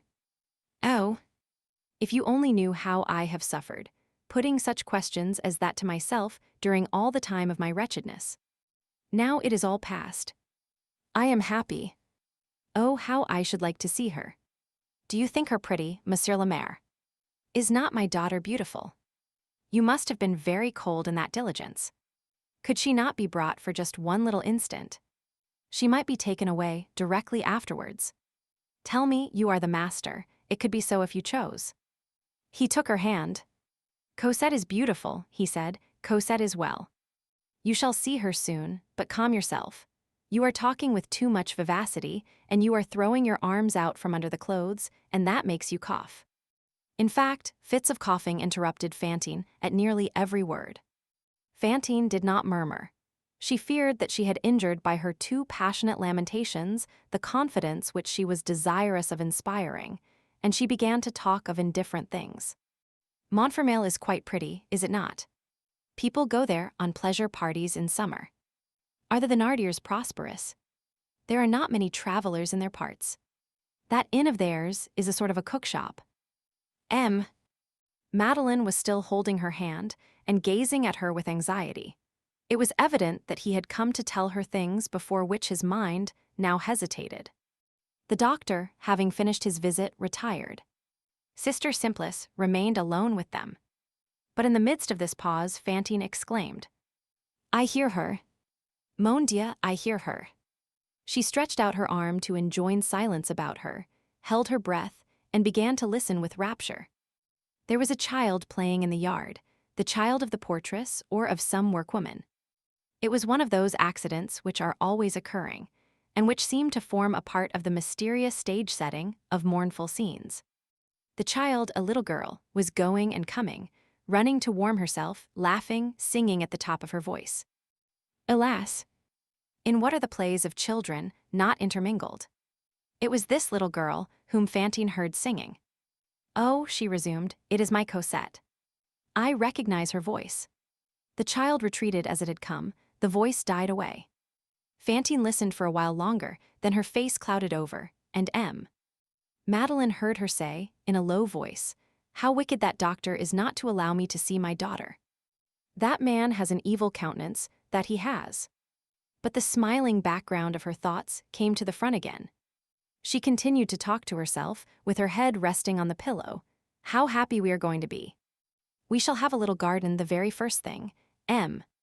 Madeleine has promised it to me. My daughter will play in the garden. She must know her letters by this time. I will make her spell. She will run over the grass after butterflies. I will watch her. Then she will take her first communion. When will she take her first communion? She began to reckon on her fingers. 1, 2, 3, 4, she is 7 years old. In 5 years she will have a white veil and open-work stockings. She will look like a little woman. Oh, my good sister, you do not know how foolish I become when I think of my daughter's first communion. She began to laugh. He had released Fantine's hand. He listened to her words as one listens to the sighing of the breeze, with his eyes on the ground, his mind absorbed in reflection which had no bottom. All at once she ceased speaking, and this caused him to raise his head mechanically. Fantine had become terrible. She no longer spoke, she no longer breathed. She had raised herself to a sitting posture, her thin shoulder emerged from her chemise, her face, which had been radiant but a moment before, was ghastly, and she seemed to have fixed her eyes, rendered large with terror, on something alarming at the other extremity of the room. "Good God," he exclaimed, "what ails you, Fantine?" She made no reply. She did not remove her eyes from the object which she seemed to see. She removed one hand from his arm, and with the other made him a sign to look behind him. He turned and beheld Javert. Chapter 3. Javert satisfied. This is what had taken place. The half-hour after midnight had just struck when Madeleine quitted the Hall of Assizes in Arras. He regained his inn just in time to set out again by the mail wagon, in which he had engaged his place. A little before 6 o'clock in the morning, he had arrived at Sir M, and his first care had been to post a letter to Laffat, then to enter the infirmary and see Fantine. However, he had hardly quitted the audience hall of the Court of Assizes when the district attorney, recovering from his first shock, had taken the word to deplore the mad deed of the honorable mayor of Sir M, to declare that his convictions had not been in the least modified by that curious incident, which would be explained thereafter, and to demand, in the meantime, the condemnation of that Champmathieu, who was evidently the real Jean Valjean. The district attorney's persistence was visibly at variance with the sentiments of every one of the public, of the court, and of the jury.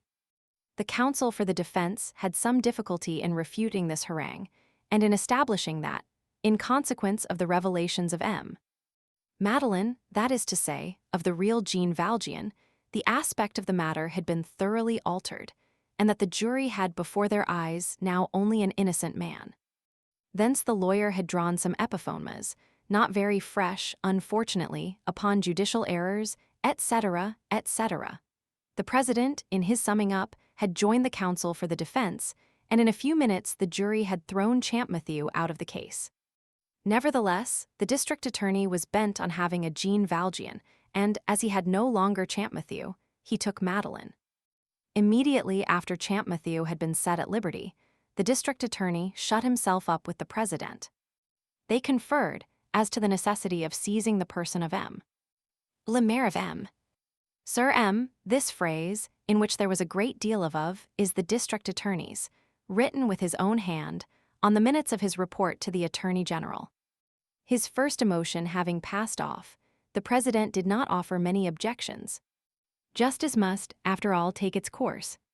And then, when all was said, although the president was a kindly and a tolerably intelligent man, he was, at the same time, a devoted and almost an ardent royalist, and he had been shocked to hear the mayor of Sir M, say the emperor and not Bonaparte when alluding to the landing at Cannes.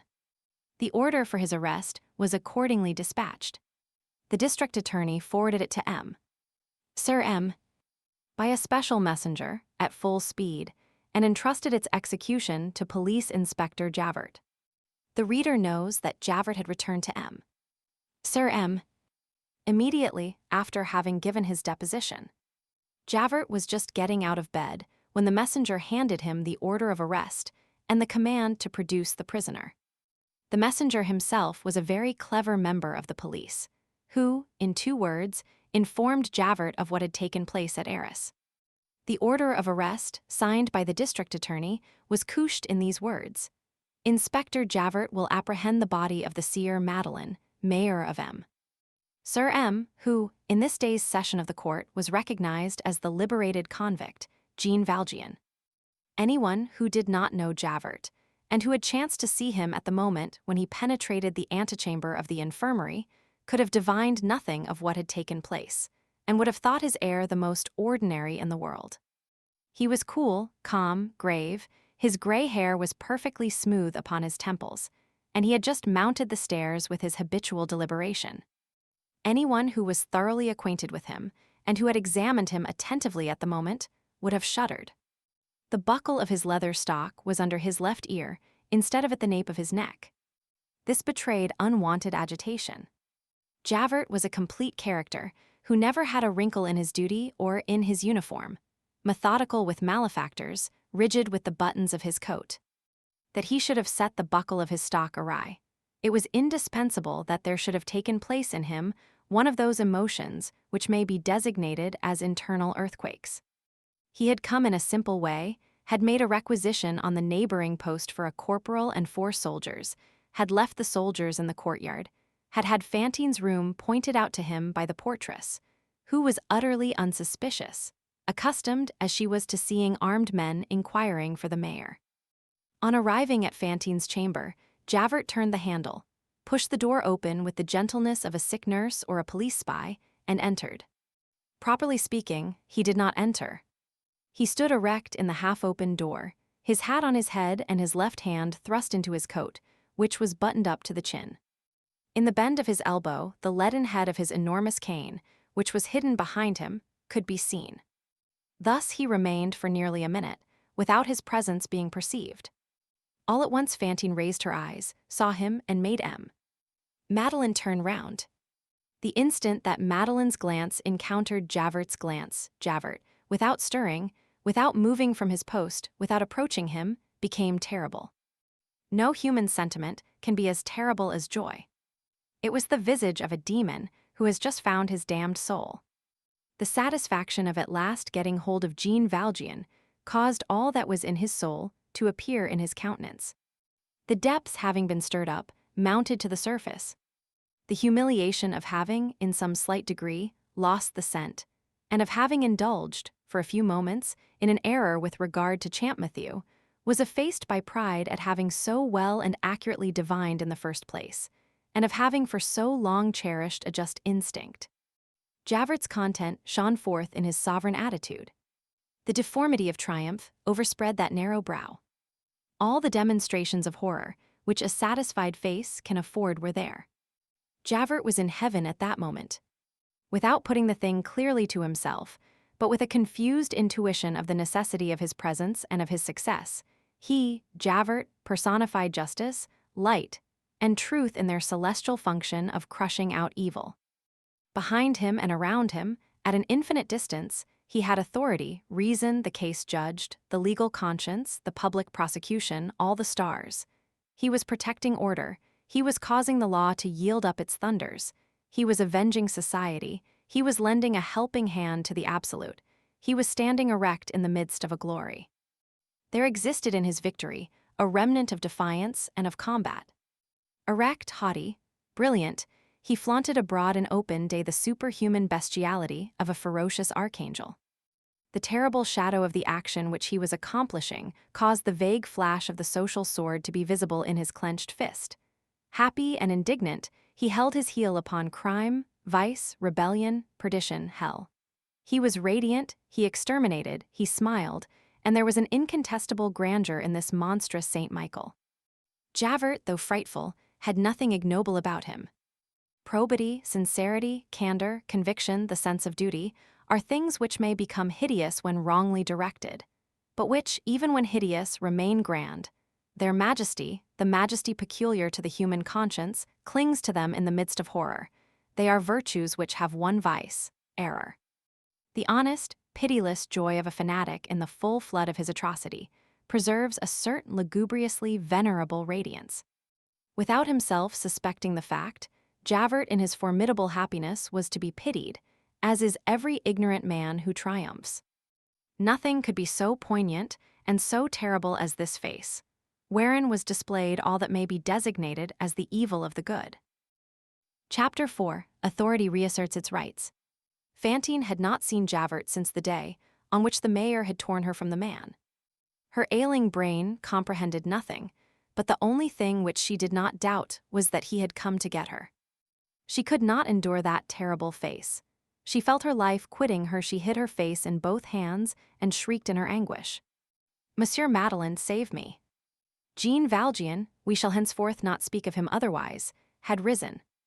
He said to Fantine in the gentlest and calmest of voices, "Be at ease, it is not for you that he has come." Then he addressed Javert and said, "I know what you want." Javert replied, "Be quick about it." There lay in the inflection of voice, which accompanied these words, something indescribably fierce and frenzied. Javert did not say, "Be quick about it," he said, "Bequiabuit." No orthography can do justice to the accent with which it was uttered. It was no longer a human word. It was a roar. He did not proceed according to his custom. he did not enter into the matter. He exhibited no warrant of arrest. In his eyes, Jean Valjean was a sort of mysterious combatant, who was not to be laid hands upon a wrestler in the dark whom he had had in his grasp for the last 5 years, without being able to throw him. This arrest was not a beginning, but an end. He confined himself to saying, "Be quick about it." As he spoke thus, he did not advance a single step. He hurled at Jean Valjean a glance which he threw out like a grappling hook, and with which he was accustomed to draw wretches violently to him. It was this glance which Fantine had felt penetrating to the very marrow of her bones 2 months previously. At Javert's exclamation, Fantine opened her eyes once more. But the mayor was there. What had she to fear? Javert advanced to the middle of the room and cried, "See here now. Art thou coming?" The unhappy woman glanced about her. No one was present excepting the nun and the mayor. To whom could that abject use of thou be addressed? To her only. She shuddered.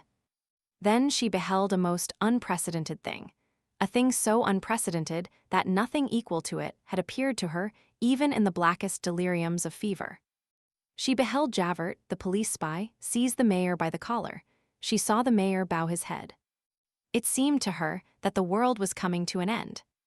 Javert had, in fact, grasped Jean Valjean by the collar. "Monsieur le Maire," shrieked Fantine. Javert burst out laughing with that frightful laugh which displayed all his gums. "There is no longer any Monsieur le Maire here." Jean Valjean made no attempt to disengage the hand which grasped the collar of his coat. He said, "Javert." Javert interrupted him, "Call me Mr. Inspector." "Monsieur," said Jean Valjean, "I should like to say a word to you in private." "Aloud."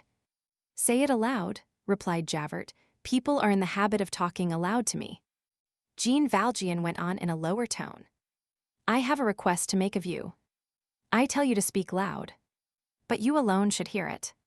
What difference does that make to me? I shall not listen." Jean Valjean turned towards him and said very rapidly, and in a very low voice, "Grant me 3 days' grace. 3 days in which to go and fetch the child of this unhappy woman. I will pay whatever is necessary. You shall accompany me if you choose." "You are making sport of me," cried Javert. "Come now, I did not think you such a fool. You ask me to give you 3 days in which to run away. You say that it is for the purpose of fetching that creature's child. Ah, that's good. That's really capital." Fantine was seized with a fit of trembling. "My child," she cried, "to go and fetch my child. She is not here, then. Answer me, sister, where is Cosette? I want my child. Monsieur Madeleine. Monsieur le Maire." Javert stamped his foot. "And now there's the other one. Will you hold your tongue, you hussy? It's a pretty sort of a place where convicts are magistrates, and where women of the town are cared for like countesses. But we are going to change all that. It is high time." He stared intently at Fantine, and added, once more taking into his grasp Jean Valjean's cravat, shirt, and collar, "I tell you that there is no Monsieur Madeleine, and that there is no Monsieur le Maire. There is a thief, a brigand, a convict named Jean Valjean. And I have him in my grasp. That's what there is." Fantine raised herself in bed with a bound, supporting herself on her stiffened arms and on both hands. She gazed at Jean Valjean, she gazed at Javert, she gazed at the nun, she opened her mouth as though to speak. A rattle proceeded from the depths of her throat, her teeth chattered. She stretched out her arms in her agony, opening her hands convulsively and fumbling about her like a drowning person, then suddenly fell back on her pillow. Her head struck the headboard of the bed and fell forwards on her breast, with gaping mouth and staring, sightless eyes. She was dead. Jean Valjean laid his hand upon the detaining hand of Javert and opened it as he would have opened the hand of a baby. Then he said to Javert, "You have murdered that woman." "Let's have an end of this," shouted Javert in a fury. "I am not here to listen to argument. Let us economize all that. The guard is below, march on instantly, or you'll get the thumbscrews." In the corner of the room stood an old iron bedstead, which was in a decidedly decrepit state, and which served the sisters as a camp bed when they were watching with the sick. Jean Valjean stepped up to this bed, in a twinkling wrenched off the headpiece, which was already in a dilapidated condition, an easy matter to muscles like his, grasped the principal rod like a bludgeon, and glanced at Javert. Javert retreated towards the door. Jean Valjean, armed with his bar of iron, walked slowly up to Fantine's couch. When he arrived there, he turned and said to Javert, in a voice that was barely audible, "I advise you not to disturb me at this moment." One thing is certain, and that is that Javert trembled. It did occur to him to summon the guard, but Jean Valjean might avail himself of that moment to effect his escape. So he remained, grasped his cane by the small end, and leaned against the door-post, without removing his eyes from Jean Valjean. Jean Valjean rested his elbow on the knob at the head of the bed, and his brow on his hand, and began to contemplate the motionless body of Fantine, which lay extended there. He remained thus, mute, absorbed, evidently with no further thought of anything connected with this life. Upon his face, and in his attitude, there was nothing but inexpressible pity. After a few moments of this meditation, he bent towards Fantine, and spoke to her in a low voice. What did he say to her? What could this man, who was reproved, say to that woman who was dead? What words were those? No one on earth heard them. Did the dead woman hear them? There are some touching illusions which are, perhaps, sublime realities. The point as to which there exists no doubt is that Sister Simplice, the sole witness of the incident, often said that at the moment that Jean Valjean whispered in Fantine's ear, she distinctly beheld an ineffable smile dawn on those pale lips, and in those dim eyes, filled with the amazement of the tomb. Jean Valjean took Fantine's head in both his hands and arranged it on the pillow as a mother might have done for her child. Then he tied the string of her chemise and smoothed her hair back under her cap. That done, he closed her eyes. Fantine's face seemed strangely illuminated at that moment. Death, that signifies entrance into the great light. Fantine's hand was hanging over the side of the bed. Jean Valjean knelt down before that hand, lifted it gently, and kissed it. Then he rose and turned to Javert. "Now," said he, "I am at your disposal." Chapter 5, A Suitable Tomb. Javert deposited Jean Valjean in the city prison. The arrest of M. Madeleine occasioned a sensation, or rather, an extraordinary commotion in M. Sir M. We are sorry that we cannot conceal the fact that at the single word, he was a convict, nearly everyone deserted him. In less than 2 hours, all the good that he had done had been forgotten, and he was nothing but a convict from the galleys. It is just to add that the details of what had taken place at Arras were not yet known. All day long conversations like the following were to be heard in all quarters of the town. You do know. He was a liberated convict who, the mayor, bah. M. Madeleine, yes, really. His name was not Madeleine at all. He had a frightful name, Begian, Bogian, Baugian. Ah. Good God, he has been arrested. Arrested? In prison, in the city prison, while waiting to be transferred. Until he is transferred. He is to be transferred. Where is he to be taken? He will be tried at the assizes for a highway robbery which he committed long ago. Well, I suspected as much. That man was too good, too perfect, too affected. He refused the cross. He bestowed sous on all the little scamps he came across. I always thought there was some evil history back of all that. The drawing rooms particularly abounded in remarks of this nature. One old lady, a subscriber to the Drapeau Blanc, made the following remark, the depth of which it is impossible to fathom. I am not sorry. It will be a lesson to the Bonapartists. It was thus that the phantom which had been called M. Madeleine vanished from M. Sir M. Only 3 or 4 persons, in all the town, remained faithful to his memory. The old portress who had served him was among the number. On the evening of that day, the worthy old woman was sitting in her lodge, still in a thorough fright and absorbed in sad reflections. The factory had been closed all day, the carriage gate was bolted, the street was deserted. There was no one in the house but the 2 nuns, Sister Perpetua and Sister Simplice, who were watching beside the body of Fantine. Towards the hour when M. Madeleine was accustomed to return home, the good portress rose mechanically, took from a drawer the key of M. Madeline's chamber, and the flat candlestick which he used every evening to go up to his quarters. Then she hung the key on the nail whence he was accustomed to take it, and set the candlestick on one side, as though she was expecting him. Then she sat down again on her chair, and became absorbed in thought once more. The poor, good old woman had done all this, without being conscious of it. It was only at the expiration of 2 hours that she roused herself from her reverie, and exclaimed, "Hold! My good God Jesus!" And I hung his key on the nail. At that moment the small window in the lodge opened. A hand passed through, seized the key and the candlestick, and lighted the taper at the candle which was burning there. The portress raised her eyes, and stood there with gaping mouth, and a shriek which she confined to her throat. She knew that hand, that arm, the sleeve of that coat. It was Madeline. It was several seconds before she could speak. She had a seizure, as she said herself, when she related the adventure afterwards. "Good God, Monsieur le Maire," she cried at last, "I thought you were." She stopped. The conclusion of her sentence would have been lacking in respect towards the beginning. Jean Valjean was still Monsieur le Maire to her. He finished her thought. "In prison," said he. "I was there. I broke a bar of one of the windows. I let myself drop from the top of a roof, and here I am. I am going up to my room. Go and find Sister Simplice for me. She is with that poor woman, no doubt." The old woman obeyed in all haste. He gave her no orders. He was quite sure that she would guard him better than he should guard himself. No one ever found out how he had managed to get into the courtyard without opening the big gates. He had and always carried about him a passkey which opened a little side door, but he must have been searched, and his latchkey must have been taken from him. This point was never explained. He ascended the staircase, leading to his chamber.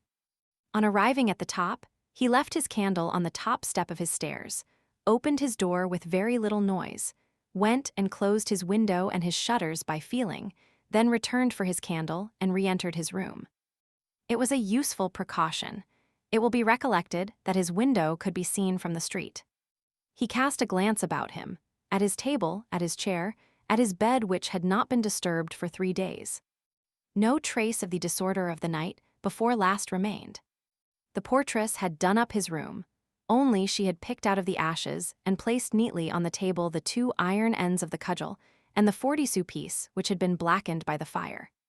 He took a sheet of paper, on which he wrote, "These are the 2 tips of my iron-shod cudgel and the 40-sou piece stolen from little Gervais, which I mentioned at the Court of Assizes," and he arranged this piece of paper, the bits of iron, and the coin in such a way that they were the first things to be seen on entering the room. From a cupboard he pulled out one of his old shirts, which he tore in pieces. In the strips of linen, thus prepared, he wrapped the 2 silver candlesticks.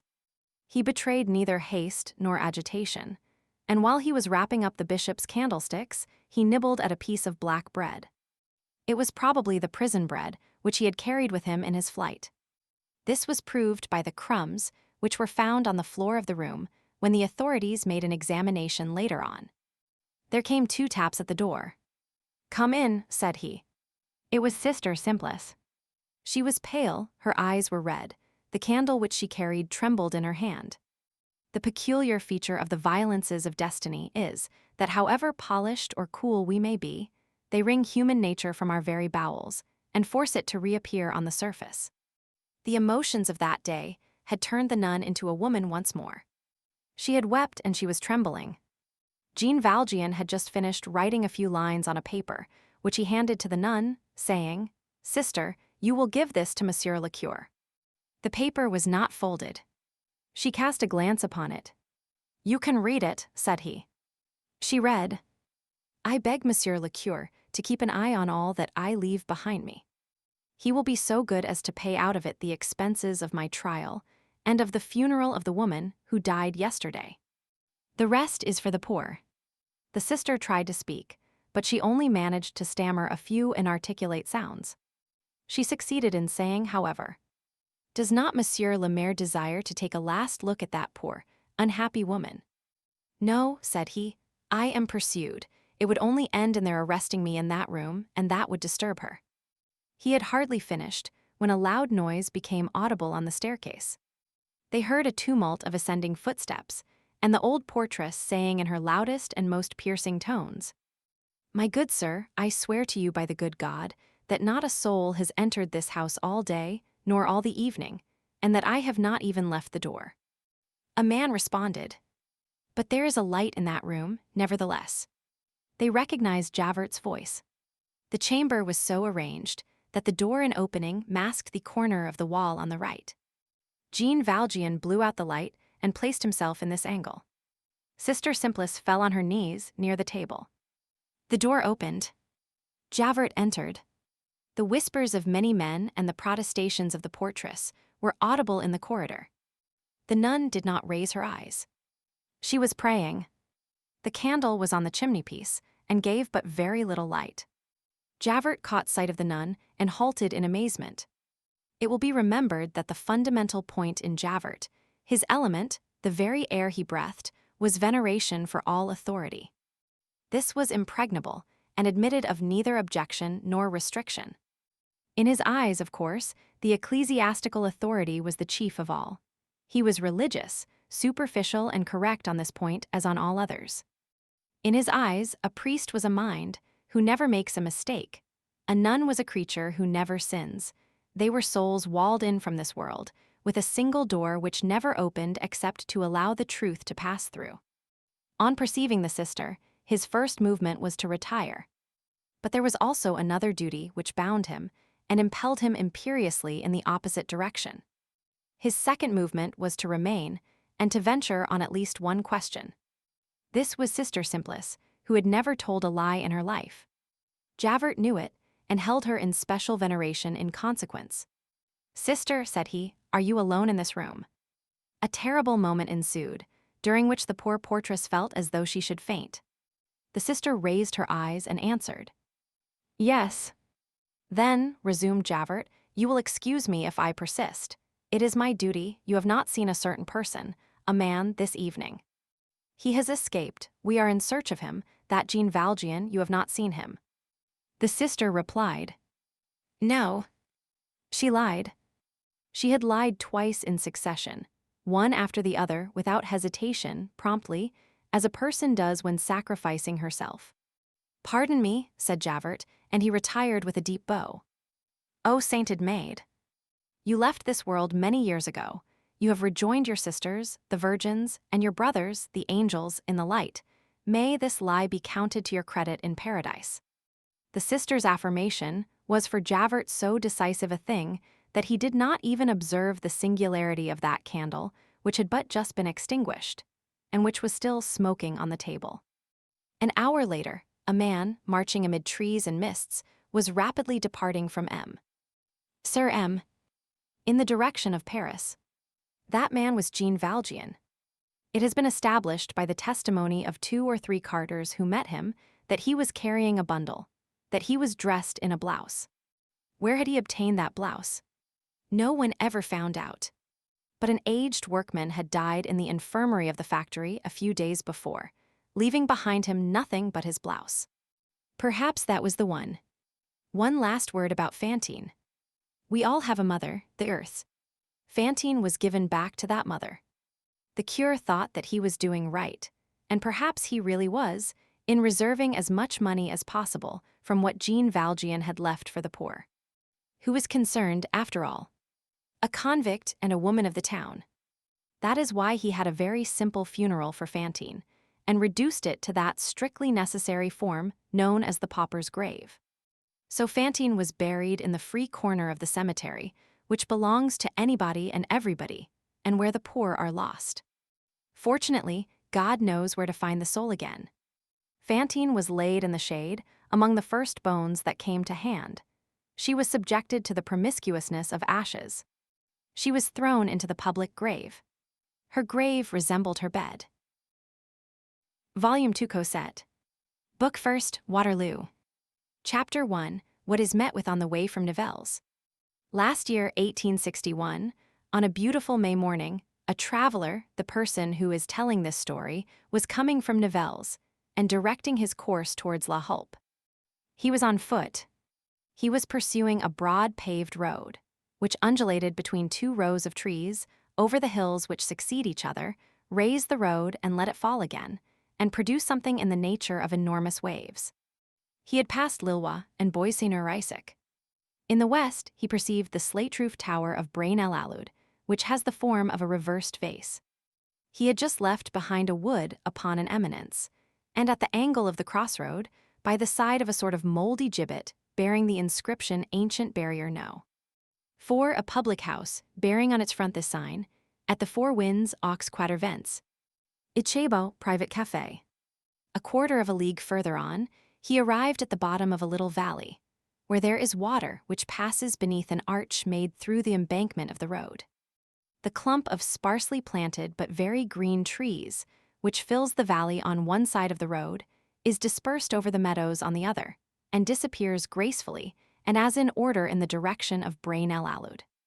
On the right, close to the road, was an inn, with a four-wheeled cart at the door, a large bundle of hop poles, a plough, a heap of dried brushwood near a flourishing hedge, limes smoking in a square hole, and a ladder suspended along an old penthouse with straw partitions. A young girl was weeding in a field, where a huge yellow poster, probably of some outside spectacle, such as a parish festival, was fluttering in the wind. At one corner of the inn, beside a pool in which a flotilla of ducks was navigating, a badly paved path plunged into the bushes. The wayfarer struck into this. After traversing 100 paces, skirting a wall of the 15th century, surmounted by a pointed gable, with brick set in contrast, he found himself before a large door of arched stone, with a rectilinear impost, in the somber style of Louis Roman XIV, flanked by 2 flat medallions. A severe façade rose above this door. A wall, perpendicular to the façade, almost touched the door and flanked it with an abrupt right angle. In the meadow before the door lay 3 harrows, through which, in disorder, grew all the flowers of May. The door was closed. The 2 decrepit leaves, which barred it, were ornamented with an old rusty knocker. The sun was charming. The branches had that soft shivering of May, which seems to proceed rather from the nests than from the wind. A brave little bird, probably a lover, was caroling in a distracted manner in a large tree. The wayfarer bent over and examined a rather large circular excavation, resembling the hollow of a sphere, in the stone on the left, at the foot of the pier of the door. At this moment the leaves of the door parted, and a peasant woman emerged. She saw the wayfarer, and perceived what he was looking at. "It was a French cannonball which made that," she said to him. And she added, "That which you see there, higher up in the door, near a nail, is the hole of a big iron bullet as large as an egg." The bullet did not pierce the wood. "What is the name of this place?" inquired the wayfarer. "Hougoumont," said the peasant woman. The traveler straightened himself up. He walked on a few paces, and went off to look over the tops of the hedges.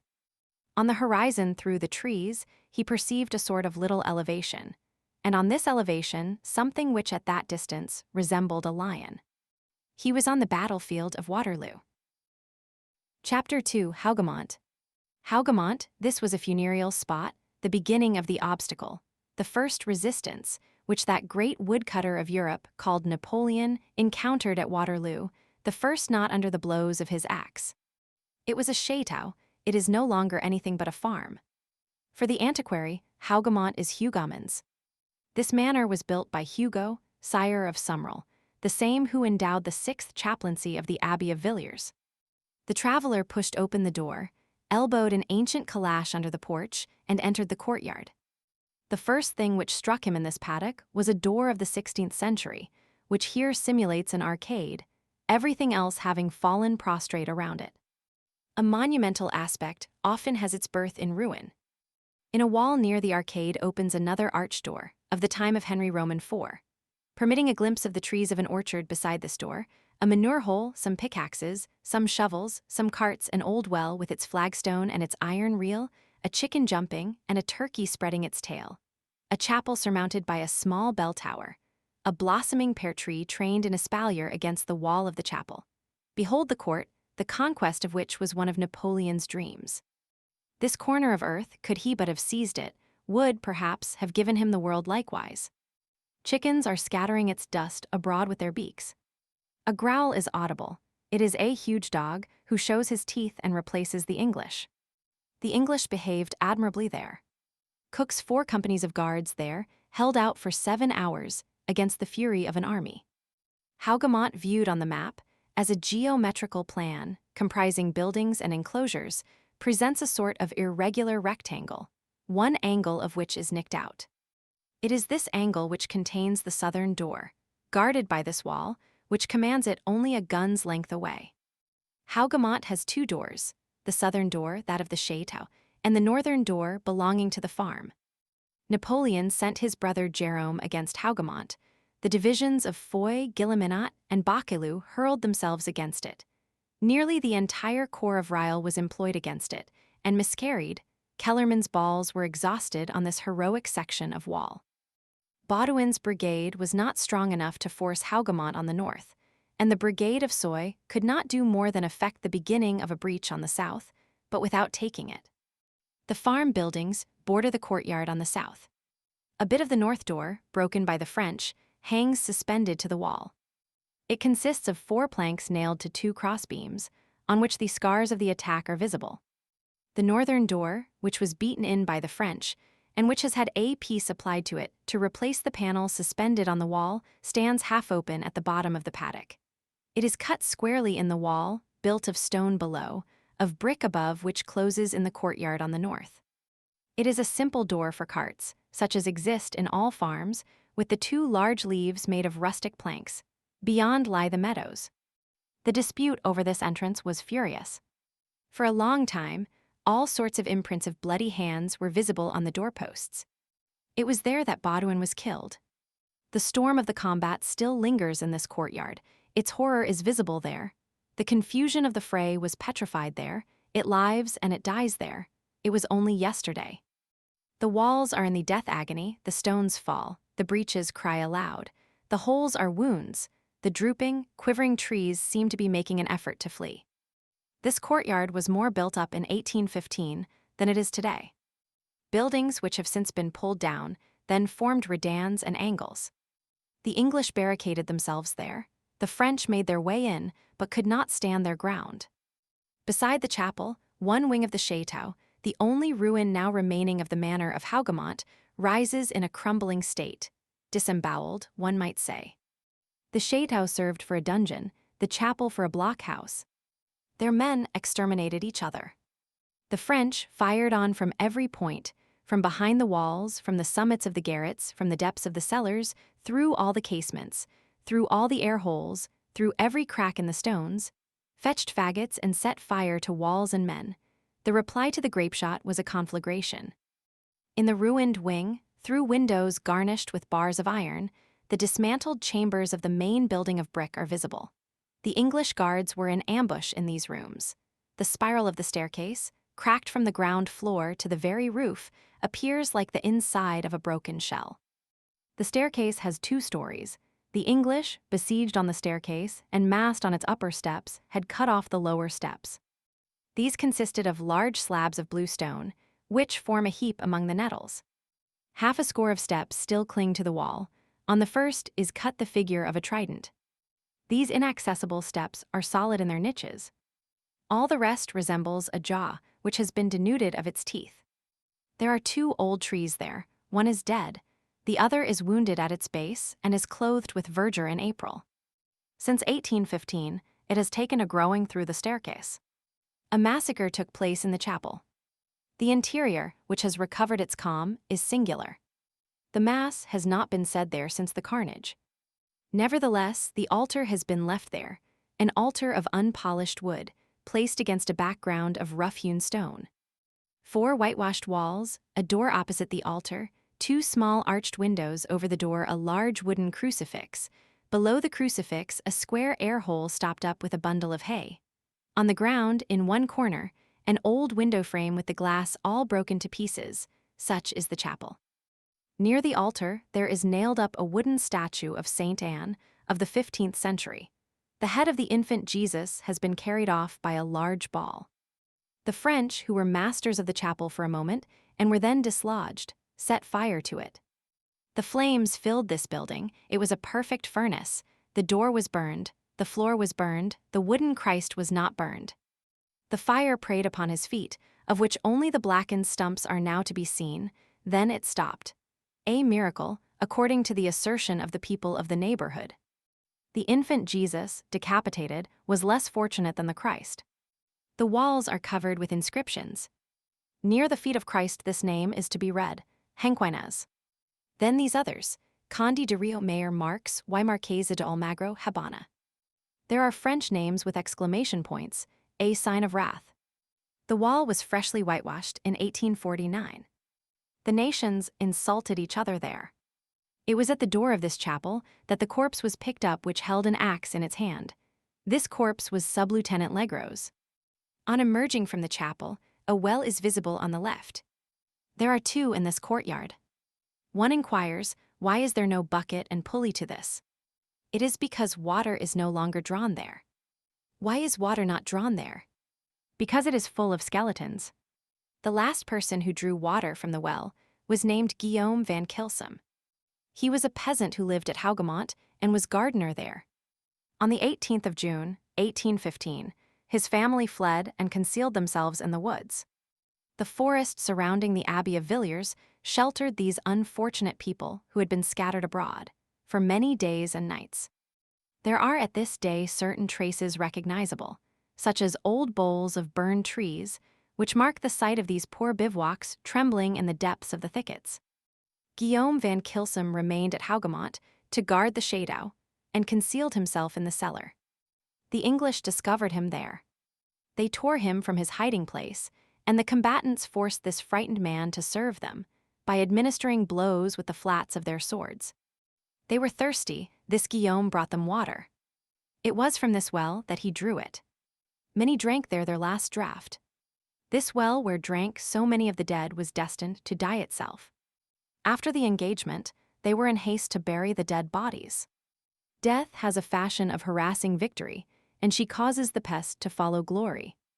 The typhus is a concomitant of triumph. This well was deep, and it was turned into a sepulchre. 300 dead bodies were cast into it. With too much haste, perhaps. Were they all dead? Legend says they were not. It seems that on the night succeeding the interment, feeble voices were heard calling from the well. This well is isolated in the middle of the courtyard. 3 walls, part stone, part brick, and simulating a small, square tower and folded like the leaves of a screen, surround it on all sides. The 4th side is open. It is there that the water was drawn. The wall at the bottom has a sort of shapeless loophole, possibly the hole made by a shell. This little tower had a platform, of which only the beams remain. The iron supports of the well on the right form a cross. On leaning over, the eye is lost in a deep cylinder of brick, which is filled with a heaped-up mass of shadows. The base of the walls all about the well is concealed in a growth of nettles. This well has not in front of it that large blue slab, which forms the table for all wells in Belgium. The slab has here been replaced by a crossbeam, against which lean 5 or 6 shapeless fragments of knotty and petrified wood, which resemble huge bones. There is no longer either pail, chain, or pulley, but there is still the stone basin which served the overflow. The rain water collects there, and from time to time a bird of the neighboring forests comes thither to drink, and then flies away. One house in this ruin, the farmhouse, is still inhabited. The door of this house opens on the courtyard. Upon this door, beside a pretty Gothic lock plate, there is an iron handle with trefoils placed slanting. At the moment when the Hanoverian lieutenant, Wilde, grasped this handle in order to take refuge in the farm, a French sapper hewed off his hand with an axe. The family who occupy the house had for their grandfather Guillaume van Kilsum, the old gardener, dead long since. A woman with gray hair said to us, "I was there. I was 3 years old. My sister, who was older, was terrified and wept. They carried us off to the woods. I went there in my mother's arms. We glued our ears to the earth to hear. I imitated the cannon and went baum. Baum. A door opening from the courtyard on the left led into the orchard, so we were told. The orchard is terrible. It is in 3 parts, one might almost say in 3 acts. The first part is a garden, the second is an orchard, the third is a wood. These three parts have a common enclosure. On the side of the entrance, the buildings of the chateau and the farm, on the left, a hedge, on the right, a wall, and at the end, a wall. The wall on the right is of brick, the wall at the bottom is of stone. One enters the garden first. It slopes downwards, is planted with gooseberry bushes, choked with a wild growth of vegetation, and terminated by a monumental terrace of cut stone, with balustrade with a double curve. It was a seigneurial garden in the first French style, which preceded Le Nôtre. Today it is ruins and briars. The pilasters are surmounted by globes, which resemble cannonballs of stone. 43 balusters can still be counted on their sockets, the rest lie prostrate in the grass. Almost all bear scratches of bullets. One broken baluster is placed on the pediment like a fractured leg.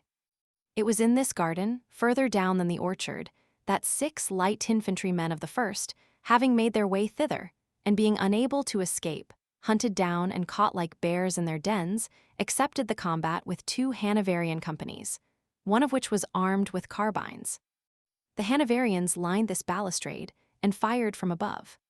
The infantrymen, replying from below, 6 against 200, intrepid and with no shelter save the currant bushes, took a quarter of an hour to die.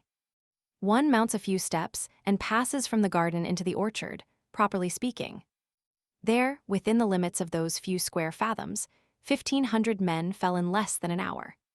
The wall seems ready to renew the combat. 38 loopholes, pierced by the English at irregular heights, are there still. In front of the 6th are placed 2 English tombs of granite. There are loopholes only in the south wall, as the principal attack came from that quarter. The wall is hidden on the outside by a tall hedge. The French came up thinking that they had to deal only with a hedge, crossed it, and found the wall both an obstacle and an ambuscade, with the English guards behind it, the 38 loopholes firing at once a shower of grape shot and balls, and Soy's brigade was broken against it. Thus Waterloo began. Nevertheless, the orchard was taken. As they had no ladders, the French scaled it with their nails. They fought hand to hand amid the trees. All this grass has been soaked in blood. A battalion of Nassau, 700 strong, was overwhelmed there. The outside of the wall, against which Kellerman's 2 batteries were trained, is gnawed by grape shot. This orchard is sentient, like others, in the month of May. It has its buttercups and its daisies. The grass is tall there. The cart horses browse there. Cords of hair, on which linen is drying, traverse the spaces between the trees and force the passerby to bend his head. One walks over this uncultivated land, and one's foot dives into mole-holes. In the middle of the grass, one observes an uprooted tree bole, which lies there all verdant. Major Blackman leaned against it to die. Beneath a great tree in the neighborhood fell the German general, Duplat, descended from a French family, which fled on the revocation of the Edict of Nantes. An aged and falling apple tree leans far over to one side, its wound dressed with a bandage of straw and of clayey loam. Nearly all the apple trees are falling with age. There is not one which has not had its bullet or its biscan. 6, the skeletons of dead trees abound in this orchard. Crows fly through their branches, and at the end of it is a wood full of violets. Baudouin killed, Foy wounded, conflagration, massacre, carnage, a rivulet formed of English blood, French blood, German blood mingled in fury, a well crammed with corpses, the regiment of Nassau and the regiment of Brunswick destroyed, Duplat killed, Blackman killed, the English guards mutilated, 20 French battalions, besides the 40 from Reille's corps, decimated, 3,000 men in that hovel of Hougoumont alone cut down, slashed to pieces, shot, burned. With their throats cut, and all this so that a peasant can say today to the traveler, "Monsieur, give me 3 francs, and if you like, I will explain to you the affair of Waterloo." Chapter 3, the 18th of June, 1815. Let us turn back. That is one of the storyteller's rights, and put ourselves once more in the year 1815, and even a little earlier than the epoch when the action narrated in the first part of this book took place. If it had not rained in the night between the 17th and the 18th of June, 1815, the fate of Europe would have been different. A few drops of water, more or less, decided the downfall of Napoleon. All that Providence required in order to make Waterloo the end of Austerlitz was a little more rain, and a cloud traversing the sky out of season sufficed to make a world crumble. The Battle of Waterloo could not be begun until 11:30, and that gave Blücher time to come up. Why? Because the ground was wet. The artillery had to wait until it became a little firmer before they could maneuver. Napoleon was an artillery officer and felt the effects of this. The foundation of this wonderful captain was the man who, in the report to the Directory on Aboukir, said, "Such a one of our balls killed 6 men." All his plans of battle were arranged for projectiles. The key to his victory was to make the artillery converge on one point. He treated the strategy of the hostile general like a citadel and made a breach in it. He overwhelmed the weak point with grapeshot. He joined and dissolved battles with cannon. There was something of the sharpshooter in his genius. To beat in squares, to pulverize regiments, to break lines, to crush and disperse masses, for him everything lay in this, to strike, strike, strike incessantly, and he entrusted this task to the cannonball. A redoubtable method, and one which, united with genius, rendered this gloomy athlete of the pugilism of war invincible for the space of 15 years. On the 18th of June, 1815, he relied all the more on his artillery, because he had numbers on his side. Wellington had only 159 mouths of fire. Napoleon had 240. Suppose the soil dry and the artillery capable of moving, the action would have begun at 6 o'clock in the morning. The battle would have been won and ended at 2 o'clock, 3 hours before the change of fortune in favor of the Prussians. What amount of blame attaches to Napoleon for the loss of this battle? Is the shipwreck due to the pilot? Was it the evident physical decline of Napoleon that complicated this epoch by an inward diminution of force? Had the 20 years of war worn out the blade as it had worn the scabbard, the soul as well as the body? Did the veteran make himself disastrously felt in the leader? In a word, was this genius, as many historians of note have thought, suffering from an eclipse? Did he go into a frenzy in order to disguise his weakened powers from himself? Did he begin to waver under the delusion of a breath of adventure? Had he become a grave matter in a general, unconscious of peril? Is there an age, in this class of material great men, who may be called the giants of action, when genius grows short-sighted? Old age has no hold on the geniuses of the ideal. For the Dantes and Michelangelos to grow old is to grow in greatness, is it to grow less for the Hannibals and the Bonapartes? Had Napoleon lost the direct sense of victory? Had he reached the point where he could no longer recognize the reef, could no longer divine the snare, no longer discern the crumbling brink of abysses? Had he lost his power of scenting out catastrophes? He who had in former days known all the roads to triumph, and who, from the summit of his chariot of lightning, pointed them out with a sovereign finger, had he now reached that state of sinister amazement when he could lead his tumultuous legions harnessed to it, to the precipice? Was he seized, at the age of 46, with a supreme madness? Was that titanic charioteer of destiny no longer anything more than an immense daredevil? We do not think so. His plan of battle was, by the confession of all, a masterpiece. To go straight to the center of the Allies' line, to make a breach in the enemy, to cut them in two, to drive the British half back on Hal, and the Prussian half on Tongers, to make 2 shattered fragments of Wellington and Blücher, to carry Mont Saint-Jean, to seize Brussels, to hurl the German into the Rhine, and the Englishman into the sea. All this was contained in that battle, according to Napoleon. Afterwards people would see. Of course, we do not here pretend to furnish a history of the Battle of Waterloo. One of the scenes of the foundation of the story which we are relating is connected with this battle, but this history is not our subject. This history, moreover, has been finished, and finished in a masterly manner, from one point of view by Napoleon, and from another point of view by a whole pleiad of historians 7. As for us, we leave the historians at loggerheads. We are but a distant witness, a passerby on the plain, a seeker bending over that soil all made of human flesh, taking appearances for realities, perchance. We have no right to oppose, in the name of science, a collection of facts which contain illusions, no doubt. We possess neither military practice nor strategic ability which authorize a system. In our opinion, a chain of accidents dominated the 2 leaders at Waterloo. And when it becomes a question of destiny, that mysterious culprit, we judge like that ingenious judge, the populace. Chapter 4. Those persons who wish to gain a clear idea of the Battle of Waterloo have only to place, mentally on the ground, a capital A. The left limb of the A is the road to Nivelles, the right limb is the road to Genappe, the tie of the A is the hollow road to Ohain from Braine-l'Alleud. The top of the A is Mont Saint-Jean, where Wellington is, the lower left tip is Hougoumont, where Reille is stationed with Jerome Bonaparte. The right tip is the Belle Alliance, where Napoleon was. At the center of this cord is the precise point where the final word of the battle was pronounced. It was there that the lion has been placed, the involuntary symbol of the supreme heroism of the Imperial Guard. The triangle included in the top of the A, between the two limbs and the tie, is the plateau of Mont Saint-Jean. The dispute over this plateau constituted the whole battle. The wings of the two armies extended to the right and left of the two roads to Genappe and Nivelles, Durland facing Picton, Reille facing Hill.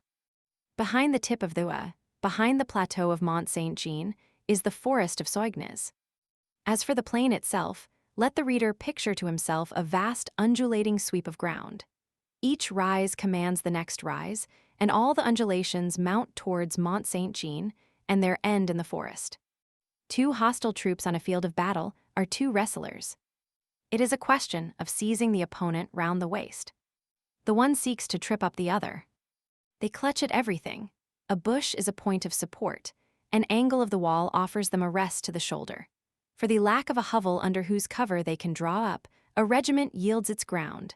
An unevenness in the ground, a chance turn in the landscape, a crosspath encountered at the right moment, a grove, a ravine, can stay the heel of that colossus which is called an army and prevent its retreat.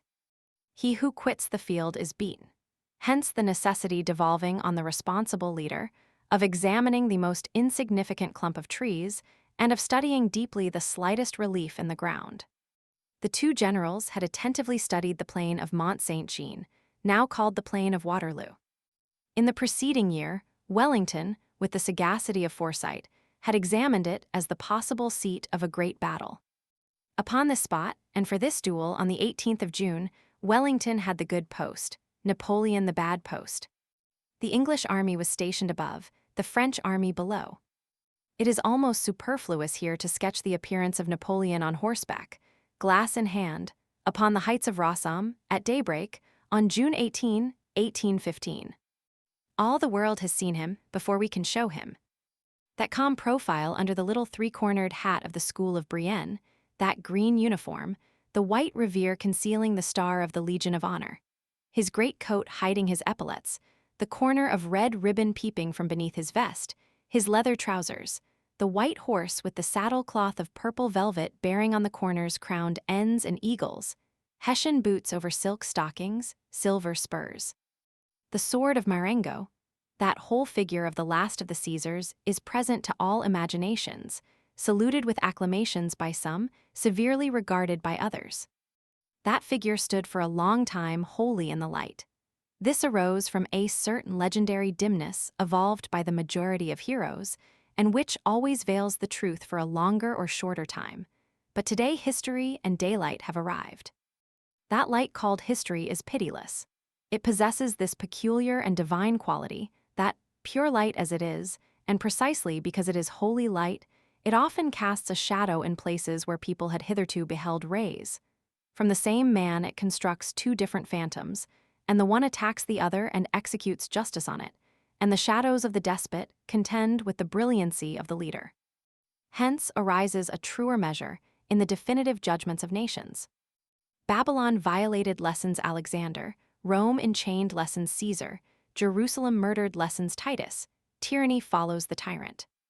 It is a misfortune for a man to leave behind him the night which bears his form. Chapter 5, the quid obscurum of battles. Every one is acquainted with the first phase of this battle, a beginning which was troubled, uncertain, hesitating, menacing to both armies, but still more so for the English than for the French. It had rained all night, the earth had been cut up by the downpour, the water had accumulated here and there in the hollows of the plain as if in casks. At some points, the gear of the artillery carriages was buried up to the axles, the surcingles of the horses were dripping with liquid mud. If the wheat and rye trampled down by this cohort of transports on the march had not filled in the ruts and strewn a litter beneath the wheels, all movement, particularly in the valleys, in the direction of Peyplot would have been impossible. The affair began late. Napoleon, as we have already explained, was in the habit of keeping all his artillery well in hand, like a pistol, aiming it now at one point, now at another of the battle. And it had been his wish to wait until the horse batteries could move and gallop freely. In order to do that, it was necessary that the sun should come out and dry the soil. But the sun did not make its appearance. It was no longer the rendezvous of Austerlitz. When the first cannon was fired, the English general, Colville, looked at his watch and noted that it was 35 minutes past 11. The action was begun furiously, with more fury, perhaps, than the emperor would have wished, by the left wing of the French resting on Hougoumont. At the same time, Napoleon attacked the center by hurling Quiot's brigade on La Haye-Saint, and Ney pushed forward the right wing of the French against the left wing of the English, which rested on Peyplot. The attack on Hougoumont was something of a feint. The plan was to draw Wellington thither and to make him swerve to the left.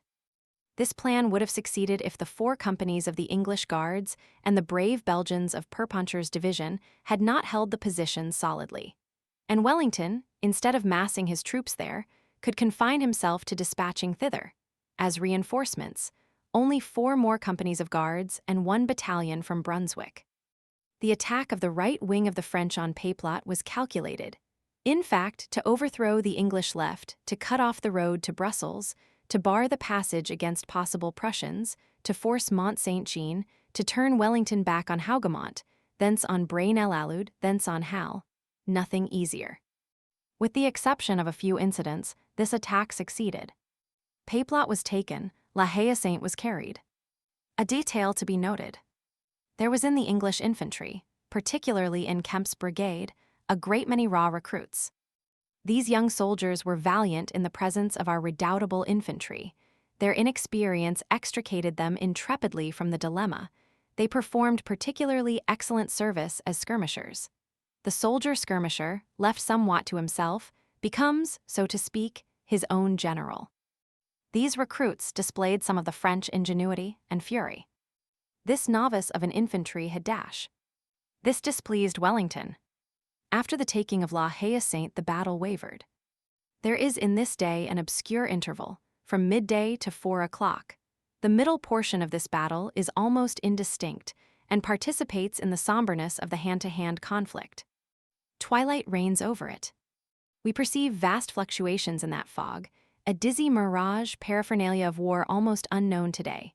Pendant Colbecks, floating saber-tacks, crossbelts, cartridge boxes for grenades, hussar dolmans, red boots with 1,000 wrinkles, heavy shakos garlanded with torsades, the almost black infantry of Brunswick mingled with the scarlet infantry of England, the English soldiers with great white circular pads on the slopes of their shoulders for epaulets, the Hanoverian light horse with their oblong casques of leather, with brass hands and red horsetails, the Scotch with their bare knees and plaids, the great white gaiters of our grenadiers.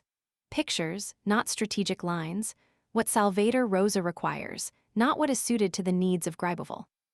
A certain amount of tempest is always mingled with a battle. Quid obscurum, quid divinum. Each historian traces, to some extent, the particular feature which pleases him amid this pell-mell. Whatever may be the combinations of the generals, the shock of armed masses has an incalculable ebb. During the action, the plans of the 2 leaders enter into each other and become mutually thrown out of shape. Such a point of the field of battle devours more combatants than such another, just as more or less spongy soils soak up more or less quickly the water which is poured on them. It becomes necessary to pour out more soldiers than one would like, a series of expenditures which are the unforeseen. The line of battle waves and undulates like a thread, the trails of blood gush illogically, the fronts of the armies waver. The regiments form capes and gulfs as they enter and withdraw. All these reefs are continually moving in front of each other. Where the infantry stood, the artillery arrives. The cavalry rushes in where the artillery was. The battalions are like smoke. There was something there, seek it. It has disappeared. The open spots change place, the somber folds advance and retreat. A sort of wind from the sepulchre pushes forward, hurls back, distends, and disperses these tragic multitudes. What is a fray? An oscillation. The immobility of a mathematical plan expresses a minute, not a day. In order to depict a battle, there is required one of those powerful painters who have chaos in their brushes. Rembrandt is better than Vandermeulen. Vandermeulen, exact at noon, lies at 3 o'clock. Geometry is deceptive. The hurricane alone is trustworthy. That is what confers on Folard the right to contradict Polybius. Let us add that there is a certain instant when the battle degenerates into a combat, becomes specialized, and disperses into innumerable detailed feats, which, to borrow the expression of Napoleon himself, belong rather to the biography of the regiments than to the history of the army. The historian has, in this case, the evident right to sum up the whole. He cannot do more than seize the principal outlines of the struggle, and it is not given to any one narrator, however conscientious he may be, to fix, absolutely, the form of that horrible cloud which is called a battle. This, which is true of all great armed encounters, is particularly applicable to Waterloo. Nevertheless, at a certain moment in the afternoon, the battle came to a point. Chapter 6, 4 o'clock in the afternoon. Towards 4 o'clock, the condition of the English army was serious. The Prince of Orange was in command of the center, Hill of the right wing, Picton of the left wing. The Prince of Orange, desperate and intrepid, shouted to the Hollando-Belgians, "Nassau! Brunswick! Never retreat!" Hill, having been weakened, had come up to the support of Wellington. Picton was dead. At the very moment when the English had captured from the French the flag of the 105th of the line, the French had killed the English general, Picton, with a bullet through the head. The battle had, for Wellington, two bases of action, Hougoumont and La Haye Sainte. Hougoumont still held out but was on fire. La Haye Sainte was taken.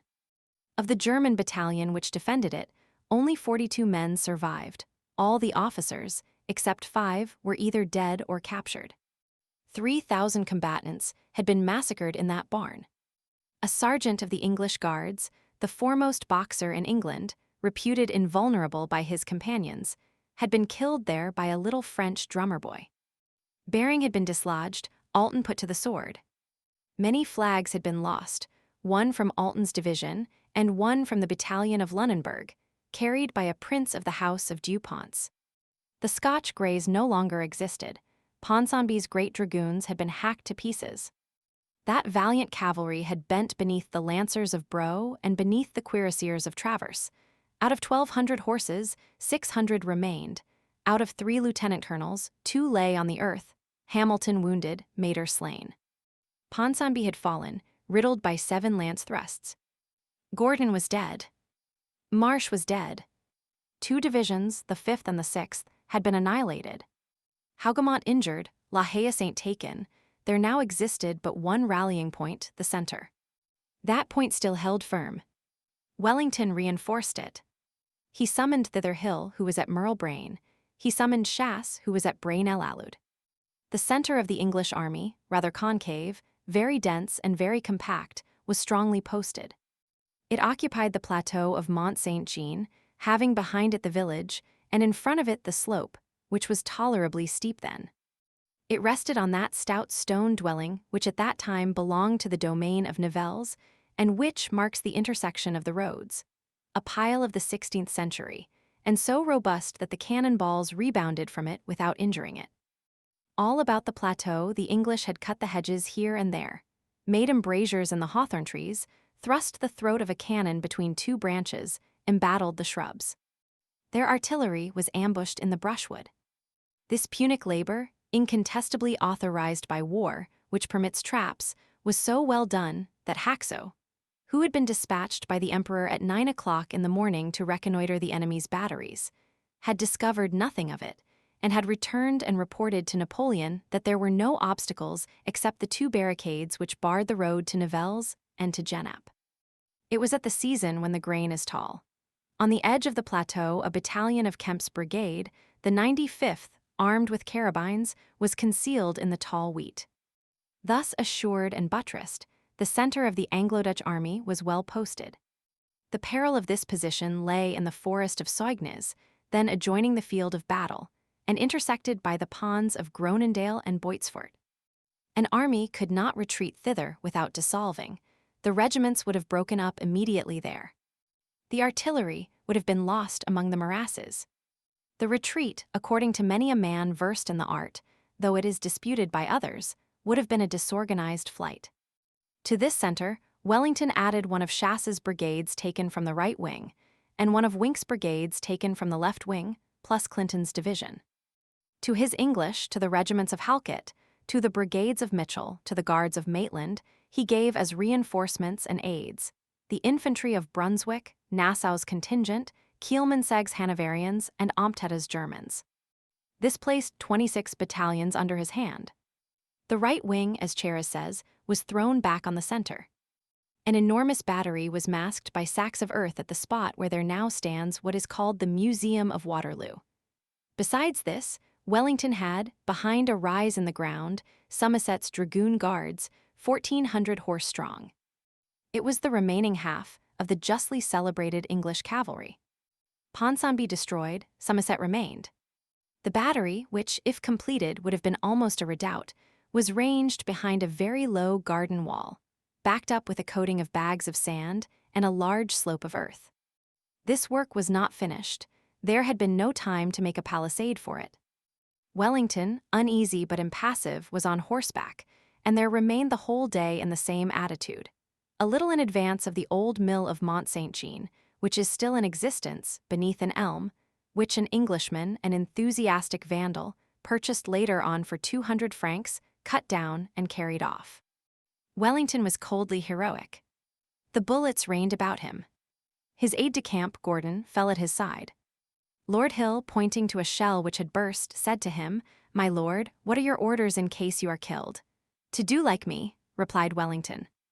To Clinton he said laconically, to hold this spot to the last man. The day was evidently turning out ill. Wellington shouted to his old companions of Talavera, of Vittoria, of Salamanca, "Boys, can retreat be thought of? Think of old England." Towards 4 o'clock, the English line drew back. Suddenly nothing was visible on the crest of the plateau except the artillery and the sharpshooters. The rest had disappeared. The regiments, dislodged by the shells and the French bullets, retreated into the bottom, now intersected by the back road of the farm of Mont Saint Jean. A retrograde movement took place, the English front hid itself. Wellington drew back. "The beginning of retreat," cried Napoleon. Chapter 7. Napoleon in a good humor. The emperor, though ill and discommoded on horseback by a local trouble, had never been in a better humor than on that day. His impenetrability had been smiling ever since the morning. On the 18th of June, that profound soul masked by marble beamed blindly. The man who had been gloomy at Austerlitz was gay at Waterloo. The greatest favorites of destiny make mistakes. Our joys are composed of shadow. The supreme smile is God, es alone. Ridit Caesar, Pompeius flebit, said the legionaries of the Fulminatrix Legion. Pompey was not destined to weep on that occasion, but it is certain that Caesar laughed. While exploring on horseback at 1 o'clock on the preceding night, in storm and rain, in company with Bertrand, the communes in the neighborhood of Rossum, satisfied at the sight of the long line of the English campfires illuminating the whole horizon from Friskymont to Braine-l'Alleud, it had seemed to him that fate, to whom he had assigned a day on the field of Waterloo, was exact to the appointment. He stopped his horse and remained for some time motionless, gazing at the lightning and listening to the thunder. And this fatalist was heard to cast into the darkness this mysterious saying, "We are in accord." Napoleon was mistaken. They were no longer in accord. He took not a moment for sleep. Every instant of that night was marked by a joy for him. He traversed the line of the principal outposts, halting here and there to talk to the sentinels. At 2:30, near the wood of Hougoumont, he heard the tread of a column on the march. He thought at the moment that it was a retreat on the part of Wellington. He said, "It is the rear guard of the English getting under way for the purpose of decamping. I will take prisoners the 6,000 English who have just arrived at Ostend." He conversed expansively. He regained the animation which he had shown at his landing on the 1st of March, when he pointed out to the Grand Marshal the enthusiastic peasant of the Gulf Juan, and cried, "Well, Bertrand, here is a reinforcement already." On the night of the 17th to the 18th of June, he rallied Wellington. "That little Englishman needs a lesson," said Napoleon. The rain redoubled in violence. The thunder rolled while the emperor was speaking. At 3:30 in the morning, he lost one Illusion officers who had been dispatched to reconnoiter announced to him that the enemy was not making any movement. Nothing was stirring, not a bivouac fire had been extinguished, the English army was asleep. The silence on earth was profound, the only noise was in the heavens. At 4 o'clock, a peasant was brought in to him by the scouts. This peasant had served as guide to a brigade of English cavalry, probably Vivian's brigade, which was on its way to take up a position in the village of Ohain at the extreme left. At 5 o'clock, 2 Belgian deserters reported to him that they had just quitted their regiment, and that the English army was ready for battle. "So much the better," exclaimed Napoleon. "I prefer to overthrow them rather than to drive them back." In the morning he dismounted in the mud on the slope, which forms an angle with the Plancenoit road, had a kitchen table and a peasant's chair brought to him from the farm of Rossam, seated himself, with a truss of straw for a carpet, and spread out on the table the chart of the battlefield, saying to Soult as he did so, "A pretty checkerboard." In consequence of the rains during the night, the transports of provisions, embedded in the soft roads, had not been able to arrive by morning.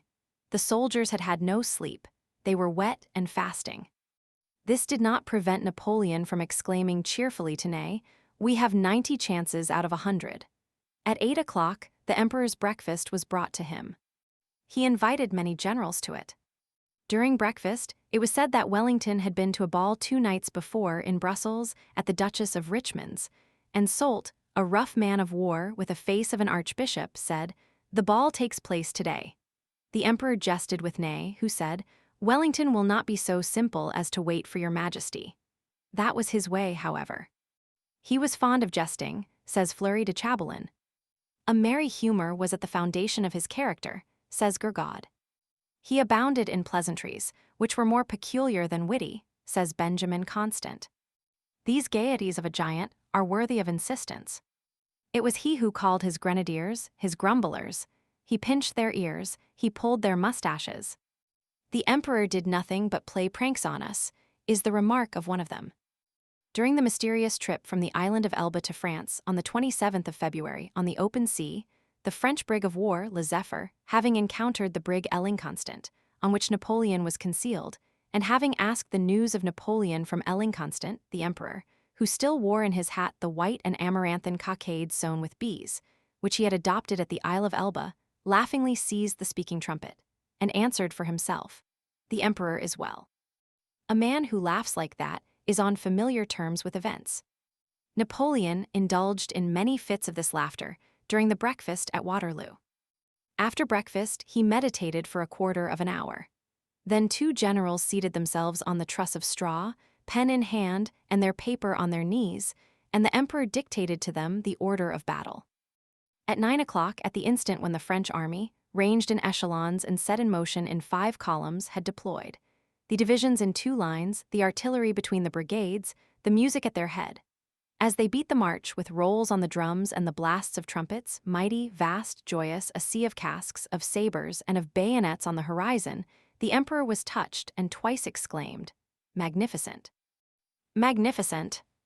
Between 9 o'clock and 10:30, the whole army, incredible as it may appear, had taken up its position and ranged itself in 6 lines, forming, to repeat the emperor's expression, the figure of 6 V's.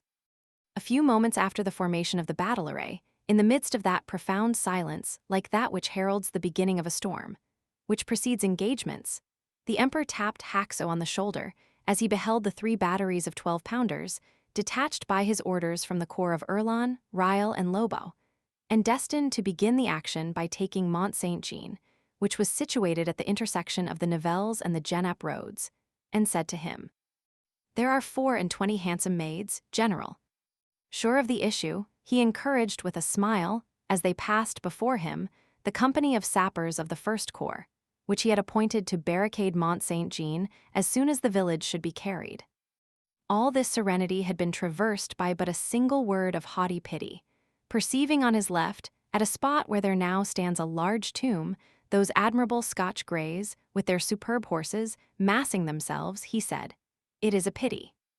Then he mounted his horse, advanced beyond Rossum, and selected for his post of observation a contracted elevation of turf to the right of the road from Genappe to Brussels, which was his second station during the battle. The third station, the one adopted at 7 o'clock in the evening, between La Belle Alliance and La Haye Sainte, is formidable. It is a rather elevated knoll, which still exists, and behind which the guard was massed on a slope of the plain. Around this knoll, the balls rebounded from the pavements of the road, up to Napoleon himself. As at Brienne, he had over his head the shriek of the bullets and of the heavy artillery. Moldy cannonballs, old sword blades, and shapeless projectiles, eaten up with rust, were picked up at the spot where his horse's feet stood. Scabra rubigine. A few years ago, a shell of 60 pounds, still charged, and with its fuse broken off level with the bomb, was unearthed. It was at this last post that the emperor said to his guide, Lacoste, a hostile and terrified peasant, who was attached to the saddle of a hussar, and who turned round at every discharge of canister and tried to hide behind Napoleon. "Fool, it is shameful. You'll get yourself killed with a ball in the back." He who writes these lines has himself found, in the friable soil of this knoll, on turning over the sand, the remains of the neck of a bomb, disintegrated by the oxidization of 46 years, and old fragments of iron which parted like elder twigs between the fingers. Everyone is aware that the variously inclined undulations of the plains, where the engagement between Napoleon and Wellington took place, are no longer what they were on June 18, 1815. By taking from this mournful field the wherewithal to make a monument to it, its real relief has been taken away, and history, disconcerted, no longer finds her bearings there. It has been disfigured for the sake of glorifying it. Wellington, when he beheld Waterloo once more, 2 years later exclaimed, "They have altered my field of battle." Where the great pyramid of earth, surmounted by the lion, rises today, there was a hillock which descended in an easy slope towards the Nivelles road, but which was almost an escarpment on the side of the highway to Genappe. The elevation of this escarpment can still be measured by the height of the two knolls of the two great sepulchres, which enclose the road from Genappe to Brussels. One, the English tomb, is on the left; the other, the German tomb, is on the right. There is no French tomb. The whole of that plain is a sepulchre for France. Thanks to the thousands upon thousands of cartloads of earth employed in the hillock 150 feet in height and half a mile in circumference, the plateau of Mont Saint-Jean is now accessible by an easy slope. On the day of battle, particularly on the side of La Haye Sainte, it was abrupt and difficult of approach. The slope there is so steep that the English cannon could not see the farm, situated in the bottom of the valley, which was the center of the combat. On the 18th of June, 1815, the rains had still farther increased this acclivity. The mud complicated the problem of the ascent, and the men not only slipped back, but stuck fast in the mire. Along the crest of the plateau ran a sort of trench, whose presence it was impossible for the distant observer to divine. What was this trench? Let us explain. Braine-l'Alleud is a Belgian village, Ohain is another. These villages, both of them concealed in curves of the landscape, are connected by a road about 1.5 leagues in length, which traverses the plain along its undulating level, and often enters and buries itself in the hills like a furrow, which makes a ravine of this road in some places. In 1815, as at the present day, this road cut the crest of the plateau of Mont Saint-Jean between the two highways from Genappe and Nivelles. Only it is now on a level with the plain. It was then a hollow way. Its two slopes have been appropriated for the monumental hillock. This road was, and still is, a trench throughout the greater portion of its course. A hollow trench, sometimes a dozen feet in depth, and whose banks, being too steep, crumbled away here and there, particularly in winter under driving rains. Accidents happened here. The road was so narrow at the Braine-l'Alleud entrance that a passerby was crushed by a cart, as is proved by a stone cross which stands near the cemetery, and which gives the name of the dead, Monsieur Bernard Debray, merchant of Brussels. And the date of the accident, February 1637. It was so deep on the tableland of Mont Saint-Jean that a peasant, Matthew Nicaise, was crushed there, in 1783, by a slide from the slope, as is stated on another stone cross, the top of which has disappeared in the process of clearing the ground, but whose overturned pedestal is still visible on the grassy slope to the left of the highway between La Haye-Sainte and the farm of Mont Saint-Jean. On the day of battle, this hollow road, whose existence was in no way indicated, bordering the crest of Mont Saint-Jean, a trench at the summit of the escarpment, a rut concealed in the soil, was invisible, that is to say, terrible. Chapter 8. The Emperor puts a question to the guide Lacoste. So, on the morning of Waterloo, Napoleon was content. He was right. The plan of battle conceived by him was, as we have seen, really admirable. The battle once begun, its very various changes, the resistance of Hougoumont, the tenacity of La Haye-Sainte, the killing of Baudouin, the disabling of Foy, the unexpected wall against which Soy's brigade was shattered, Guilleminot's fatal heedlessness when he had neither petard nor powder sacks, the mirroring of the batteries, the 15 unescorted pieces overwhelmed in a hollow way by Uxbridge, the small effect of the bombs falling in the English lines, and their embedding themselves in the rain-soaked soil, and only succeeding in producing volcanoes of mud so that the canister was turned into a splash, the uselessness of Pyre's demonstration on Braine-l'Alleud. All that cavalry, 15 squadrons, almost exterminated. The right wing of the English badly alarmed, the left wing badly cut into. Ney's strange mistake in massing, instead of echeloning the 4 divisions of the First Corps. Men delivered over to grapeshot, arranged in ranks 27 deep and with a frontage of 200. The frightful holes made in these masses by the cannonballs, attacking columns disorganized, the side batteries suddenly unmasked on their flank, Bourgeois, Donzelot, and Duret compromised, Quiot repulsed. Lieutenant Villa, that Hercules graduated at the Polytechnic School, wounded at the moment when he was beating in with an axe the door of La Haye-Sainte under the downright fire of the English barricade, which barred the angle of the road from Genappe to Brussels. Marcognet's division caught between the infantry and the cavalry, shot down at the very muzzle of the guns amid the grain by Best and Pack, put to the sword by Ponsonby, his battery of 7 pieces spiked. The Prince of Saxe-Weimar holding and guarding, in spite of the Comte d'Erlon, both Friskimont and Smohain. The flag of the 105th taken, the flag of the 45th captured. That Black Prussian hussar stopped by runners of the flying column of 300 light cavalry on the scout between Wavre and Plancenoit, the alarming things that had been said by prisoners, Grouchy's delay, 1,500 men killed in the orchard of Hougoumont in less than an hour. 1,800 men overthrown in a still shorter time about La Haye-Sainte. All these stormy incidents passing like the clouds of battle before Napoleon had hardly troubled his gaze and had not overshadowed that face of imperial certainty. Napoleon was accustomed to gaze steadily at war. He never added up the heartrending details, cipher by cipher. Ciphers mattered little to him, provided that they furnished the total. Victory. He was not alarmed if the beginnings did go astray, since he thought himself the master and the possessor at the end. He knew how to wait, supposing himself to be out of the question, and he treated destiny as his equal. He seemed to say to fate, "Thou wilt not dare." Composed half of light and half of shadow, Napoleon thought himself protected in good and tolerated in evil.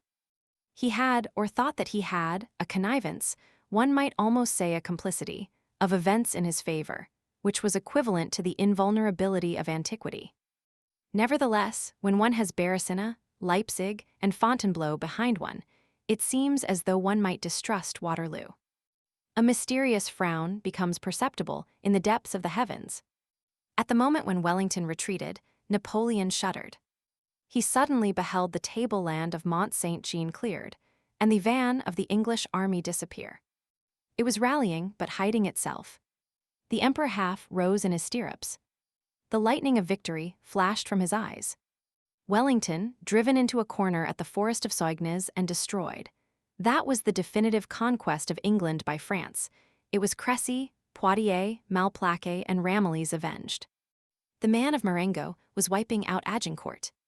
So the emperor, meditating on this terrible turn of fortune, swept his glass for the last time over all the points of the field of battle.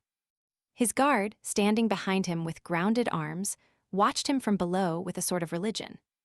He pondered. He examined the slopes, noted the declivities, scrutinized the clumps of trees, the square of rye, the path. He seemed to be counting each bush. He gazed with some intentness at the English barricades of the two highways, two large abatis of trees, that on the road to Genappe above La Haye Sainte, armed with two cannon, the only ones out of all the English artillery which commanded the extremity of the field of battle, and that on the road to Nivelles, where gleamed the Dutch bayonets of Chasse's brigade. Near this barricade, he observed the old chapel of Saint Nicholas, painted white, which stands at the angle of the crossroad near Braine-l'Alleud. He bent down and spoke in a low voice to the guide Lacoste. The guide made a negative sign with his head, which was probably perfidious. The emperor straightened himself up and fell to thinking. Wellington had drawn back. All that remained to do was to complete this retreat by crushing him. Napoleon, turning round abruptly, dispatched an express at full speed to Paris to announce that the battle was won. Napoleon was one of those geniuses from whom thunder darts. He had just found his clap of thunder. He gave orders to Mulhaude's cuirassiers to carry the tableland of Mont Saint-Jean. Chapter 9: The Unexpected. There were 3,500 of them. They formed a front a quarter of a league in extent. They were giant men on colossal horses. There were 26 squadrons of them, and they had behind them to support them Lefebvre Desnoette's division, the 106 picked gendarmes, the light cavalry of the guard, 1,197 men, and the lancers of the guard of 880 lances. They wore casques without horsetails and cuirasses of beaten iron, with horse pistols in their holsters and long saber swords. That morning the whole army had admired them, when, at 9 o'clock, with braying of trumpets and all the music playing, "Let us watch o'er the safety of the empire," they had come in a solid column, with one of their batteries on their flank, another in their center, and deployed in two ranks between the roads to Genappe and Frischemont, and taken up their position for battle in that powerful second line, so cleverly arranged by Napoleon, which, having on its extreme left Kellermann's cuirassiers, and on its extreme right Mulhaude's cuirassiers, had, so to speak, two wings of iron. Aide-de-camp Bernard carried them the emperor's orders. Ney drew his sword and placed himself at their head. The enormous squadrons were set in motion. Then a formidable spectacle was seen. All their cavalry with upraised swords, standards and trumpets flung to the breeze, formed in columns by divisions, descended by a simultaneous movement and like one man with the precision of a brazen battering ram which is effecting a breach. The hill of La Belle Alliance, plunged into the terrible depths in which so many men had already fallen, disappeared there in the smoke, then emerging from that shadow, reappeared on the other side of the valley, still compact and in close ranks, mounting at a full trot. Through a storm of grape-shot which burst upon them, the terrible muddy slope of the tableland of Mont Saint-Jean.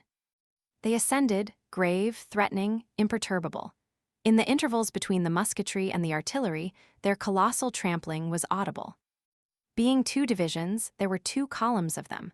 Wathier's division held the right, Delort's division was on the left. It seemed as though two immense adders of steel were to be seen crawling towards the crest of the tableland. It traversed the battle like a prodigy. Nothing like it had been seen since the taking of the great redoubt of the Muscois by the heavy cavalry. Murat was lacking here, but Ney was again present. It seemed as though that mass had become a monster and had but one soul. Each column undulated and swelled like the ring of a polyp. They could be seen through a vast cloud of smoke, which was rent here and there. A confusion of helmets, of cries, of sabers, a stormy heaving of the cruppers of horses amid the cannons and the flourish of trumpets, a terrible and disciplined tumult. Over all, the cuirasses like the scales on the hydra. These narrations seemed to belong to another age. Something parallel to this vision appeared, no doubt, in the ancient Orphic epics, which told of the centaurs, the old hippanthropes, those titans with human heads and equestrian chests who scaled Olympus at a gallop, horrible, invulnerable, sublime, gods and beasts. Odd numerical coincidence, 26 battalions rode to meet 26 battalions. Behind the crest of the plateau, in the shadow of the masked battery, The English infantry formed into 13 squares, 2 battalions to the square, in 2 lines, with 7 in the first line, 6 in the second, the stocks of their guns to their shoulders, taking aim at that which was on the point of appearing, waited, calm, mute, motionless. They did not see the cuirassiers, and the cuirassiers did not see them. They listened to the rise of this flood of men. They heard the swelling noise of 3,000 horse, the alternate and symmetrical tramp of their hoofs at full trot, the jingling of the cuirasses, the clang of the sabers, and a sort of grand and savage breathing. There ensued a most terrible silence. Then, all at once, a long file of uplifted arms, brandishing sabers, appeared above the crest, and casques, trumpets, and standards, and 3,000 heads with gray mustaches, shouting, "Vive l'Empereur!" All this cavalry debouched on the plateau, and it was like the appearance of an earthquake. All at once, a tragic incident. On the English left, on our right, the head of the column of cuirassiers reared up with a frightful clamor.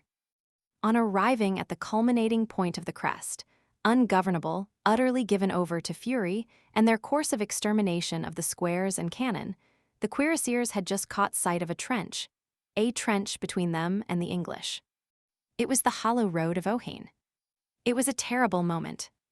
The ravine was there, unexpected, yawning directly under the horses' feet, 2 fathoms deep between its double slopes. The second file pushed the first into it, and the third pushed on the second. The horses reared and fell backward, landed on their haunches, slid down, all 4 feet in the air, crushing and overwhelming the riders, and there being no means of retreat, the whole column being no longer anything more than a projectile, the force which had been acquired to crush the English crushed the French. The inexorable ravine could only yield when filled. Horses and riders rolled there pell-mell, grinding each other, forming but one mass of flesh in this gulf. When this trench was full of living men, the rest marched over them and passed on. Almost a third of Dubois' brigade fell into that abyss. This began the loss of the battle. A local tradition, which evidently exaggerates matters, says that 2,000 horses and 1,500 men were buried in the hollow road of Ohain. This figure probably comprises all the other corpses which were flung into this ravine the day after the combat. Let us note in passing that it was Dubois' sorely tried brigade which, an hour previously, making a charge to one side, had captured the flag of the Lunenburg battalion. Napoleon, before giving the order for this charge of Milhaud's cuirassiers, had scrutinized the ground, but had not been able to see that hollow road, which did not even form a wrinkle on the surface of the plateau. Warned, nevertheless, and put on the alert by the little white chapel which marks its angle of junction with the Nivelles highway, he had probably put a question as to the possibility of an obstacle to the guide Lacoste. The guide had answered no. We might almost affirm that Napoleon's catastrophe originated in that sign of a peasant's head. Other fatalities were destined to arise. Was it possible that Napoleon should have won that battle? We answer no. Why? Because of Wellington. Because of Blücher. No. Because of God. Bonaparte victor at Waterloo. That does not come within the law of the 19th century. Another series of facts was in preparation, in which there was no longer any room for Napoleon. The ill will of events had declared itself long before. It was time that this vast man should fall. The excessive weight of this man in human destiny disturbed the balance. This individual alone counted for more than a universal group. These plethoras of all human vitality concentrated in a single head, the world mounting to the brain of one man, this would be mortal to civilization were it to last. The moment had arrived for the incorruptible and supreme equity to alter its plan. Probably the principles and the elements, on which the regular gravitations of the moral, as of the material, world depend, had complained.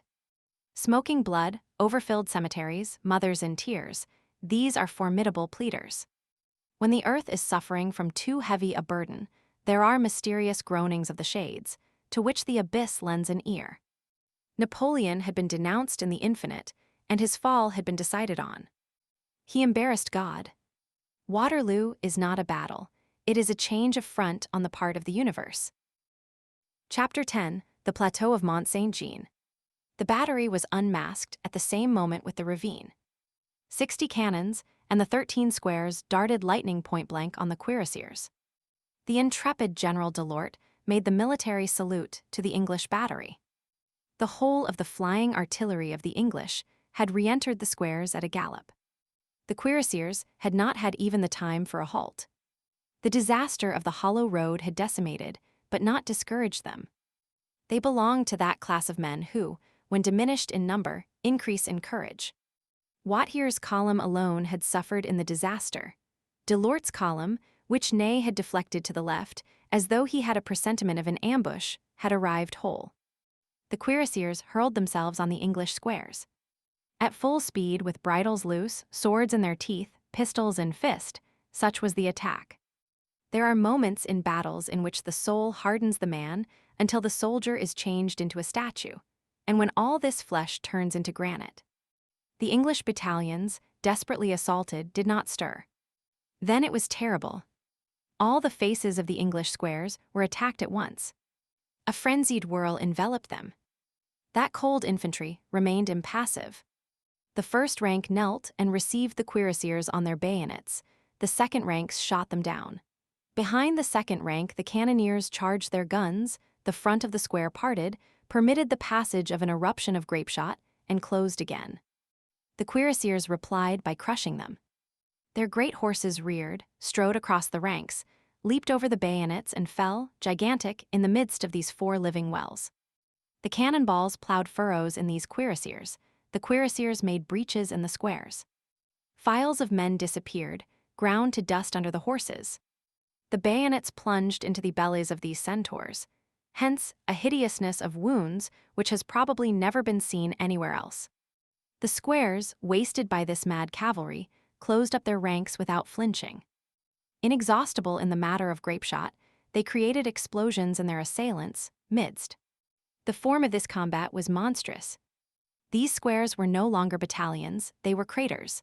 Those cuirassiers were no longer cavalry, they were a tempest. Each square was a volcano attacked by a cloud. Lava contended with lightning. The square on the extreme right, the most exposed of all, being in the air, was almost annihilated at the very first shock. LT was formed of the 75th Regiment of Highlanders. The bagpipe player in the center dropped his melancholy eyes, filled with the reflections of the forests and the lakes, in profound inattention, while men were being exterminated around him, and seated on a drum with his pibroch under his arm, played the Highland airs. These Scotchmen died thinking of Ben Lothian, as did the Greeks recalling Argus. The sword of a cuirassier, which hewed down the bagpipes, and the arm which bore it, put an end to the song by killing the singer. The cuirassiers, relatively few in number, and still further diminished by the catastrophe of the ravine, had almost the whole English army against them, but they multiplied themselves so that each man of them was equal to 10. Nevertheless, some Hanoverian battalions yielded. Wellington perceived it and thought of his cavalry. Had Napoleon at that same moment thought of his infantry, he would have won the battle. This forgetfulness was his great and fatal mistake. All at once, the cuirassiers, who had been the assailants, found themselves assailed. The English cavalry was at their back. Before them 2 squares, behind them Somerset. Somerset meant 1,400 dragoons of the guard. On the right, Somerset had Dornberg with the German light horse, and on his left, Trippe with the Belgian carabineers. The cuirassiers attacked on the flank and in front, before and in the rear, by infantry and cavalry, had to face all sides. What mattered it to them? They were a whirlwind. Their valor was something indescribable. In addition to this, they had behind them the battery, which was still thundering. It was necessary that it should be so, or they could never have been wounded in the back. One of their cuirasses, pierced on the shoulder by a ball from a Biscayan 9, is in the collection of the Waterloo Museum. For such Frenchmen, nothing less than such Englishmen was needed. It was no longer a hand-to-hand conflict. It was a shadow, a fury, a dizzy transport of souls and courage, a hurricane of lightning swords. In an instant, the 1,400 dragoon guards numbered only 800. Fuller, their lieutenant colonel, fell dead. Ney rushed up with the lancers and Lefebvre de Snoetz's light horse. The plateau of Mont Saint-Jean was captured, recaptured, captured again. The cuirassiers quitted the cavalry to return to the infantry. Or, to put it more exactly, the whole of that formidable rout collared each other without releasing the other. The squares still held firm. There were a dozen assaults. Ney had 4 horses killed under him. Half the cuirassiers remained on the plateau. This conflict lasted 2 hours. The English army was profoundly shaken.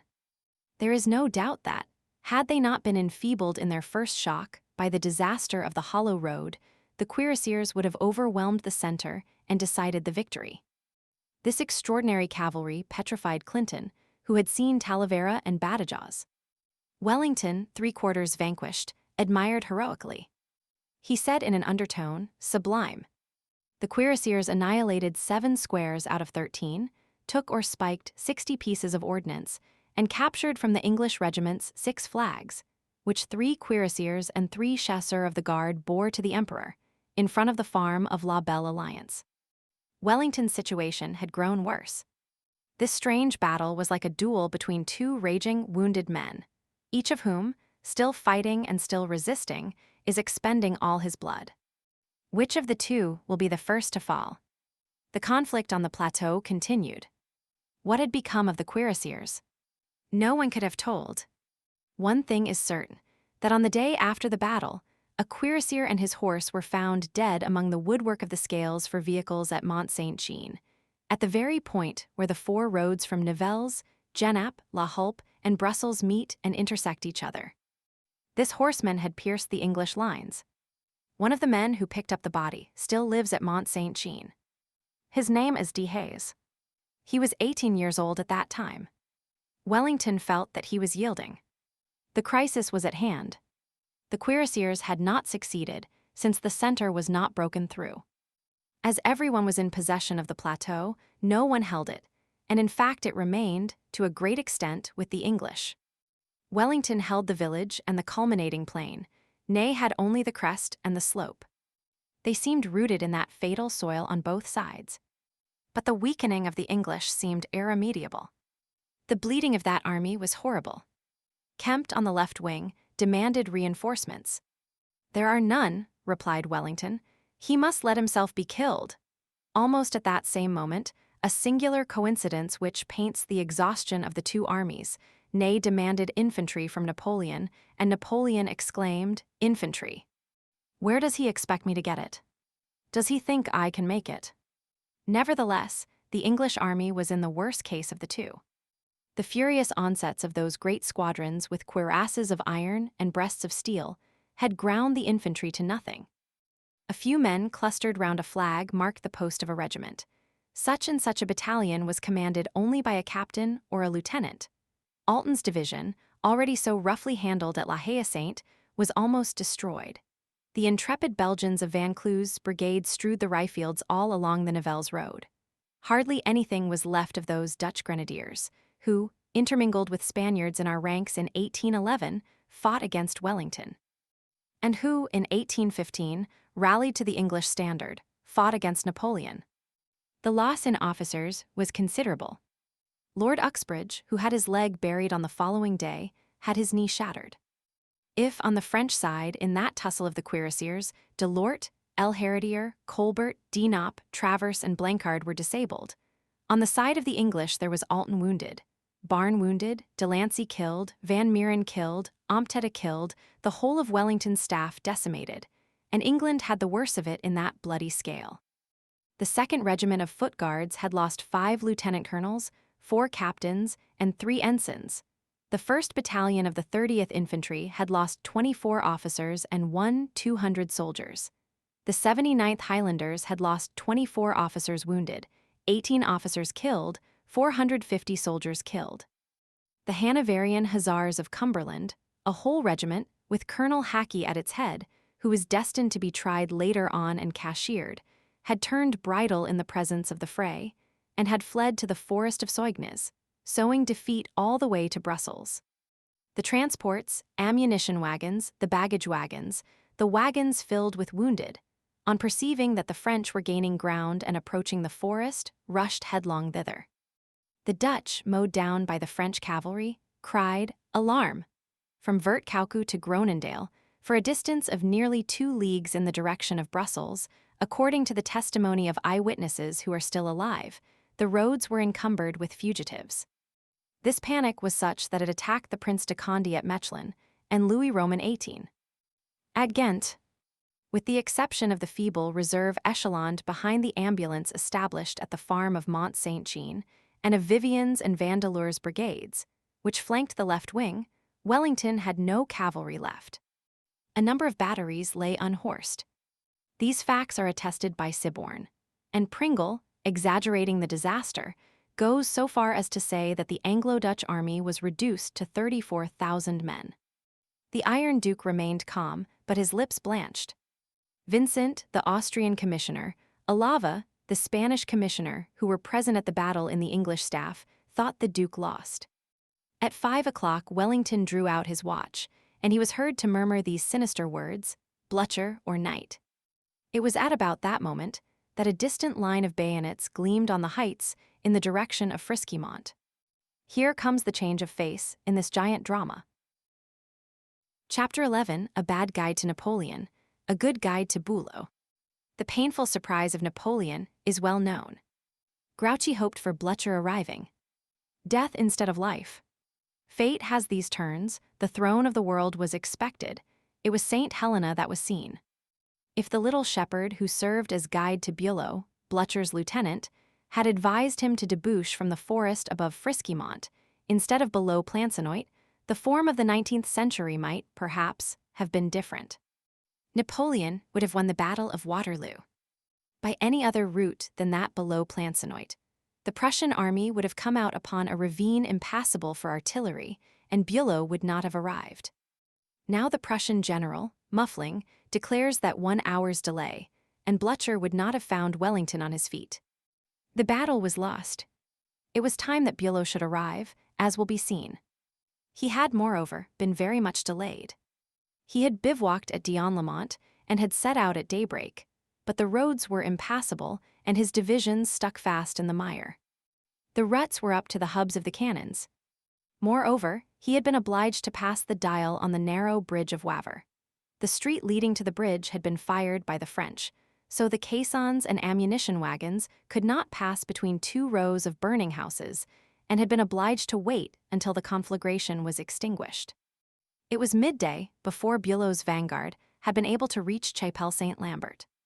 Had the action been begun 2 hours earlier, it would have been over at 4 o'clock, and Blucher would have fallen on the battle won by Napoleon. Such are these immense risks proportioned to an infinite which we cannot comprehend. The emperor had been the first, as early as midday, to descry with his field glass, on the extreme horizon, something which had attracted his attention.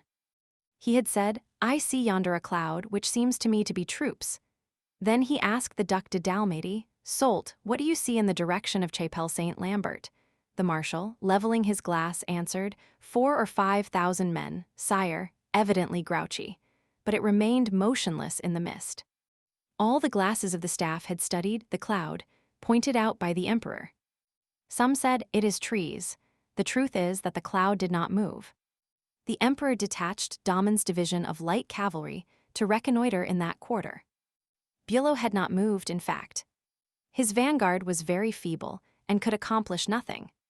He was obliged to wait for the body of the army corps, and he had received orders to concentrate his forces before entering into line. But at 5 o'clock, perceiving Wellington's peril, Blucher ordered Bülow to attack and uttered these remarkable words: "We must give air to the English army." A little later, the divisions of Losthin, Hiller, Hackey, and Rissel deployed before Lobau's corps. The cavalry of Prince William of Prussia debouched from the forest of Paris. Plancenoit was in flames, and the Prussian cannonballs began to rain even upon the ranks of the Guard in reserve behind Napoleon. Chapter 12, The Guard. Everyone knows the rest. The eruption of a third army, the battle broke into pieces. 86 mouths of fire thundering simultaneously, Perch the first coming up with Bülow, Zieten's cavalry led by Blucher in person, the French driven back, Marcognet swept from the plateau of Ohain, Duret dislodged from Payplot, Donslot and Quiot retreating, Lobau caught on the flank, a fresh battle precipitating itself on our dismantled regiments at nightfall. The whole English line resuming the offensive and thrust forward. The gigantic breach made in the French army, the English grapeshot and the Prussian grapeshot aiding each other. The extermination, disaster in front, disaster on the flank. The guard entering the line in the midst of this terrible crumbling of all things. Conscious that they were about to die, they shouted, "Vive l'Empereur!" History records nothing more touching than that agony bursting forth in acclamations. The sky had been overcast all day long. All of a sudden, at that very moment, it was 8 o'clock in the evening. The clouds on the horizon parted and allowed the grand and sinister glow of the setting sun to pass through, athwart the elms on the Nivelles road. They had seen it rise at Austerlitz. Each battalion of the guard was commanded by a general for this final catastrophe. Friant Mitchell, Roget, Harlot Mallet, Porret de Morvan were there. When the tall caps of the grenadiers of the guard, with their large plaques bearing the eagle appeared, symmetrical in line tranquil, in the midst of that combat, the enemy felt a respect for France. They thought they beheld 20 victories entering the field of battle, with wings outspread, and those who were the conquerors, believing themselves to be vanquished, retreated. But Wellington shouted, "Up, guards, and aim straight." The red regiment of English guards, lying flat behind the hedges, sprang up. A cloud of grape-shot riddled the tricolored flag and whistled round our eagles. All hurled themselves forwards, and the final carnage began. In the darkness, the Imperial Guard felt the army losing ground around it, and in the vast shock of the rout, it heard the desperate flight which had taken the place of the Vive l'Empereur. And, with flight behind it, it continued to advance, more crushed, losing more men at every step that it took. There were none who hesitated, no timid men in its ranks. The soldier in that troop was as much of a hero as the general. Not a man was missing in that suicide. Ney, bewildered, great with all the grandeur of accepted death, offered himself to all blows in that tempest. He had his 5th horse killed under him there. Perspiring, his eyes aflame, foaming at the mouth with uniform unbuttoned, one of his epaulets half cut off by a sword stroke from a horse guard, his plaque with the great eagle dented by a bullet. Bleeding, bemired, magnificent, a broken sword in his hand, he said, "Come and see how a marshal of France dies on the field of battle." But in vain, he did not die. He was haggard and angry. At Drouet-Durlan he hurled this question, "Are you not going to get yourself killed?" In the midst of all that artillery engaged in crushing a handful of men, he shouted, "So there is nothing for me. Oh, I should like to have all these English bullets enter my bowels. Unhappy man, thou wert reserved for French bullets." Chapter 13, The Catastrophe. The rout behind the guard was melancholy. The army yielded suddenly on all sides at once. Hougoumont, La Haye Sainte, Peyplat, Plancenoit. The cry treachery was followed by a cry of save yourselves who can. An army which is disbanding is like a thaw. All yields, splits, cracks, floats, rolls, falls, jostles, hastens, is precipitated. The disintegration is unprecedented. Ney borrows a horse, leaps upon it, and without hat, cravat, or sword places himself across the Brussels road, stopping both English and French. He strives to detain the army, he recalls it to its duty, he insults it, he clings to the rout. He is overwhelmed. The soldiers fly from him, shouting, "Long live Marshal Ney." 2 of Durut's regiments go and come in affright as though tossed back and forth between the swords of the Uhlans and the fusillade of the brigades of Kempt, Best, Pack, and Rylant. The worst of hand-to-hand conflicts is the defeat. Friends kill each other in order to escape. Squadrons and battalions break and disperse against each other, like the tremendous foam of battle. Lobau at one extremity and Ryle at the other are drawn into the tide. In vain does Napoleon erect walls from what is left to him of his guard. In vain does he expend in a last effort his last serviceable squadrons. Quiot retreats before Vivian, Kellerman before Vandeleur, Lobau before Bülow, Morand before Perche, Dahmen and Suburvic before Prince William of Prussia. Guillot, who led the Emperor's squadrons to the charge, falls beneath the feet of the English dragoons. Napoleon gallops past the line of fugitives, harangues, urges, threatens, entreats them. All the mouths which in the morning had shouted, "Long live the Emperor," remain gaping, they hardly recognize him. The Prussian cavalry, newly arrived, dashes forwards, flies, hews, slashes, kills, exterminates. Horses lash out, the cannons flee. the soldiers of the artillery train unharnessed the caissons and used the horses to make their escape. Transports overturned, with all four wheels in the air, clog the road and occasion massacres. Men are crushed, trampled down, others walk over the dead and the living. Arms are lost. A dizzy multitude fills the roads, the paths, the bridges, the plains, the hills, the valleys, the woods, encumbered by this invasion of 40,000 men. Shouts despair, knapsacks and guns flung among the rye, passages forced at the point of the sword, no more comrades, no more officers, no more generals, an inexpressible terror. Zieten putting France to the sword at its leisure. Lions converted into goats. Such was the flight. At Genappe, an effort was made to wheel about, to present a battle front, to draw up in line. Lobau rallied 300 men. The entrance to the village was barricaded, but at the first volley of Prussian canister, all took to flight again, and Lobau was taken. That volley of grape shot can be seen today imprinted on the ancient gable of a brick building on the right of the road at a few minutes' distance before you enter Genappe. The Prussians threw themselves into Genappe furious, no doubt, that they were not more entirely the conquerors. The pursuit was stupendous. Blücher ordered extermination. Roget had set the lugubrious example of threatening with death any French grenadier who should bring him a Prussian prisoner.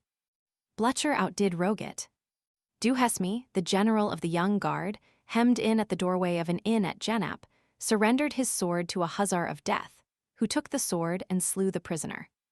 The victory was completed by the assassination of the vanquished. Let us inflict punishment, since we are history. Old Blücher disgraced himself. This ferocity put the finishing touch to the disaster. The desperate route traversed Genappe, traversed Quatre-Bras, traversed Gosselies, traversed Frasnes, traversed Charleroi, traversed Thuin, and only halted at the frontier. Alas! And who then was fleeing in that manner? The Grand Army. This vertigo, this terror, this downfall into ruin of the loftiest bravery which ever astounded history, is that causeless? No. The shadow of an enormous right is projected athwart Waterloo. It is the day of destiny. The force which is mightier than man produced that day.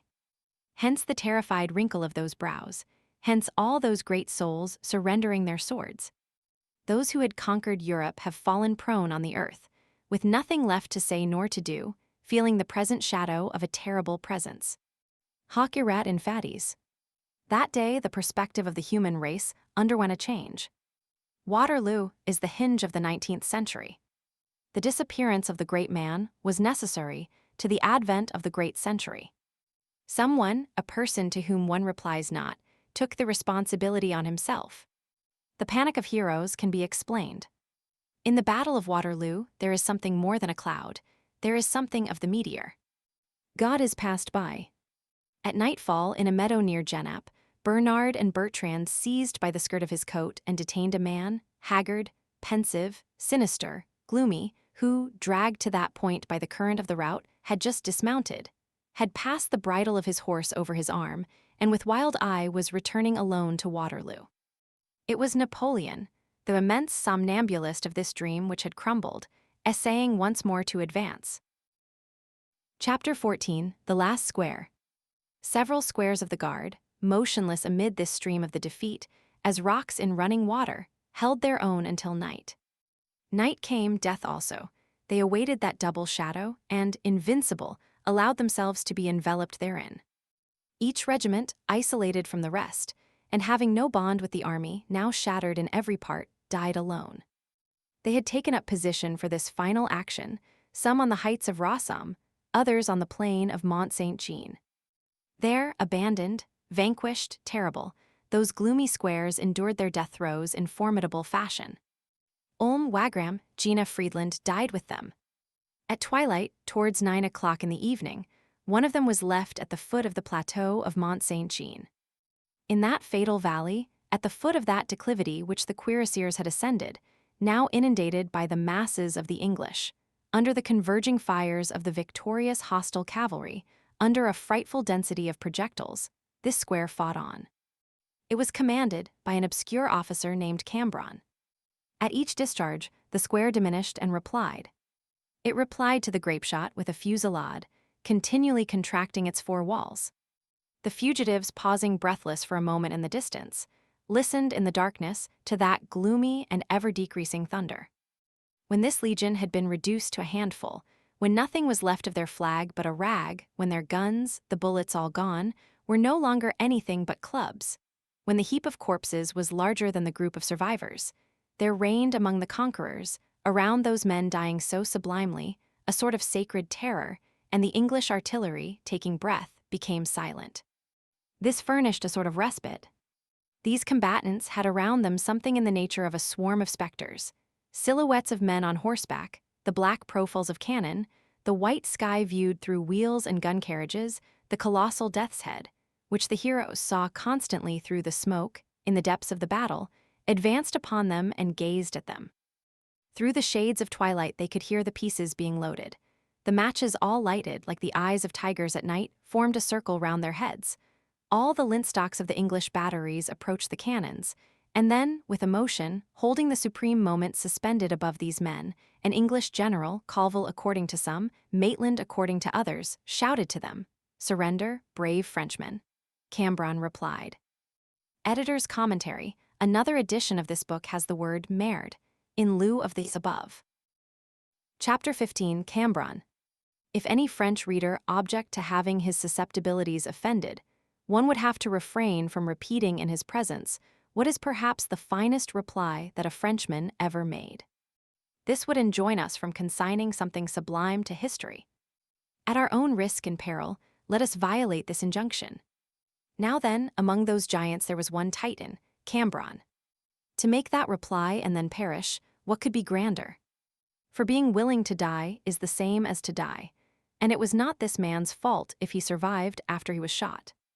The winner of the Battle of Waterloo was not Napoleon, who was put to flight, nor Wellington, giving way at 4 o'clock in despair at 5, nor Blücher, who took no part in the engagement. The winner of Waterloo was Cambronne. To thunder forth such a reply at the lightning flash that kills you is to conquer.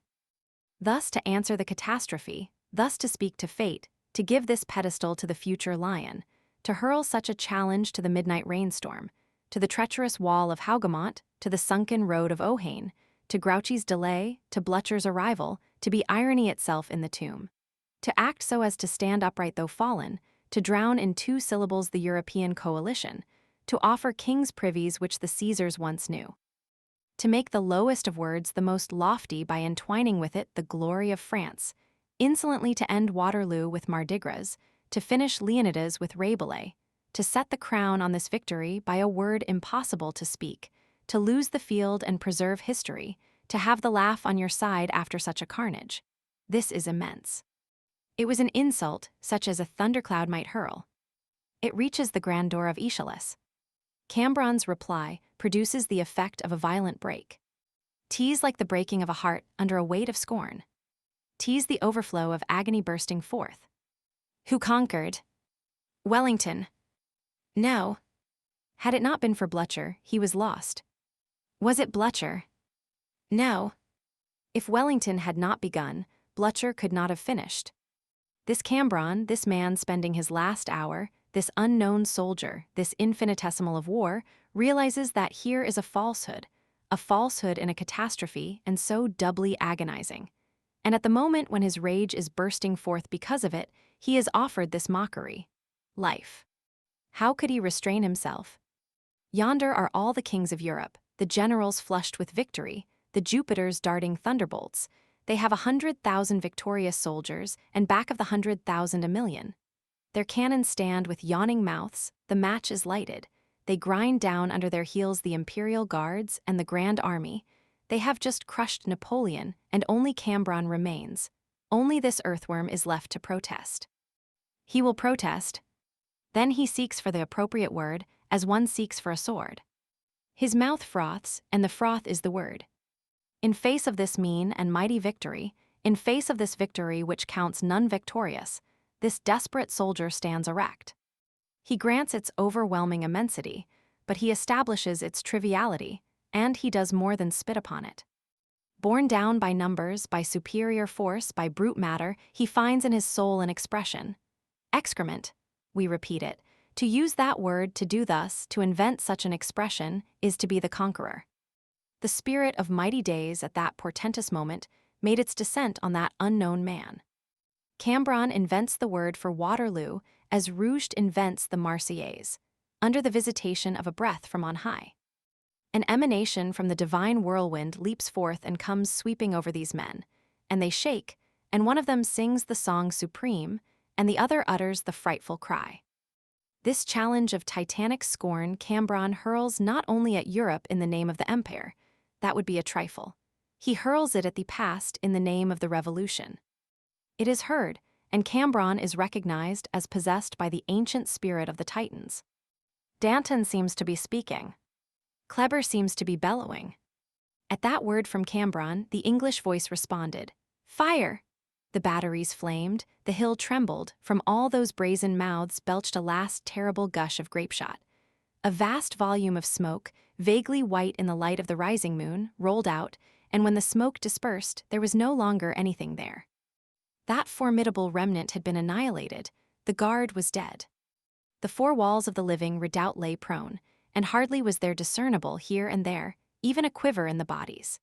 It was thus that the French legions, greater than the Roman legions, expired on Mont Saint-Jean, on the soil watered with rain and blood, amid the gloomy grain, on the spot where nowadays Joseph, who drives the post-wagon from Nivelles, passes whistling and cheerfully whipping up his horse at 4 o'clock in the morning. Chapter 16, Quat Libras in Duce. The Battle of Waterloo is an enigma. It is as obscure to those who won it as to those who lost it. For Napoleon it was a panic. Ten Blücher sees nothing in it but fire. Wellington understands nothing in regard to it. Look at the reports. The bulletins are confused, the commentaries involved. Some stammer, others lisp. Jemini divides the Battle of Waterloo into 4 moments. Muffling cuts it up into 3 changes. Chair is alone, though we hold another judgment than his on some points, seized with his haughty glance the characteristic outlines of that catastrophe of human genius in conflict with divine chance. All the other historians suffer from being somewhat dazzled, and in this dazzled state they fumble about. It was a day of lightning brilliancy, in fact, a crumbling of the military monarchy which, to the vast stupefaction of kings, drew all the kingdoms after it, the fall of force, the defeat of war. In this event, stamped with superhuman necessity, the part played by men amounts to nothing. If we take Waterloo from Wellington and Blücher, do we thereby deprive England and Germany of anything? No. Neither that illustrious England, nor that august Germany, enter into the problem of Waterloo. Thank heaven, nations are great, independently of the lugubrious feats of the sword. Neither England, nor Germany, nor France is contained in a scabbard. At this epoch when Waterloo is only a clashing of swords, above Blücher, Germany has Schiller. Above Wellington, England has Byron. A vast dawn of ideas is the peculiarity of our century, and in that aurora England and Germany have a magnificent radiance. They are majestic because they think.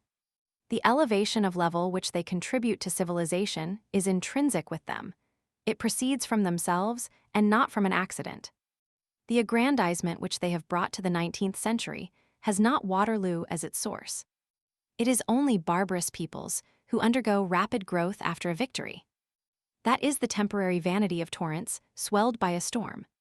Civilized people, especially in our day, are neither elevated nor abased by the good or bad fortune of a captain. Their specific gravity in the human species results from something more than a combat. Their honor, thank God. Their dignity, their intelligence, their genius, are not numbers which those gamblers, heroes, and conquerors can put in the lottery of battles. Often a battle is lost, and progress is conquered. There is less glory and more liberty. The drum holds its peace, reason takes the word. It is a game in which he who loses wins. Let us, therefore, speak of Waterloo coldly from both sides. Let us render to chance that which is due to chance, and to God that which is due to God. What is Waterloo? A victory. No. The winning number in the lottery. The quine 11 won by Europe, paid by France. It was not worthwhile to place a lion there. Waterloo, moreover, is the strangest encounter in history. Napoleon and Wellington. They are not enemies, they are opposites. Never did God, who is fond of antitheses, make a more striking contrast, a more extraordinary comparison. On one side, precision, foresight, geometry, prudence, and assured retreat, reserves spared with an obstinate coolness. An imperturbable method, strategy, which takes advantage of the ground, tactics, which preserve the equilibrium of battalions, carnage, executed according to rule, war regulated, watch in hand, nothing voluntarily left to chance. The ancient classic courage, absolute regularity. On the other, intuition, divination, military oddity, superhuman instinct, a flaming glance, an indescribable something which gazes like an eagle and which strikes like the lightning, a prodigious art in disdainful impetuosity. All the mysteries of a profound soul, associated with destiny. The stream, the plain, the forest, the hill, summoned, and in a manner, forced to obey. The despot going even so far as to tyrannize over the field of battle. Faith in a star mingled with strategic science, elevating but perturbing it. Wellington was the bar-arm of war, Napoleon was its Michelangelo. And on this occasion, genius was vanquished by calculation. On both sides, someone was awaited. It was the exact calculator who succeeded. Napoleon was waiting for Grouchy, he did not come. Wellington expected Blücher, he came. Wellington is classic war taking its revenge. Bonaparte, at his dawning, had encountered him in Italy and beaten him superbly. The old owl had fled before the young vulture. The old tactics had been not only struck as by lightning, but disgraced. Who was that Corsican of 26?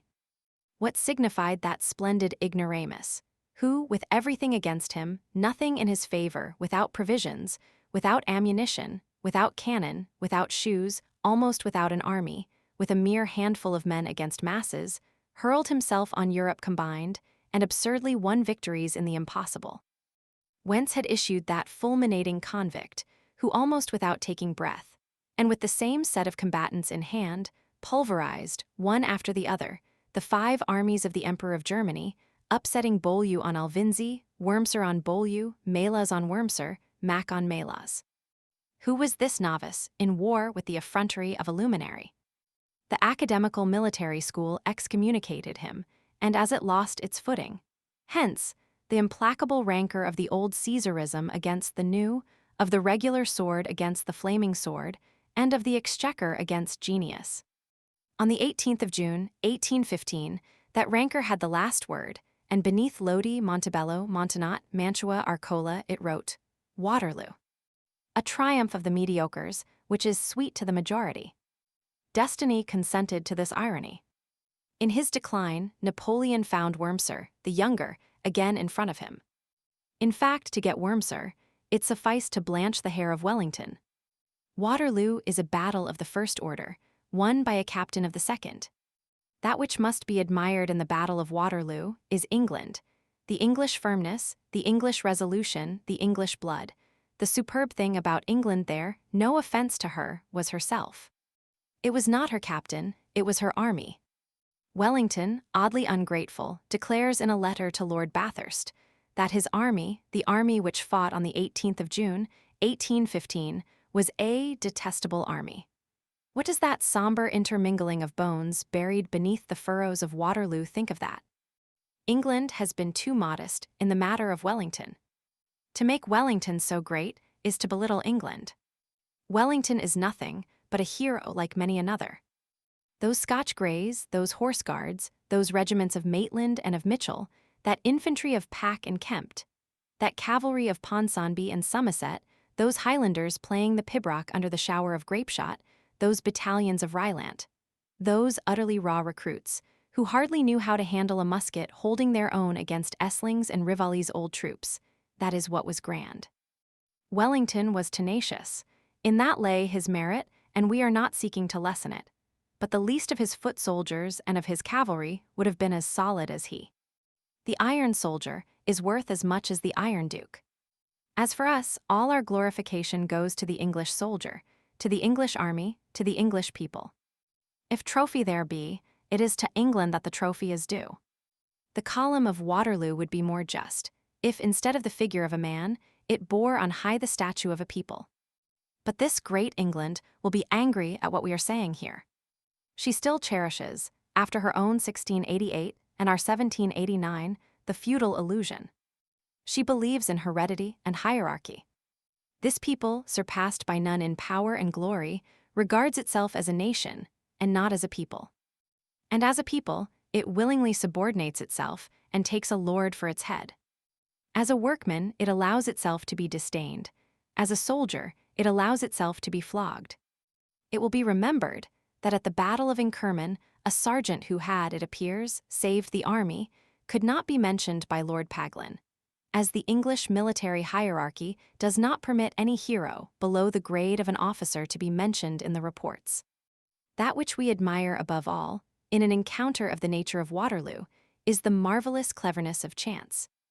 A nocturnal rain, the wall of Hougoumont, the hollow road of Ohain, Grouchy deaf to the cannon, Napoleon's guide deceiving him, Bülow's guide enlightening him, the whole of this cataclysm is wonderfully conducted. On the whole, let us say it plainly, it was more of a massacre than of a battle at Waterloo. Of all pitched battles, Waterloo is the one which has the smallest front for such a number of combatants. Napoleon 3/4 of a league, Wellington half a league, 72,000 combatants on each side. From this denseness, the carnage arose. The following calculation has been made and the following proportion established. Loss of men. At Austerlitz, French 14%, Russians 30%, Austrians 44%. At Wagram, French 13%, Austrians 14%. At the Moskwa, French 37%, Russians 44%. At Botzen, French 13%, Russians and Prussians 14%. At Waterloo, French 56%, the Allies 31%. Total for Waterloo 41%, 144,000 combatants, 60,000 dead.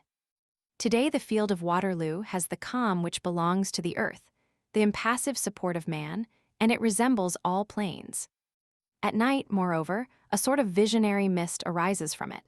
And if a traveler strolls there, if he listens, if he watches, if he dreams like Virgil in the fatal plains of Philippi, the hallucination of the catastrophe takes possession of him.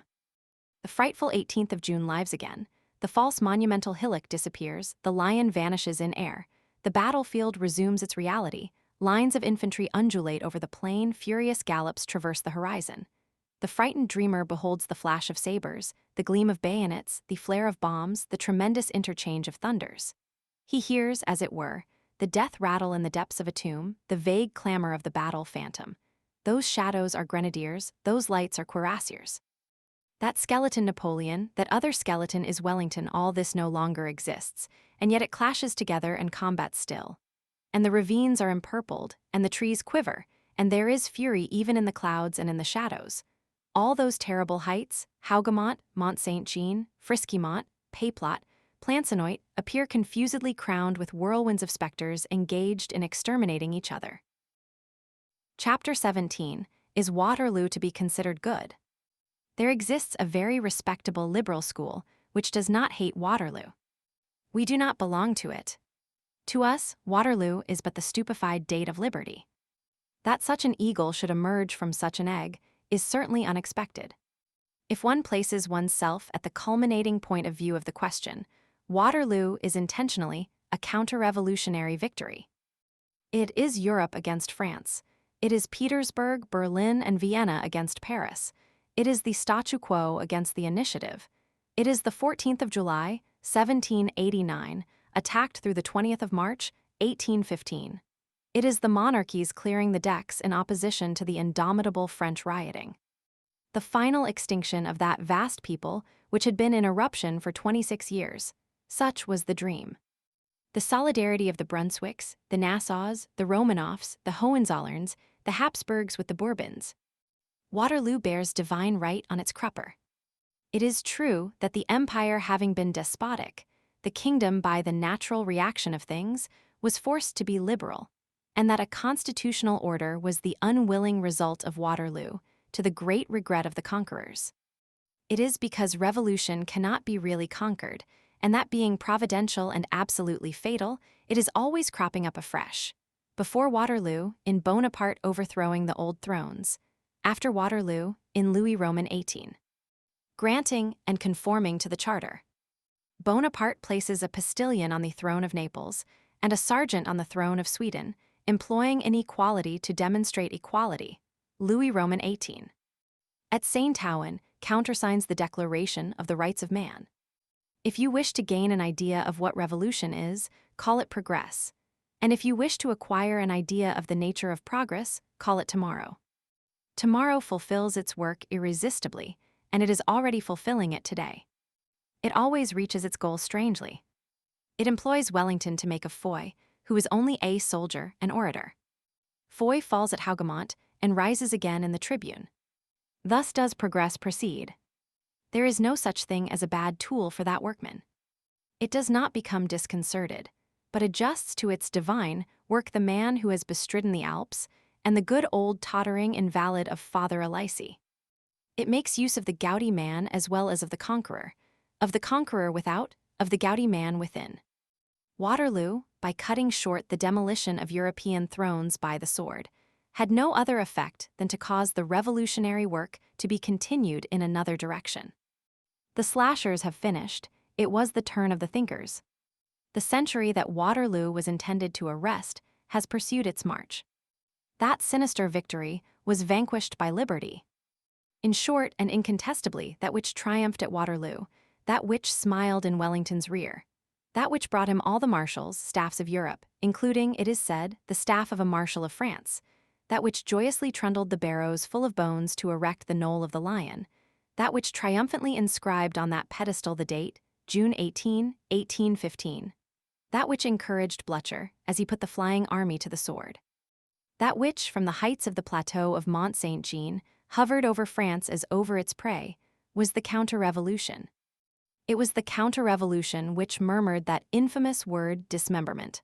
On arriving in Paris, it beheld the crater close at hand. It felt those ashes which scorched its feet, and it changed its mind. It returned to the stammer of a charter.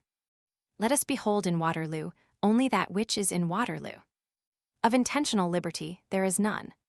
The counter-revolution was involuntarily liberal, in the same manner as, by a corresponding phenomenon, Napoleon was involuntarily revolutionary. On the 18th of June, 1815, the mounted Robespierre was hurled from his saddle. Chapter 18, A Recrudescence of Divine Right. End of the dictatorship. A whole European system crumbled away. The empire sank into a gloom which resembled that of the Roman world as it expired.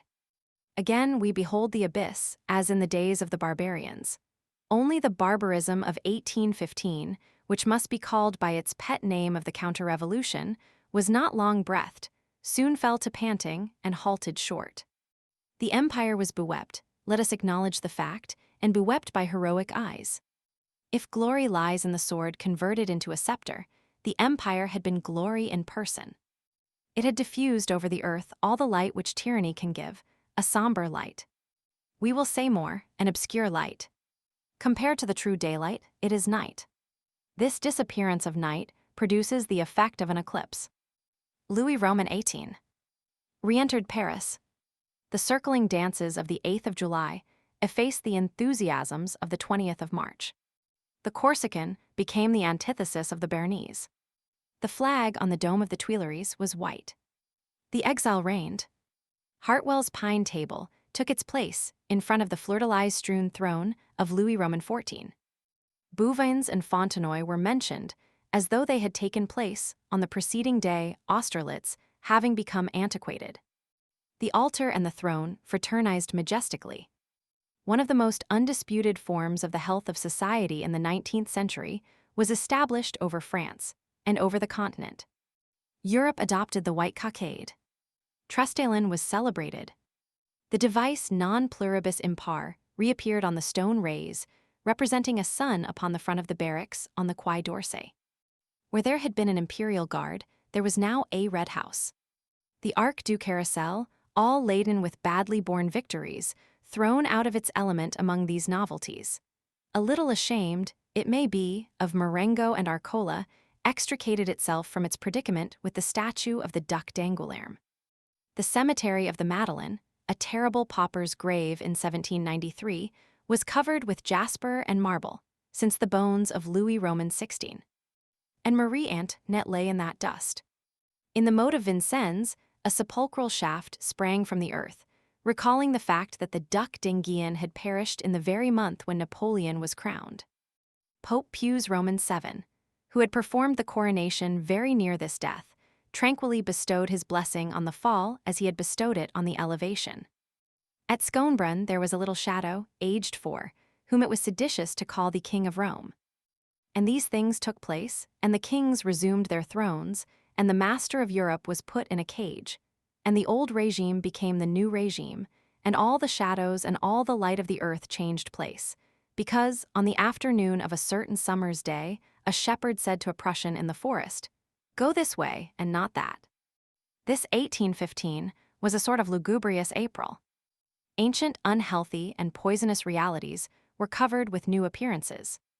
A lie wedded 1789. The right divine was masked under a charter. Fictions became constitutional. Prejudices, superstitions, and mental reservations, with Article 14 in the heart, were varnished over with liberalism. It was the serpent's change of skin. Man had been rendered both greater and smaller by Napoleon. Under this reign of splendid matter, the ideal had received the strange name of ideology. It is a grave imprudence in a great man to turn the future into derision. The populace, however, that food for cannon which is so fond of the cannoneer, sought him with its glance. "Where is he? What is he doing?" "Napoleon is dead," said a passerby to a veteran of Marengo and Waterloo. "He dead?" cried the soldier. "You don't know him." Imagination distrusted this man, even when overthrown. The depths of Europe were full of darkness after Waterloo. Something enormous remained long empty through Napoleon's disappearance. The kings placed themselves in this void. Ancient Europe profited by it to undertake reforms. There was a holy alliance. Belle alliance, beautiful alliance, the fatal field of Waterloo had said in advance. In presence and in face of that antique Europe reconstructed, the features of a new France were sketched out. The future, which the emperor had rallied, made its entry. On its brow it bore the star Liberty. The glowing eyes of all young generations were turned on it. Singular fact: people were at one and the same time in love with the future, liberty, and the past, Napoleon. Defeat had rendered the vanquished greater. Bonaparte fallen seemed more lofty than Napoleon erect. Those who had triumphed were alarmed. England had him guarded by Hudson Lowe, and France had him watched by Montchenu. His folded arms became a source of uneasiness to thrones. Alexander called him "my sleeplessness." This terror was the result of the quantity of revolution which was contained in him. That is what explains and excuses Bonapartist liberalism. This phantom caused the old world to tremble. The kings reigned, but ill at their ease, with the rock of St. Helena on the horizon. While Napoleon was passing through the death struggle at Longwood, the 60,000 men who had fallen on the field of Waterloo were quietly rotting, and something of their peace was shed abroad over the world.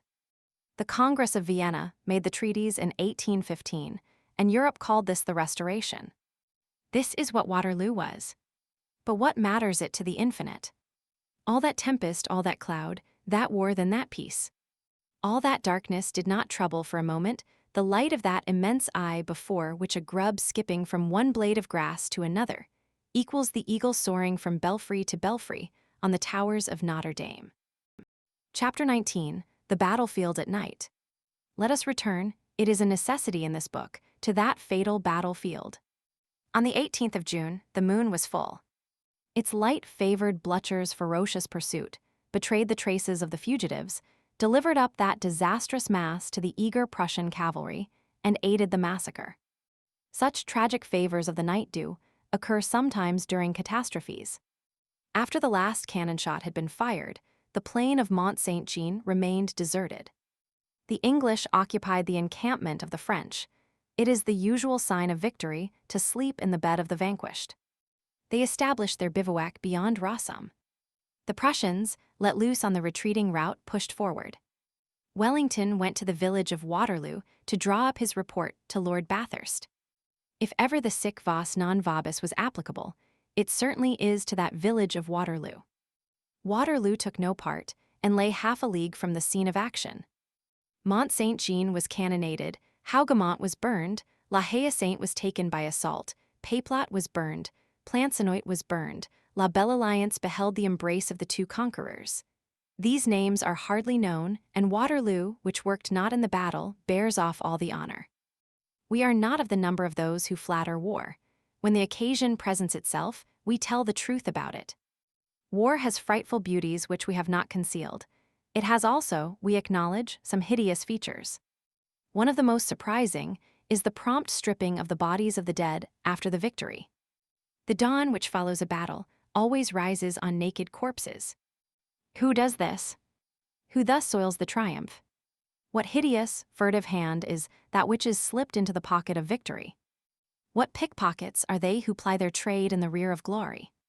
Some philosophers, Voltaire among the number, affirm that it is precisely those persons who have made the glory. It is the same men, they say, there is no relief corps. Those who are erect pillage those who are prone on the earth. The hero of the day is the vampire of the night. One has assuredly the right, after all, to strip a corpse a bit when one is the author of that corpse. For our own part, we do not think so. It seems to us impossible that the same hand should pluck laurels and purloin the shoes from a dead man.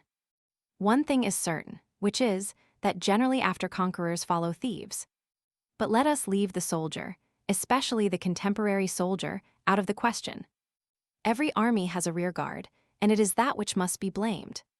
Bat-like creatures, half-brigands and lackeys, all the sorts of vespertios that twilight called war engenders. Wearers of uniforms who take no part in the fighting, pretended invalids, formidable limpers, interloping sutlers, trotting along in little carts, sometimes accompanied by their wives, and stealing things which they sell again. Beggars offering themselves as guides to officers, soldiers, servants, marauders. Armies on the march in days gone by, we are not speaking of the present, dragged all this behind them, so that in the special language they are called stragglers. No army, no nation was responsible for those beings. They spoke Italian and followed the Germans, then spoke French and followed the English. It was by one of these wretches, a Spanish straggler who spoke French, that the Marquis of Fervax, deceived by his Picard jargon, and taking him for one of our own men, was traitorously slain and robbed on the battlefield itself, in the course of the night which followed the victory of Cerasoles. The rascals sprang from this marauding. The detestable maxim, live on the enemy, produced this leprosy which a strict discipline alone could heal. There are reputations which are deceptive. One does not always know why certain generals, great in other directions, have been so popular. Turenne was adored by his soldiers because he tolerated pillage. Evil permitted constitutes part of goodness. Turenne was so good that he allowed the Palatinate to be delivered over to fire and blood. The marauders in the train of an army were more or less in number, according as the chief was more or less severe. Hoche and Marceau had no stragglers, Wellington had few, and we do him the justice to mention it. Nevertheless, on the night from the 18th to the 19th of June, the dead were robbed. Wellington was rigid. He gave orders that anyone caught in the act should be shot, but Rapin is tenacious. The marauders stole in one corner of the battlefield, while others were being shot in another. The moon was sinister over this plain. Towards midnight, a man was prowling about, or rather, climbing in the direction of the hollow road of Ohain. To all appearance, he was one of those whom we have just described. Neither English nor French, neither peasant nor soldier, less a man than a ghoul attracted by the scent of the dead bodies having theft for his victory, and come to rifle Waterloo. He was clad in a blouse that was something like a great coat. He was uneasy and audacious. He walked forwards and gazed behind him. Who was this man? The night probably knew more of him than the day. He had no sack, but evidently he had large pockets under his coat. From time to time he halted, scrutinized the plain around him as though to see whether he were observed, bent over abruptly, disturbed something silent and motionless on the ground, then rose and fled. His sliding motion, his attitudes, his mysterious and rapid gestures, caused him to resemble those twilight larvae which haunt ruins, and which ancient Norman legends call the allures. certain nocturnal wading birds produce these silhouettes among the marshes. A glance capable of piercing all that mist deeply would have perceived at some distance a sort of little sutler's wagon with a fluted wicker hood, harnessed to a famished nag which was cropping the grass across its bit as it halted, hidden, as it were, behind the hovel which adjoins the highway to Nivelles, at the angle of the road from Mont Saint-Jean to Braine-l'Alleud. And in the wagon, a sort of woman seated on coffers and packages. Perhaps there was some connection between that wagon and that prowler. The darkness was serene. Not a cloud in the zenith. What matters it if the earth be red? The moon remains white. These are the indifferences of the sky.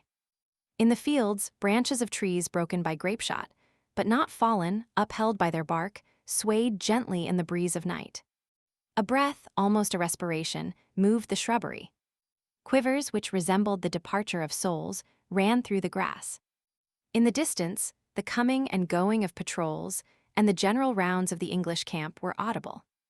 Hougoumont and La Haye Sainte continued to burn, forming, one in the west, the other in the east, two great flames which were joined by the cordon of bivouac fires of the English, like a necklace of rubies with two carbuncles at the extremities, as they extended in an immense semicircle over the hills along the horizon. We have described the catastrophe of the road of Ohain. The heart is terrified at the thought of what that death must have been to so many brave men. If there is anything terrible, if there exists a reality which surpasses dreams, it is this: to live to see the sun, to be in full possession of virile force, to possess health and joy, to laugh valiantly, to rush towards a glory which one sees dazzling in front of one, to feel in one's breast lungs which breathe, a heart which beats, a will which reasons, to speak, think, hope, love, to have a mother, to have a wife, to have children. To have the light, and all at once in the space of a shout in less than a minute to sink into an abyss, to fall, to roll, to crush, to be crushed, to see ears of wheat, flowers, leaves, branches, not to be able to catch hold of anything, to feel one's sword useless, men beneath one, horses on top of one, to struggle in vain since one's bones have been broken by some kick in the darkness, to feel a heel which makes one's eyes start from their sockets, to bite horses' shoes in one's rage, to stifle, to yell, to writhe, to be beneath, and to say to oneself, "But just a little while ago I was a living man." There, where that lamentable disaster had uttered its death rattle, all was silence now. The edges of the hollow road were encumbered with horses and riders, inextricably heaped up. Terrible entanglement. There was no longer any slope, for the corpses had leveled the road with the plain and reached the brim like a well-filled bushel of barley. A heap of dead bodies in the upper part, a river of blood in the lower part. Such was that road on the evening of the 18th of June, 1815. The blood ran even to the Nivelles highway, and there overflowed in a large pool in front of the abattis of trees which barred the way, at a spot which is still pointed out. It will be remembered that it was at the opposite point, in the direction of the Genappe road, that the destruction of the cuirassiers had taken place. The thickness of the layer of bodies was proportioned to the depth of the hollow road. Towards the middle, at the point where it became level, where Delort's division had passed, the layer of corpses was thinner. The nocturnal prowler, whom we have just shown to the reader, was going in that direction. He was searching that vast tomb. He gazed about. He passed the dead in some sort of hideous review. He walked with his feet in the blood. All at once he paused. A few paces in front of him, in the hollow road, at the point where the pile of dead came to an end, an open hand, illumined by the moon, projected from beneath that heap of men. That hand had on its finger something sparkling, which was a ring of gold. The man bent over, remained in a crouching attitude for a moment, and when he rose there was no longer a ring on the hand. He did not precisely rise. He remained in a stooping and frightened attitude, with his back turned to the heap of dead, scanning the horizon on his knees, with the whole upper portion of his body supported on his two forefingers, which rested on the earth, and his head peering above the edge of the hollow road. The jackal's forepaws suit some actions. Then, coming to a decision, he rose to his feet. At that moment, he gave a terrible start. He felt some one clutch him from behind. He wheeled round. It was the open hand which had closed and had seized the skirt of his coat. An honest man would have been terrified. This man burst into a laugh. "Come," said he, It's only a dead body. I prefer a spook to a gendarme. But the hand weakened and released him. Effort is quickly exhausted in the grave. Well now, said the prowler, is that dead fellow alive? Let's see. He bent down again, fumbled among the heap, pushed aside everything that was in his way, seized the hand, grasped the arm, freed the head, pulled out the body, and a few moments later he was dragging the lifeless, or at least the unconscious, man through the shadows of Hollow Road. He was a cuirassier, an officer, and even an officer of considerable rank. A large gold epaulet peeped from beneath the cuirass. This officer no longer possessed a helmet. A furious sword cut had scarred his face, where nothing was discernible but blood. However, he did not appear to have any broken limbs, and, by some happy chance, if that word is permissible here, the dead had been vaulted above him in such a manner as to preserve him from being crushed. His eyes were still closed. On his cuirass, he wore the silver cross of the Legion of Honor. The prowler tore off this cross, which disappeared into one of the gulfs which he had beneath his great coat. Then he felt of the officer's fob, discovered a watch there, and took possession of it. Next he searched his waistcoat, found a purse and pocketed it. When he had arrived at this stage of succor, which he was administering to this dying man, the officer opened his eyes. Thanks, he said feebly. The abruptness of the movements of the man who was manipulating him, the freshness of the night, the air which he could inhale freely, had roused him from his lethargy. The prowler made no reply. He raised his head. A sound of footsteps was audible in the plain. Some patrol was probably approaching. The officer murmured, for the death agony was still in his voice. Who won the battle? The English, answered the prowler. The officer went on. Look in my pockets, you will find a watch and a purse. Take them. It was already done. The prowler executed the required feint and said, There is nothing there. I have been robbed, said the officer. I am sorry for that. You should have had them. The steps of the patrol became more and more distinct. Someone is coming, said the prowler, with the movement of a man who is taking his departure. The officer raised his arm feebly and detained him. You have saved my life. Who are you? The prowler answered rapidly and in a low voice. Like yourself, I belong to the French army. I must leave you. If they were to catch me, they would shoot me. I have saved your life. Now get out of the scrape yourself. What is your rank? Sergeant. What is your name? Thénardier. I shall not forget that name, said the officer, and do you remember mine? My name is Pontmercy. Book 2nd, The Ship Orion. Chapter 1, number 24601, becomes number 9430. Jean Valjean had been recaptured. The reader will be grateful to us if we pass rapidly over the sad details. We will confine ourselves to transcribing 2 paragraphs published by the journals of that day, a few months after the surprising events which had taken place at M. Sir M. These articles are rather summary. It must be remembered that at that epoch the Gazette des Tribunaux was not yet in existence.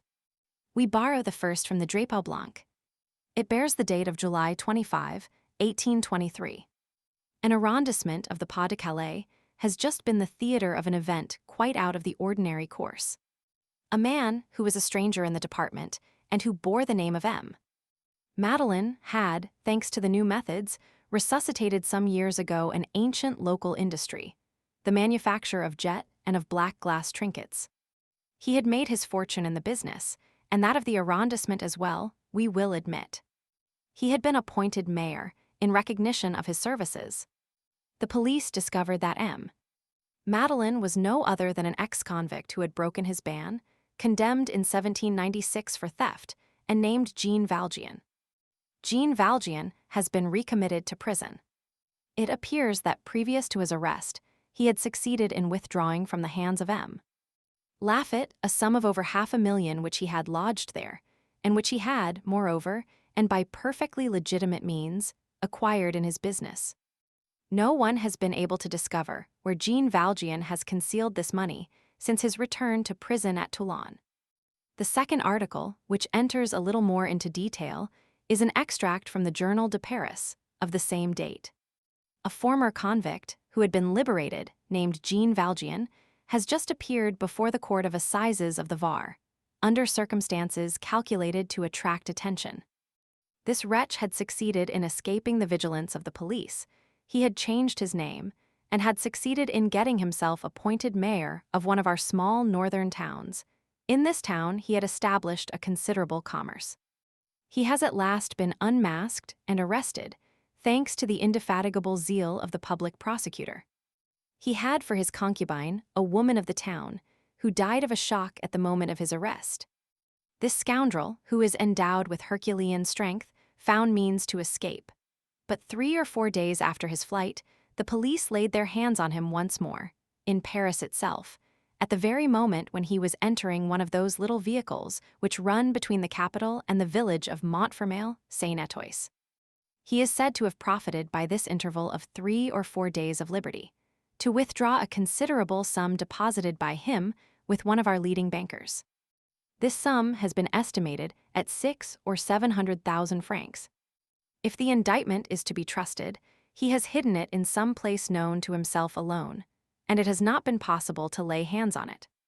However that may be, the said Jean Valjean has just been brought before the assizes of the Department of the Var as accused of highway robbery accompanied with violence, about 8 years ago, on the person of one of those honest children who, as the Patriarch of Ferney has said in immortal verse, arrive from Savoy every year, and who, with gentle hands, do clear those long canals choked up with soot. This bandit refused to defend himself.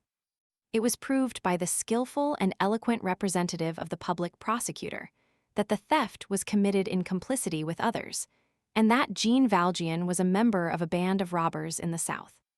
Jean Valjean was pronounced guilty and was condemned to the death penalty in consequence. This criminal refused to lodge an appeal. The king, in his inexhaustible clemency, has deigned to commute his penalty to that of penal servitude for life. Jean Valjean was immediately taken to the prison at Toulon. The reader has not forgot that Jean Valjean had religious habits ad M. Sir M. Some papers, among others the Constitutional, presented this commutation as a triumph of the priestly party. Jean Valjean changed his number in the galleys. He was called 9430. However, and we will mention it at once in order that we may not be obliged to recur to the subject, the prosperity of M. Sir M. vanished with M. Madeleine, all that he had foreseen during his night of fever and hesitation was realized. Lacking him, there actually was a soul lacking. After this fall, there took place at M. Sir M. that egotistical division of great existences which have fallen, that fatal dismemberment of flourishing things which is accomplished every day, obscurely, in the human community, and which history has noted only once, because it occurred after the death of Alexander. Lieutenants are crowned kings, superintendents improvise manufacturers out of themselves. Envious rivalries arose. M. Madeleine's vast workshops were shut, his buildings fell to ruin, his workmen were scattered. Some of them quitted the country, others abandoned the trade. Thenceforth, everything was done on a small scale instead of on a grand scale, for lucre instead of the general good. There was no longer a center. Everywhere there was competition and animosity. M. Madeleine had reigned over all and directed all. No sooner had he fallen than each pulled things to himself. The spirit of combat succeeded to the spirit of organization, bitterness to cordiality, hatred of one another to the benevolence of the founder towards all. The threads which M. Madeleine had set were tangled and broken, the methods were adulterated, the products were debased, confidence was killed, the market diminished for lack of orders.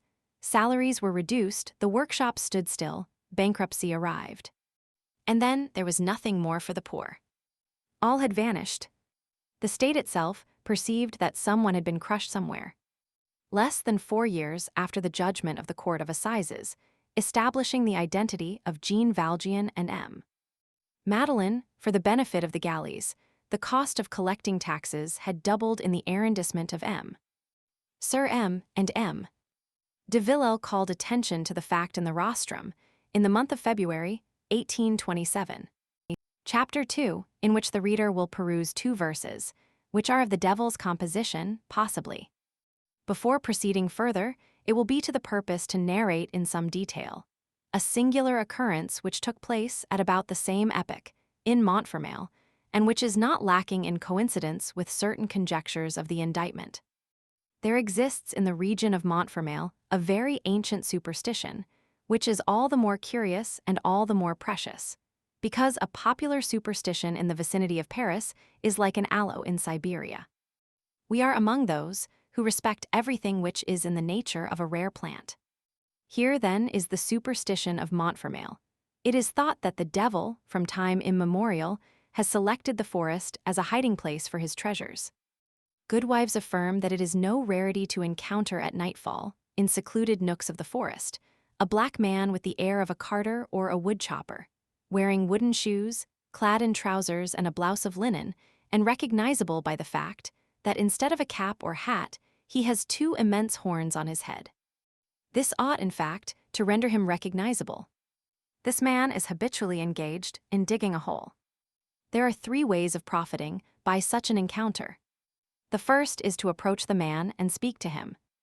Then it is seen that the man is simply a peasant, that he appears black because it is nightfall, that he is not digging any hole whatever, but is cutting grass for his cows, and that what had been taken for horns is nothing but a dung fork which he is carrying on his back, and whose teeth, thanks to the perspective of evening, seem to spring from his head. The man returns home and dies within the week. The second way is to watch him, to wait until he has dug his hole, until he has filled it and has gone away. Then to run with great speed to the trench, to open it once more and to seize the treasure, which the black man has necessarily placed there. In this case, one dies within the month. Finally, the last method is not to speak to the black man, not to look at him, and to flee at the best speed of one's legs. One then dies within the year.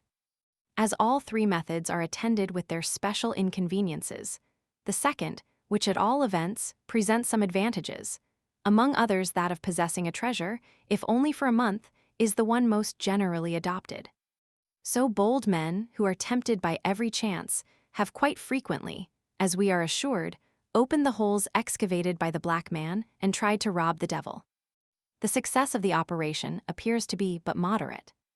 At least, if the tradition is to be believed, and in particular the 2 enigmatical lines in barbarous Latin, which an evil Norman monk, a bit of a sorcerer, named Tryphon has left on this subject.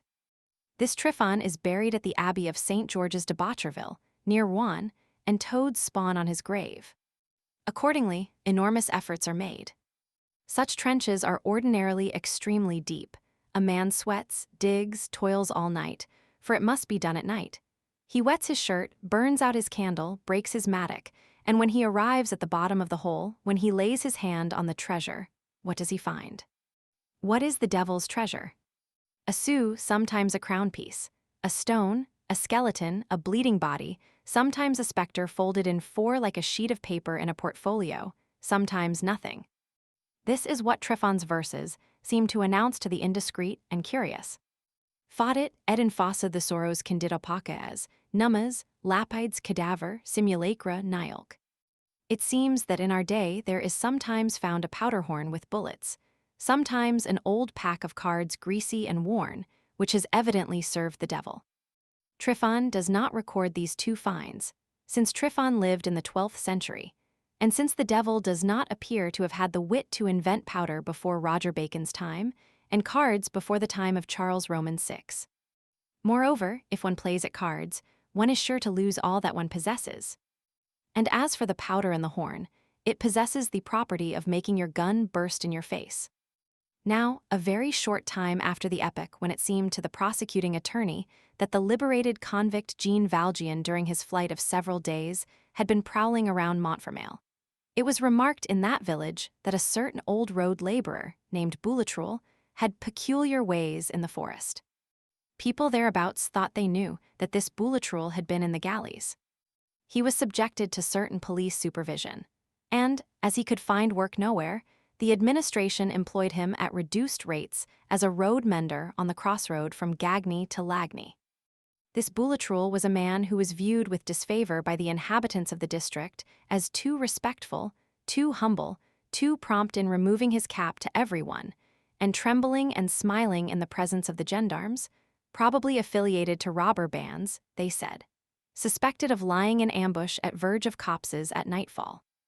The only thing in his favor was that he was a drunkard. This is what people thought they had noticed. Of late, Boulatruelle had taken to quitting his task of stone breaking and care of the road at a very early hour, and to be taking himself to the forest with his pickaxe. He was encountered towards evening in the most deserted clearings, in the wildest thickets, and he had the appearance of being in search of something, and sometimes he was digging holes. The good wives who passed took him at first for Beelzebub, then they recognized Boulatruelle and were not in the least reassured thereby. These encounters seemed to cause Boulatruelle a lively displeasure. It was evident that he sought to hide, and that there was some mystery in what he was doing. It was said in the village, "It is clear that the devil has appeared. Boulatruelle has seen him and is on the search. In sooth, he is cunning enough to pocket Lucifer's hoard." The Voltairians added, "Will Boulatruelle catch the devil, or will the devil catch Boulatruelle?" The old women made a great many signs of the cross. In the meantime, Boulatruelle's maneuvers in the forest ceased, and he resumed his regular occupation of road mending, and people gossiped of something else. Some persons, however, were still curious, surmising that in all this there was probably no fabulous treasure of the legends, but some fine windfall of a more serious and palpable sort than the devil's bank bills, and that the road mender had half discovered the secret. The most puzzled were the schoolmaster and Thénardier, the proprietor of the tavern, who was everybody's friend, and had not disdained to ally himself with Boulatruelle. "He has been in the galleys," said Thénardier. "Eh? Good God! No one knows who has been there or will be there." One evening, the schoolmaster affirmed that in former times the law would have instituted an inquiry as to what Boulatruelle did in the forest, and that the latter would have been forced to speak, and that he would have been put to the torture in case of need, and that Boulatruelle would not have resisted the water test, for example. "Let us put him to the wine test," said Thénardier. They made an effort, and got the old road mender to drinking. Boulatruelle drank an enormous amount, but said very little. He combined with admirable art, and in masterly proportions, the thirst of a gourmandizer with the discretion of a judge. Nevertheless, by dint of returning to the charge, and of comparing and putting together the few obscure words which he did allow to escape him, this is what the Thénardier and the schoolmaster imagined that they had made out.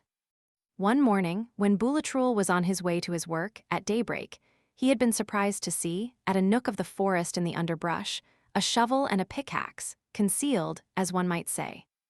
However, he might have supposed that they were probably the shovel and pick of Father Sixfours, the water carrier, and would have thought no more about it. But on the evening of that day, he saw, without being seen himself, as he was hidden by a large tree, a person who did not belong in those parts, and whom he, Boulatruelle, knew well, directing his steps towards the densest part of the wood. Translation by Thénardier, a comrade of the galleys. Boulatruelle obstinately refused to reveal his name. This person carried a package, something square, like a large box or a small trunk. Surprise on the part of Boulatruelle. However, it was only after the expiration of 7 or 8 minutes that the idea of following that person had occurred to him. But it was too late.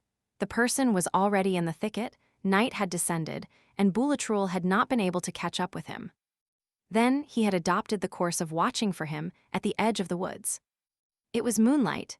2 or 3 hours later, Boulatruelle had seen this person emerge from the brushwood, carrying no longer the coffer, but a shovel and pick. Boulatruelle had allowed the person to pass, and had not dreamed of accosting him, because he said to himself that the other man was 3 times as strong as he was, and armed with a pickaxe, and that he would probably knock him over the head on recognizing him, and on perceiving that he was recognized. Touching effusion of 2 old comrades on meeting again. But the shovel and pick had served as a ray of light to Boulatruelle. He had hastened to the thicket in the morning, and had found neither shovel nor pick. From this he had drawn the inference that this person, once in the forest, had dug a hole with his pick, buried the coffer, and reclosed the hole with his shovel.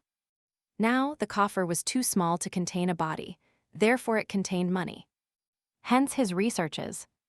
Boulatruelle had explored, sounded, searched the entire forest and the thicket, and had dug wherever the earth appeared to him to have been recently turned up. In vain. He had ferreted out nothing. No one in Montfermeil thought any more about it. There were only a few brave gossips who said, "You may be certain that the mender on the Gagny road did not take all that trouble for nothing. He was sure that the devil had come." Chapter 3.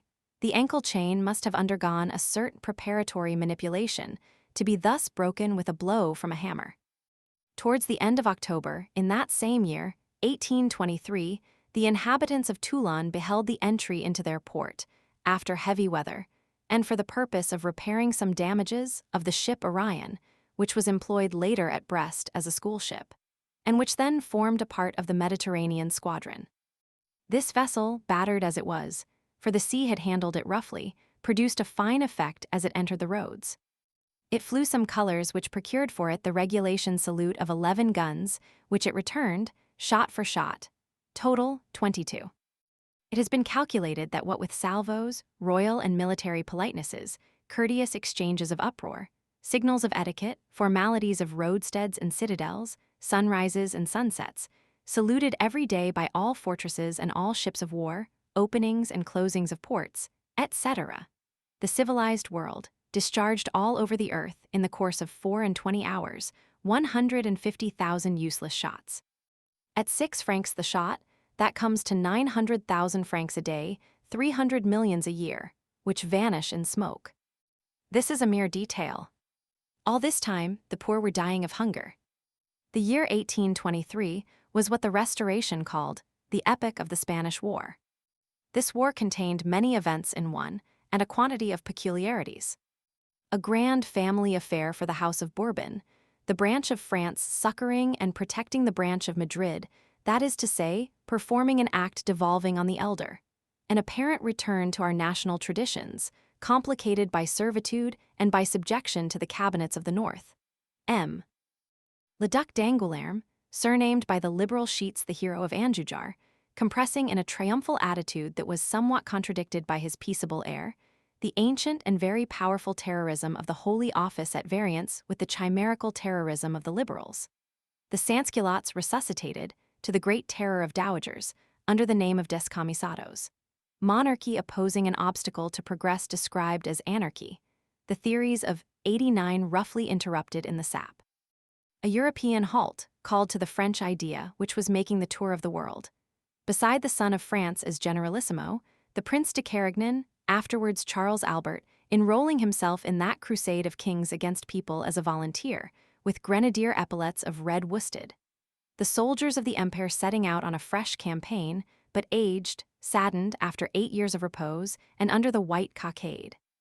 The tricolored standard waved abroad by a heroic handful of Frenchmen, as the white standard had been 30 years earlier at Coblentz. Monks mingled with our troops, the spirit of liberty and of novelty brought to its senses by bayonets, principles slaughtered by cannonades. France undoing by her arms that which she had done by her mind. In addition to this, hostile leaders sold, soldiers hesitating, cities besieged by millions. No military perils, and yet possible explosions, as in every mine which is surprised and invaded. But little bloodshed, little honor won, shame for some, glory for no one. Such was this war, made by the princes descended from Louis Roman XIV, and conducted by generals who had been under Napoleon. Its sad fate was to recall neither the grand war nor grand politics. Some feats of arms were serious. The taking of the Trocadero, among others, was a fine military action. But after all, we repeat, the trumpets of this war give back a cracked sound. The whole effect was suspicious. History approves of France for making a difficulty about accepting this false triumph. It seemed evident that certain Spanish officers charged with resistance yielded too easily. The idea of corruption was connected with the victory. It appears as though generals and not battles had been won, and the conquering soldier returned humiliated. A debasing war, in short, in which the Bank of France could be read in the folds of the flag. Soldiers of the War of 1808, on whom Saragossa had fallen in formidable ruin, frowned in 1823 at the easy surrender of citadels and began to regret Palafox. It is the nature of France to prefer to have Rostopchine rather than ballesteros in front of her. From a still more serious point of view, and one which it is also proper to insist upon here, this war, which wounded the military spirit of France, enraged the democratic spirit. It was an enterprise of enthrallment. In that campaign, the object of the French soldier, the son of democracy, was the conquest of a yoke for others. A hideous contradiction. France is made to arouse the soul of nations, not to stifle it.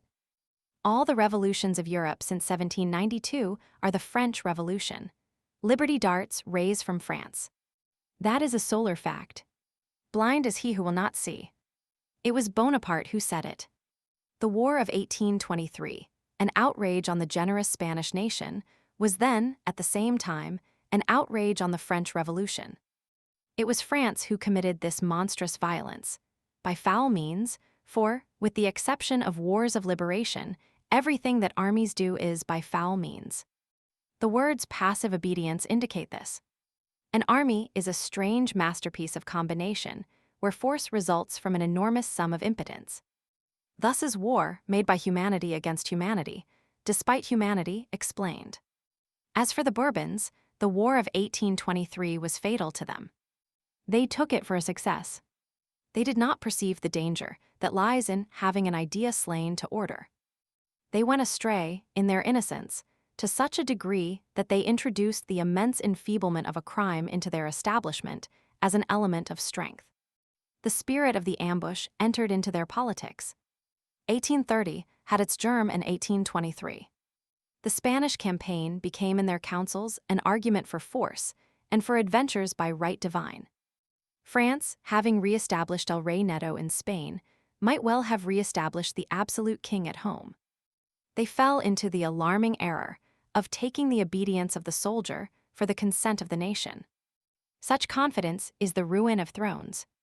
It is not permitted to fall asleep, either in the shadow of a machinal tree nor in the shadow of an army.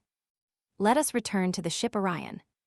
During the operations of the army commanded by the Prince Generalissimo, a squadron had been cruising in the Mediterranean. We have just stated that the Orion belonged to this fleet, and that accidents of the sea had brought it into port at Toulon. The presence of a vessel of war in a port has something about it which attracts and engages a crowd. It is because it is great, and the crowd loves what is great. A ship of the line is one of the most magnificent combinations of the genius of man with the powers of nature. A ship of the line is composed, at the same time, of the heaviest and the lightest of possible matter, for it deals at one and the same time with three forms of substance, solid, liquid, and fluid, and it must do battle with all three.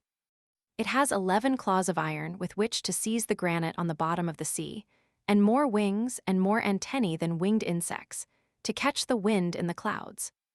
Its breath pours out through its 120 cannons as through enormous trumpets, and replies proudly to the thunder.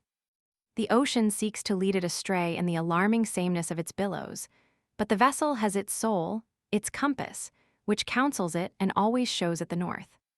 In the blackest nights, its lanterns supply the place of the stars. Thus, against the wind, it has its cordage and its canvas.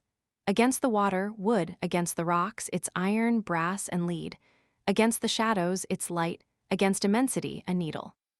If one wishes to form an idea of all those gigantic proportions which, taken as a whole, constitute the ship of the line, one has only to enter one of the 6-story covered construction stocks in the ports of Brest or Toulon. The vessels in process of construction are under a bell glass there, as it were. This colossal beam is a yard. That great column of wood which stretches out on the earth as far as the eye can reach is the mainmast. Taking it from its root in the stocks to its tip in the clouds, it is 60 fathoms long, and its diameter at its base is 3 feet. The English mainmast rises to a height of 217 feet above the waterline. The navy of our fathers employed cables, ours employs chains. The simple pile of chains on a ship of 100 guns is 4 feet high, 20 feet in breadth, and 8 feet in depth. And how much wood is required to make this ship? 3,000 cubic meters.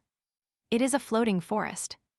And moreover, let this be borne in mind, it is only a question here of the military vessel of 40 years ago, of the simple sailing vessel. Steam, then in its infancy, has since added new miracles to that prodigy which is called a war vessel. At the present time, for example, the mixed vessel with a screw is a surprising machine, propelled by 3,000 square meters of canvas and by an engine of 2,500 horsepower. Not to mention these new marvels, the ancient vessel of Christopher Columbus and of De Ruyter is one of the masterpieces of man. It is as inexhaustible in force as is the infinite in gales. It stores up the wind in its sails, it is precise in the immense vagueness of the billows, it floats, and it rains. There comes an hour, nevertheless, when the gale breaks that 60-foot yard like a straw, when the wind bends that mast 400 feet tall, when that anchor, which weighs tens of thousands, is twisted in the jaws of the waves like a fisherman's hook in the jaws of a pike, when those monstrous cannons utter plaintive and futile roars, which the hurricane bears forth into the void and into night, when all that power and all that majesty are engulfed in a power and majesty which are superior. Every time that immense force is displayed to culminate in an immense feebleness, it affords men food for thought. Hence in the ports curious people abound around these marvelous machines of war and of navigation, without being able to explain perfectly to themselves why. Every day, accordingly, from morning until night, the quays, sluices, and the jetties of the port of Toulon were covered with a multitude of idlers and loungers, as they say in Paris, whose business consisted in staring at the Orion. The Orion was a ship that had been ailing for a long time. In the course of its previous cruises, thick layers of barnacles had collected on its keel to such a degree as to deprive it of half its speed. It had gone into the dry dock the year before this, in order to have the barnacles scraped off, then it had put to sea again. But this cleaning had affected the bolts of the keel. In the neighborhood of the Balearic Isles, the sides had been strained and had opened. And as the plating in those days was not of sheet iron, the vessel had sprung a leak. A violent equinoctial gale had come up, which had first staved in a grating and a porthole on the larboard side and damaged the foretopgallant shrouds. In consequence of these injuries, the Orion had run back to Toulon. It anchored near the arsenal, it was fully equipped, and repairs were begun. The hull had received no damage on the starboard, but some of the planks had been unnailed here and there, according to custom, to permit of air entering the hold. One morning, the crowd which was gazing at it witnessed an accident. The crew was busy bending the sails. The topman, who had to take the upper corner of the maintopsail on the starboard, lost his balance. He was seen to waver. The multitude thronging the arsenal quay uttered a cry. The man's head overbalanced his body. The man fell around the yard with his hands outstretched towards the abyss. On his way, he seized the footrope, first with one hand, then with the other, and remained hanging from it. The sea lay below him at a dizzy depth. The shock of his fall had imparted to the footrope a violent swinging motion. The man swayed back and forth at the end of that rope, like a stone in a sling. It was incurring a frightful risk to go to his assistance.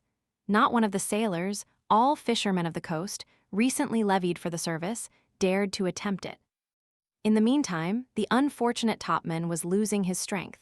His anguish could not be discerned on his face, but his exhaustion was visible in every limb. His arms were contracted in horrible twitchings. Every effort which he made to reascend served but to augment the oscillations of the footrope. He did not shout, for fear of exhausting his strength. All were awaiting the minute when he should release his hold on the rope, and from instant to instant, heads were turned aside that his fall might not be seen. There are moments when a bit of rope, a pole, the branch of a tree, is life itself, and it is a terrible thing to see a living being detach himself from it and fall like a ripe fruit. All at once a man was seen climbing into the rigging with the agility of a tiger cat. This man was dressed in red, he was a convict, he wore a green cap, he was a life convict. On arriving on a level with the top, a gust of wind carried away his cap and allowed a perfectly white head to be seen. He was not a young man. A convict employed on board with a detachment from the galleys had, in fact, at the very first instant, hastened to the officer of the watch, and, in the midst of the consternation and the hesitation of the crew while all the sailors were trembling and drawing back, he had asked the officer's permission to risk his life to save the topman. At an affirmative sign from the officer, he had broken the chain riveted to his ankle with one blow of a hammer. Then he had caught up a rope and had dashed into the rigging. No one noticed, at the instant, with what ease that chain had been broken. It was only later on that the incident was recalled. In a twinkling, he was on the yard. He paused for a few seconds and appeared to be measuring it with his eye. These seconds, during which the breeze swayed the topman at the extremity of a thread, seemed centuries to those who were looking on. At last, the convict raised his eyes to heaven and advanced a step. The crowd drew a long breath. He was seen to run out along the yard. On arriving at the point, he fastened the rope which he had brought to it and allowed the other end to hang down. Then he began to descend the rope, hand over hand, and the anguish was indescribable. Instead of one man suspended over the gulf, there were two. One would have said it was a spider coming to seize a fly. Only here the spider brought life, not death. 10,000 glances were fastened on this group. Not a cry, not a word. The same tremor contracted every brow. All mouths held their breath as though they feared to add the slightest puff to the wind which was swaying the two unfortunate men. In the meantime, the convict had succeeded in lowering himself to a position near the sailor. It was high time. 1 minute more, and the exhausted and despairing man would have allowed himself to fall into the abyss. The convict had moored him securely with the cord to which he clung with one hand, while he was working with the other. At last, he was seen to climb back on the yard and to drag the sailor up after him. He held him there a moment to allow him to recover his strength. Then he grasped him in his arms and carried him, walking on the yard himself to the cap, and from there to the maintop, where he left him in the hands of his comrades. At that moment, the crowd broke into applause. Old convict sergeants among them wept, and women embraced each other on the quay, and all voices were heard to cry with a sort of tender rage, "Pardon for that man." He, in the meantime, had immediately begun to make his descent to rejoin his detachment. In order to reach them the more speedily, he dropped into the rigging and ran along one of the lower yards. All eyes were following him. At a certain moment fear assailed them. Whether it was that he was fatigued or that his head turned, they thought they saw him hesitate and stagger. All at once the crowd uttered a loud shout. The convict had fallen into the sea. The fall was perilous. The frigate Algeciras was anchored alongside the Orion, and the poor convict had fallen between the two vessels. It was to be feared that he would slip under one or the other of them. 4 men flung themselves hastily into a boat. The crowd cheered them on. Anxiety again took possession of all souls. The man had not risen to the surface. He had disappeared in the sea without leaving a ripple, as though he had fallen into a cask of oil. They sounded, they dived. In vain. The search was continued until the evening. They did not even find the body. On the following day, the Toulon newspaper printed these lines. Nov. 17, 1823. Yesterday, a convict belonging to the detachment on board of the Orion, on his return from rendering assistance to a sailor, fell into the sea and was drowned. The body has not yet been found. It is supposed that it is entangled among the piles of the Arsenal Point. This man was committed under the number 9430, and his name was Jean Valjean. Book 3rd, Accomplishment of the Promise, Made to the Dead Woman. Chapter 1, The Water Question at Montfermeil. Montfermeil is situated between Livry and Chelles, on the southern edge of that lofty tableland which separates the Arc from the Marne. At the present day, it is a tolerably large town, ornamented all the year through with plaster villas, and on Sundays with beaming bourgeois. In 1823, there were at Montfermeil neither so many white houses nor so many well-satisfied citizens. It was only a village in the forest. Some pleasure houses of the last century were to be met with there, to be sure, which were recognizable by their grand air, their balconies in twisted iron, and their long windows, whose tiny panes cast all sorts of varying shades of green on the white of the closed shutters. But Montfermeil was nonetheless a village. Retired cloth merchants and rusticating attorneys had not discovered it as yet. It was a peaceful and charming place, which was not on the road to anywhere. Their people lived, and cheaply, that peasant rustic life which is so bounteous and so easy. Only, water was rare there, on account of the elevation of the plateau. It was necessary to fetch it from a considerable distance. The end of the village towards Gagny drew its water from the magnificent ponds which exist in the woods there. The other end, which surrounds the church and which lies in the direction of Chelles, found drinking water only at a little spring halfway down the slope, near the road to Chelles, about a quarter of an hour from Montfermeil. Thus each household found it hard work to keep supplied with water. The large houses, the aristocracy, of which the Thénardier tavern formed a part, paid half a farthing a bucketful to a man who made a business of it, and who earned about 8 sous a day in his enterprise of supplying Montfermeil with water. But this good man only worked until 7 o'clock in the evening in summer, and 5 in winter. And night once come, and the shutters on the ground floor once closed, he who had no water to drink went to fetch it for himself, or did without it. This constituted the terror of the poor creature, whom the reader has probably not forgotten, little Cosette. It will be remembered that Cosette was useful to the Thénardiers in 2 ways. They made the mother pay them, and they made the child serve them. So when the mother ceased to pay altogether, the reason for which we have read in preceding chapters, the Thénardiers kept Cosette. She took the place of a servant in their house. In this capacity, she it was who ran to fetch water when it was required. So the child, who was greatly terrified at the idea of going to the spring at night, took great care that water should never be lacking in the house. Christmas of the year 1823 was particularly brilliant at Montfermeil. The beginning of the winter had been mild. There had been neither snow nor frost up to that time.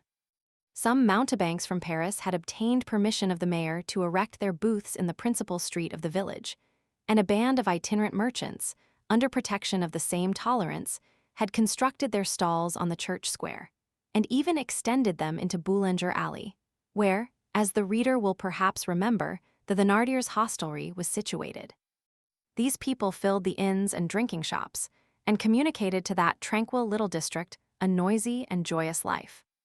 In order to play the part of a faithful historian, we ought even to add that, among the curiosities displayed in the square, there was a menagerie in which frightful clowns, clad in rags and coming no one knew whence, exhibited to the peasants of Montfermeil in 1823 one of those horrible Brazilian vultures, such as our Royal Museum did not possess until 1845, and which have a tricolored cockade for an eye.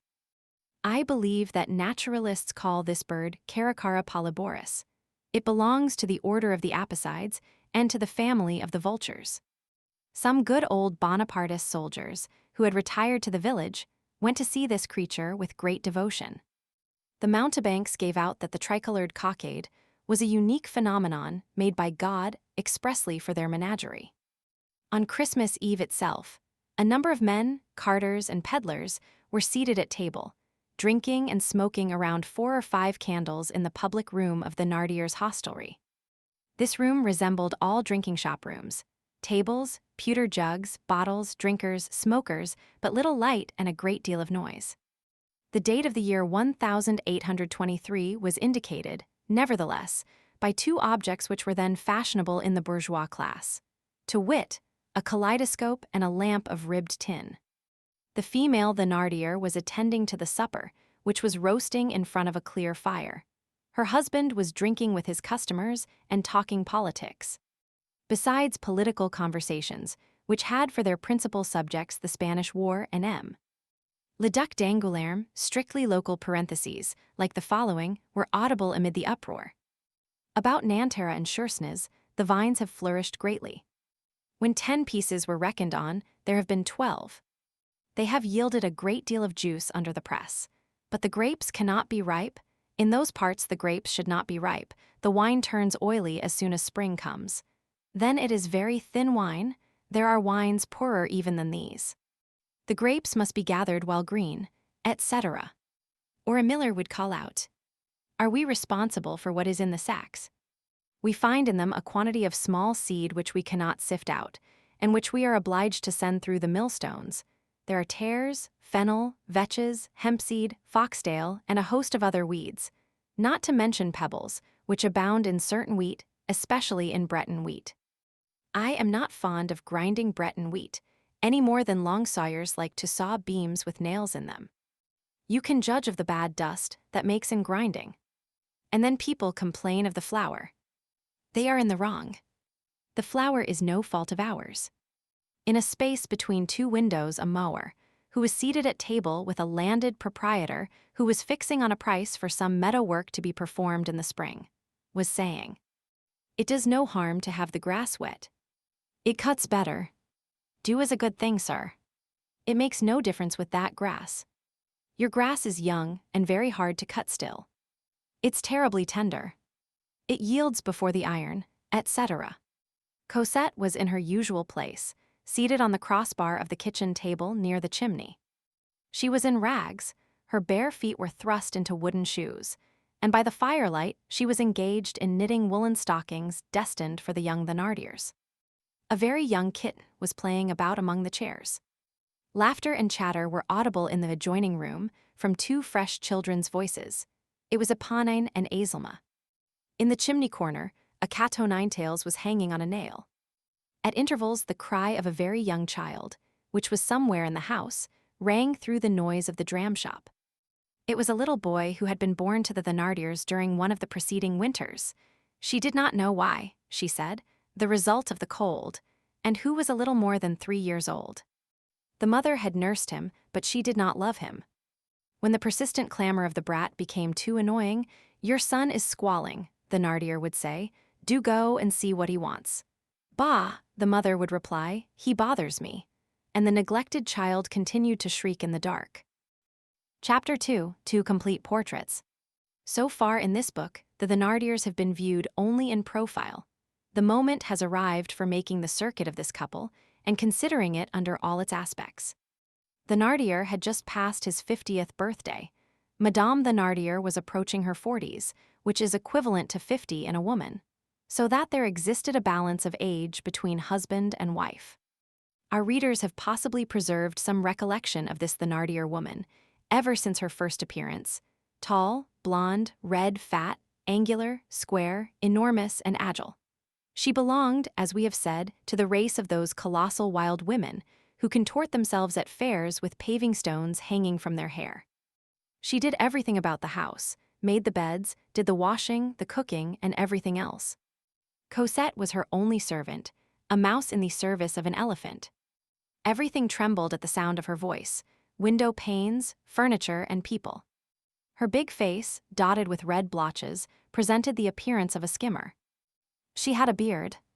She was an ideal market porter, dressed in woman's clothes. She swore splendidly. She boasted of being able to crack a nut with one blow of her fist. Except for the romances which she had read, and which made the affected lady peep through the ogress at times, in a very queer way, the idea would never have occurred to anyone to say of her, "That is a woman." This Thénardier female was like the product of a wench engrafted on a fishwife. When one heard her speak, one said, "That is a gendarme." When one saw her drink, one said, "That is a carter." When one saw her handle Cosette, one said, "That is the hangman." One of her teeth projected when her face was in repose. Thénardier was a small, thin, pale, angular, bony, feeble man, who had a sickly air and who was wonderfully healthy. His cunning began here. He smiled habitually, by way of precaution, and was almost polite to everybody, even to the beggar to whom he refused half a farthing. He had the glance of a polecat and the bearing of a man of letters. He greatly resembled the portraits of the Abbé Delille.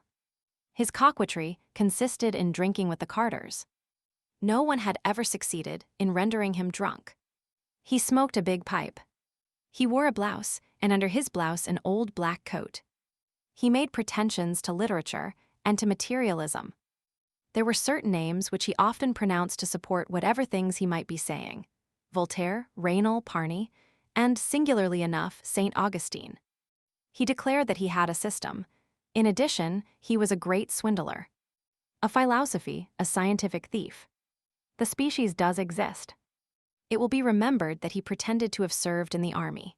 He was in the habit of relating with exuberance how, being a sergeant in the 6th or the 9th Light something or other, at Waterloo, he had alone, and in the presence of a squadron of death-dealing hussars covered with his body and saved from death in the midst of the grape-shot, a general who had been dangerously wounded. Thence arose for his wall the flaring sign, and for his in the name which it bore in the neighborhood of the cabaret of the Sergeant of Waterloo. He was a liberal, a classic, and a Bonapartist. He had subscribed for the Champ de Sile. It was said in the village that he had studied for the priesthood. We believe that he had simply studied in Holland for an innkeeper. This rascal of composite order was, in all probability, some Fleming from Lille, in Flanders, a Frenchman in Paris, a Belgian at Brussels, being comfortably astride of both frontiers. As for his prowess at Waterloo, the reader is already acquainted with that. It will be perceived that he exaggerated it a trifle. Ebb and flow, wandering adventure was the leaven of his existence. A tattered conscience entails a fragmentary life, and apparently at the stormy epoch of June 18, 1815, Thénardier belonged to that variety of marauding sutlers of which we have spoken, beating about the country, selling to some, stealing from others, and traveling like a family man, with wife and children, in a rickety cart, in the rear of troops on the march, with an instinct for always attaching himself to the victorious army. This campaign ended, and having, as he said, some quibus, he had come to Montfermeil and set up an inn there. This quibus, composed of purses and watches, of gold rings and silver crosses, gathered in harvest time in furrows sown with corpses, did not amount to a large total, and did not carry this sutler turned eating housekeeper very far. Thénardier had that peculiar rectilinear something about his gestures which, accompanied by an oath, recalls the barracks, and by a sign of the cross, the seminary. He was a fine talker. He allowed it to be thought that he was an educated man. Nevertheless, the schoolmaster had noticed that he pronounced improperly 12. He composed the traveler's tariff card in a superior manner, but practiced eyes sometimes spied out orthographical errors in it. Thénardier was cunning, greedy, slothful, and clever. He did not disdain his servants, which caused his wife to dispense with them. This giantess was jealous. It seemed to her that thin and yellow little man must be an object coveted by all. Thénardier, who was, above all, an astute and well-balanced man, was a scamp of a temperate sort. This is the worst species. Hypocrisy enters into it. It is not that Thénardier was not, on occasion, capable of wrath to quite the same degree as his wife. But this was very rare, and at such times, since he was enraged with the human race in general, as he bore within him a deep furnace of hatred. And since he was one of those people who are continually avenging their wrongs, who accuse everything that passes before them of everything which has befallen them, and who are always ready to cast upon the first person who comes to hand, as a legitimate grievance, the sum total of the deceptions, the bankruptcies, and the calamities of their lives. When all this leaven was stirred up in him and boiled forth from his mouth and eyes, he was terrible. Woe to the person who came under his wrath at such a time. In addition to his other qualities, Thénardier was attentive and penetrating, silent or talkative, according to circumstances, and always highly intelligent. He had something of the look of sailors, who are accustomed to screw up their eyes to gaze through marine glasses. Thénardier was a statesman. Every newcomer who entered the tavern said, on catching sight of Madame Thénardier, "There is the master of the house." A mistake. She was not even the mistress. The husband was both master and mistress. She worked, he created. He directed everything by a sort of invisible and constant magnetic action. A word was sufficient for him, sometimes a sign, the mastodon obeyed. Thénardier was a sort of special and sovereign being in Madame Thénardier's eyes, though she did not thoroughly realize it. She was possessed of virtues after her own kind. If she had ever had a disagreement as to any detail with Monsieur Thénardier, which was an inadmissible hypothesis, by the way, she would not have blamed her husband in public on any subject whatever. She would never have committed, before strangers, that mistake so often committed by women, and which is called in parliamentary language, exposing the crown. Although their conquered had only evil as its result, there was contemplation in Madame Thénardier's submission to her husband. That mountain of noise and of flesh moved under the little finger of that frail despot. Viewed on its dwarfed and grotesque side, This was that grand and universal thing, the adoration of mind by matter. For certain ugly features have a cause in the very depths of eternal beauty. There was an unknown quantity about Thénardier, hence the absolute empire of the man over that woman. At certain moments, she beheld him like a lighted candle. At others, she felt him like a claw. This woman was a formidable creature who loved no one except her children, and who did not fear anyone except her husband. She was a mother because she was mammiferous. But her maternity stopped short with her daughters, and, as we shall see, did not extend to boys. The man had but one thought: how to enrich himself. He did not succeed in this. A theater worthy of this great talent was lacking. Thénardier was ruining himself at Montfermeil, if ruin is possible to zero. In Switzerland or in the Pyrenees, this penniless scamp would have become a millionaire. But an innkeeper must browse where fate has hitched him. It will be understood that the word innkeeper is here employed in a restricted sense, and does not extend to an entire class. In this same year, 1823, Thénardier was burdened with about 1,500 francs worth of petty debts, and this rendered him anxious. Whatever may have been the obstinate injustice of destiny in this case, Thénardier was one of those men who understand best, with the most profundity and in the most modern fashion, that thing which is a virtue among barbarous peoples and an object of merchandise among civilized peoples: hospitality. Besides, he was an admirable poacher, and quoted for his skill in shooting. He had a certain cold and tranquil laugh, which was particularly dangerous. His theories as a landlord sometimes burst forth in lightning flashes. He had professional aphorisms, which he inserted into his wife's mind. "The duty of the innkeeper," he said to her one day, violently and in a low voice, "is to sell to the first comer stews, repose, light fire, dirty sheets, a servant, lice, and a smile; to stop passers-by to empty small purses and to honestly lighten heavy ones; to shelter traveling families respectfully; to shave the man, to pluck the woman, to pick the child clean; to quote the window open, the window shut, the chimney corner, the armchair, the chair, the ottoman, the stool, the feather bed, the mattress, and the truss of straw; to know how much the shadow uses up the mirror, and to put a price on it; and by 500,000 devils, to make the traveler pay for everything, even for the flies which his dog eats." This man and this woman were ruse and rage wedded, a hideous and terrible team. While the husband pondered and combined, Madame Thénardier thought not of absent creditors, took no heed of yesterday nor of tomorrow, and lived in a fit of anger, all in a minute. Such were these two beings. Cosette was between them, subjected to their double pressure, like a creature who is at the same time being ground up in a mill and pulled to pieces with pincers. The man and the woman each had a different method.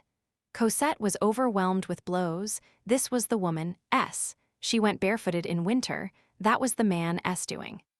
Cosette ran upstairs and down, washed, swept, rubbed, dusted, ran, fluttered about, panted, moved heavy articles, and weak as she was, did the coarse work. There was no mercy for her, a fierce mistress and venomous master. The Thénardier hostelry was like a spider's web, in which Cosette had been caught, and where she lay trembling.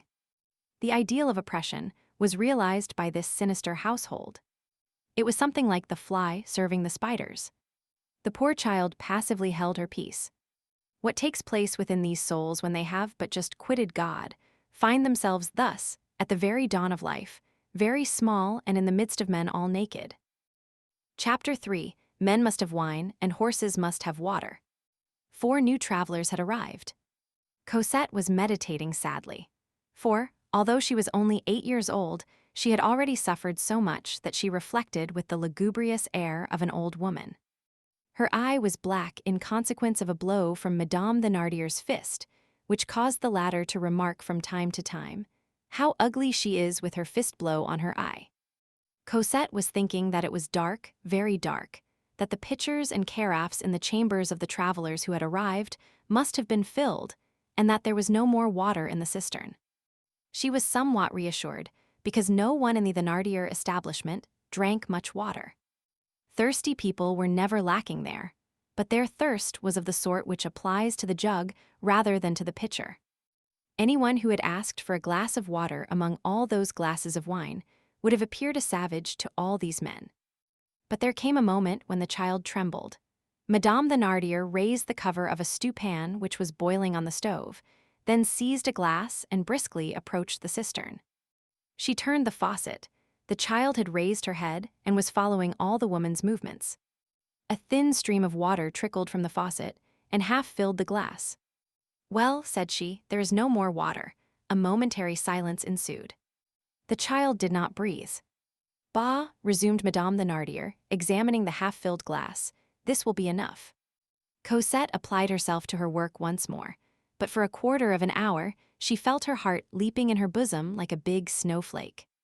She counted the minutes that passed in this manner and wished it were the next morning. From time to time, one of the drinkers looked into the street and exclaimed, "It's as black as an oven," or "One must needs be a cat to go about the streets without a lantern at this hour," and Cosette trembled. All at once one of the peddlers who lodged in the hostelry entered and said in a harsh voice, "My horse has not been watered." "Yes, it has," said Madame Thénardier. "I tell you that it has not," retorted the peddler. Cosette had emerged from under the table. "Oh, yes, sir," said she. "The horse has had a drink. He drank out of a bucket, a whole bucketful, and it was I who took the water to him, and I spoke to him." It was not true. Cosette lied. "There's a brat as big as my fist who tells lies as big as the house," exclaimed the peddler. "I tell you that he has not been watered, you little jade. He has a way of blowing when he has had no water, which I know well." Cosette persisted, and added in a voice rendered hoarse with anguish, and which was hardly audible, "And he drank heartily." "Come," said the peddler in a rage, "this won't do at all. Let my horse be watered, and let that be the end of it." Cosette crept under the table again. "In truth, that is fair," said Madame Thénardier. "If the beast has not been watered, it must be." Then glancing about her, "Well now, where's that other beast?" She bent down and discovered Cosette cowering at the other end of the table, almost under the drinker's feet. "Are you coming?" shrieked Madame Thénardier. Cosette crawled out of the sort of hole in which she had hidden herself. The Thénardier resumed. "Mademoiselle d'Aglacname, go and water that horse." "But madame," said Cosette feebly, "there is no water." The Thénardier threw the street door wide open. "Well, go and get some then." Cosette dropped her head and went for an empty bucket which stood near the chimney corner. This bucket was bigger than she was, and the child could have sat down in it at her ease. The Thénardier returned to her stove and tasted what was in the stewpan with a wooden spoon, grumbling the while. "There's plenty in the spring. There never was such a malicious creature as that.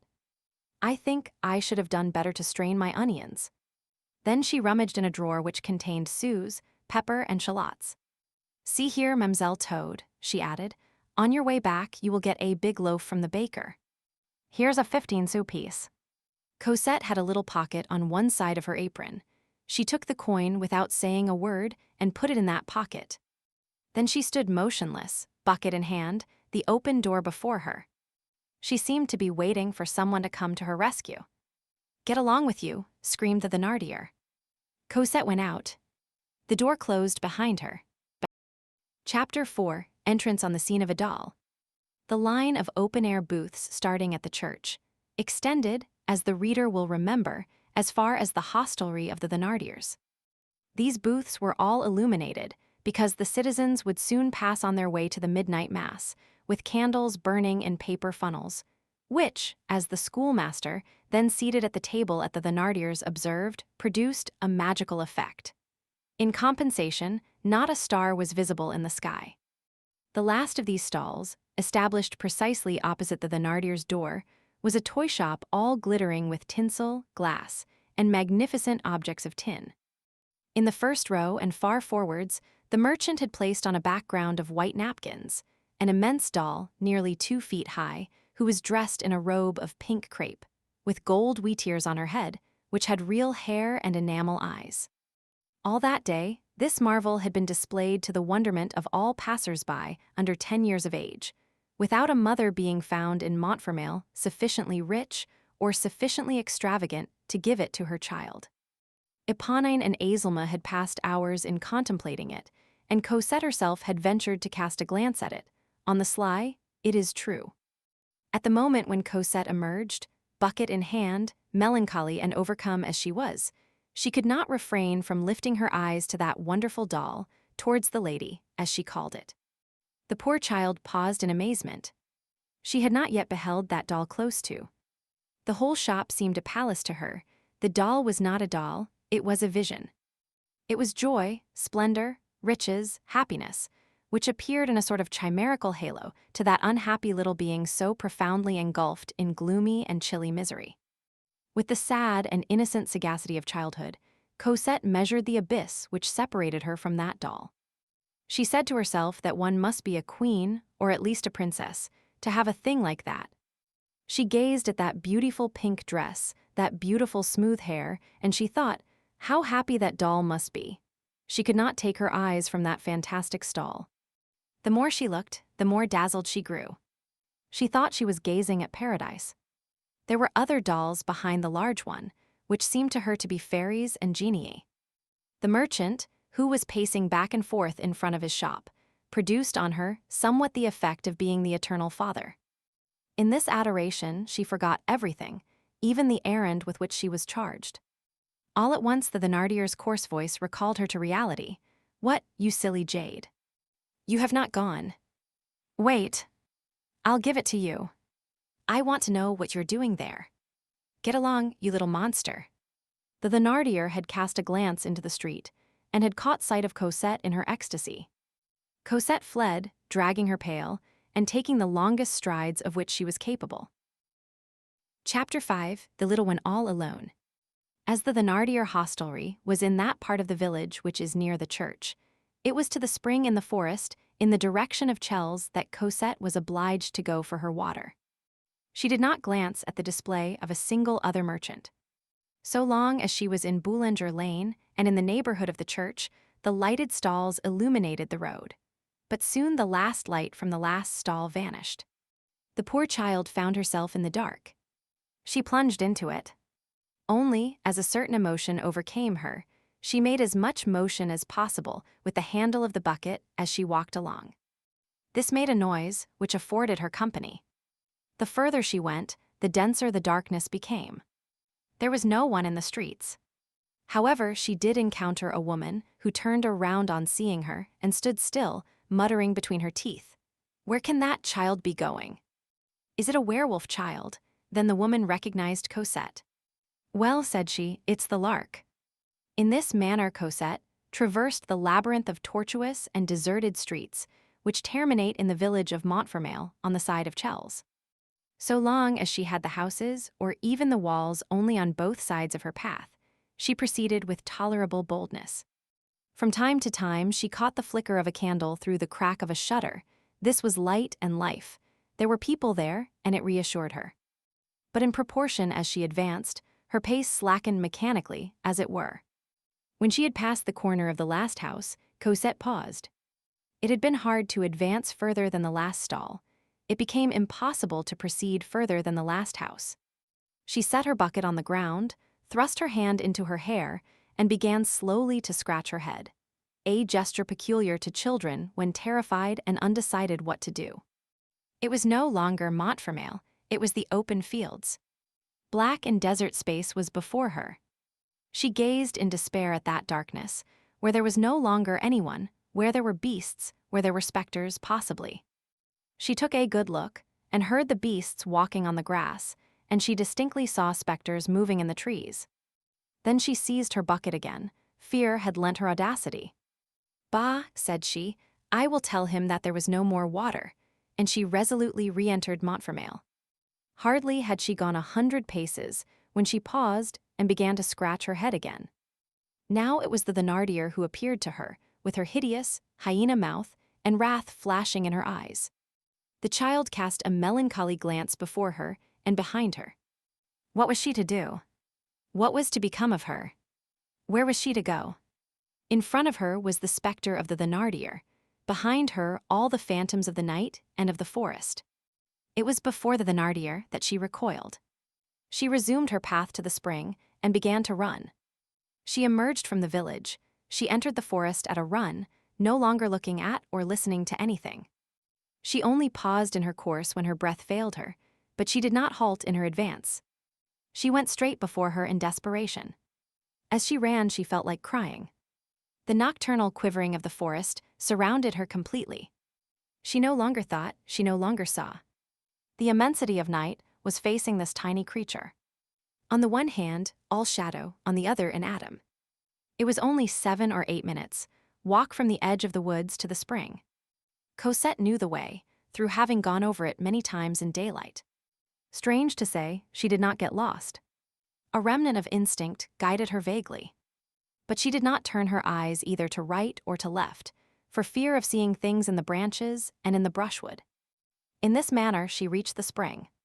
It was a narrow, natural basin, hollowed out by the water in a clayey soil, about 2 feet deep, surrounded with moss and with those tall crimped grasses which are called Henry Roman IV, frills, and paved with several large stones.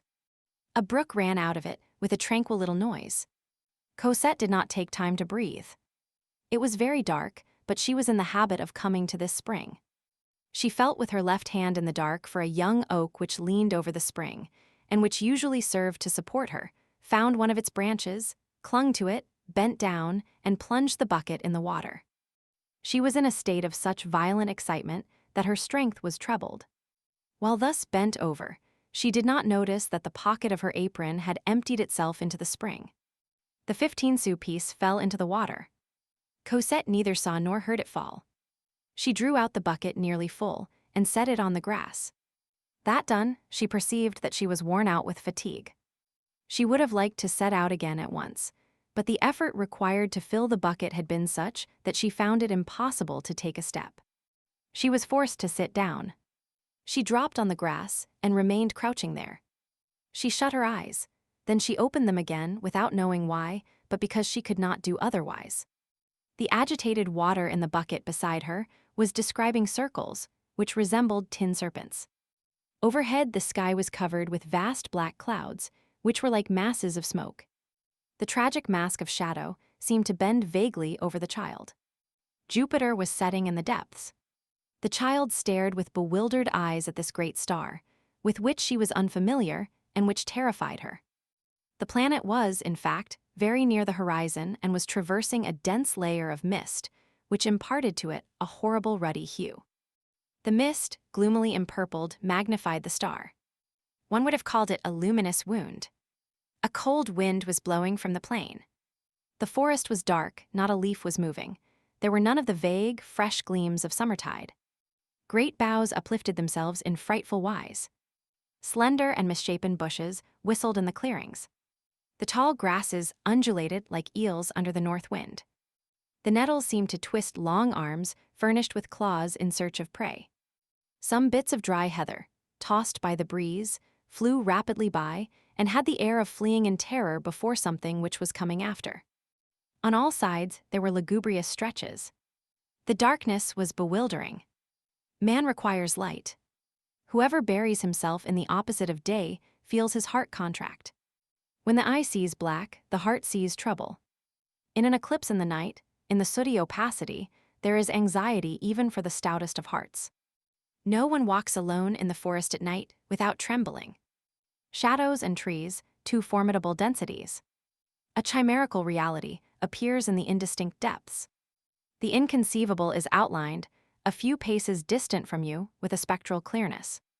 One beholds floating, either in space or in one's own brain, one knows not what vague and intangible thing, like the dreams of sleeping flowers. There are fierce attitudes on the horizon. One inhales the effluvia of the great black void. One is afraid to glance behind him, yet desirous of doing so. The cavities of night, things grown haggard, taciturn profiles which vanish when one advances, obscure dishevelments, irritated tufts, livid pools, the lugubrious reflected in the funereal, the sepulchral immensity of silence, unknown but possible beings, bendings of mysterious branches, alarming torsos of trees, long handfuls of quivering plants. Against all this one has no protection. There is no hardihood which does not shudder, and which does not feel the vicinity of anguish. One is conscious of something hideous, as though one's soul were becoming amalgamated with the darkness. This penetration of the shadows is indescribably sinister in the case of a child. Forests are apocalypses, and the beating of the wings of a tiny soul produces a sound of agony beneath their monstrous vault. Without understanding her sensations, Cosette was conscious that she was seized upon by that black enormity of nature. It was no longer terror alone which was gaining possession of her. It was something more terrible even than terror. She shivered. There are no words to express the strangeness of that shiver, which chilled her to the very bottom of her heart. Her eye grew wild. She thought she felt that she should not be able to refrain from returning there at the same hour on the morrow. Then, by a sort of instinct, she began to count aloud, 1, 2, 3, 4, and so on up to 10, in order to escape from that singular state which she did not understand, but which terrified her, and when she had finished, she began again. This restored her to a true perception of the things about her. Her hands, which she had wet in drawing the water, felt cold. She rose. Her terror, a natural and unconquerable terror, had returned. She had but one thought now, to flee at full speed through the forest, across the fields to the houses, to the windows, to the lighted candles. Her glance fell upon the water which stood before her. Such was the fright which the Thénardier inspired in her, that she dared not flee without that bucket of water. She seized the handle with both hands. She could hardly lift the pail. In this manner she advanced a dozen paces, but the bucket was full. It was heavy. She was forced to set it on the ground once more. She took breath for an instant, then lifted the handle of the bucket again and resumed her march, proceeding a little further this time, but again she was obliged to pause. After some seconds of repose, she set out again. She walked bent forward, with drooping head like an old woman. The weight of the bucket strained and stiffened her thin arms. The iron handle completed the benumbing and freezing of her wet and tiny hands. She was forced to halt from time to time, and each time that she did so, the cold water which splashed from the pail fell on her bare legs. This took place in the depths of a forest, at night, in winter, far from all human sight. She was a child of 8. No one but God saw that sad thing at the moment. And her mother, no doubt, alas. For there are things that make the dead open their eyes in their graves. She panted with a sort of painful rattle. Sobs contracted her throat, but she dared not weep, so afraid was she of the Thénardier, even at a distance. It was her custom to imagine the Thénardier always present. However, she could not make much headway in that manner, and she went on very slowly. In spite of diminishing the length of her stops, and of walking as long as possible between them, she reflected with anguish that it would take her more than an hour to return to Montfermeil in this manner, and that the Thénardier would beat her. This anguish was mingled with her terror at being alone in the woods at night. She was worn out with fatigue and had not yet emerged from the forest. On arriving near an old chestnut tree with which she was acquainted, made a last halt, longer than the rest, in order that she might get well rested. Then she summoned up all her strength, picked up her bucket again, and courageously resumed her march. But the poor little desperate creature could not refrain from crying, "Oh, my God! My God!" At that moment she suddenly became conscious that her bucket no longer weighed anything at all. A hand, which seemed to her enormous, had just seized the handle and lifted it vigorously. She raised her head. A large black form, straight and erect, was walking beside her through the darkness. It was a man who had come up behind her, and whose approach she had not heard. This man, without uttering a word, had seized the handle of the bucket which she was carrying. There are instincts for all the encounters of life. The child was not afraid.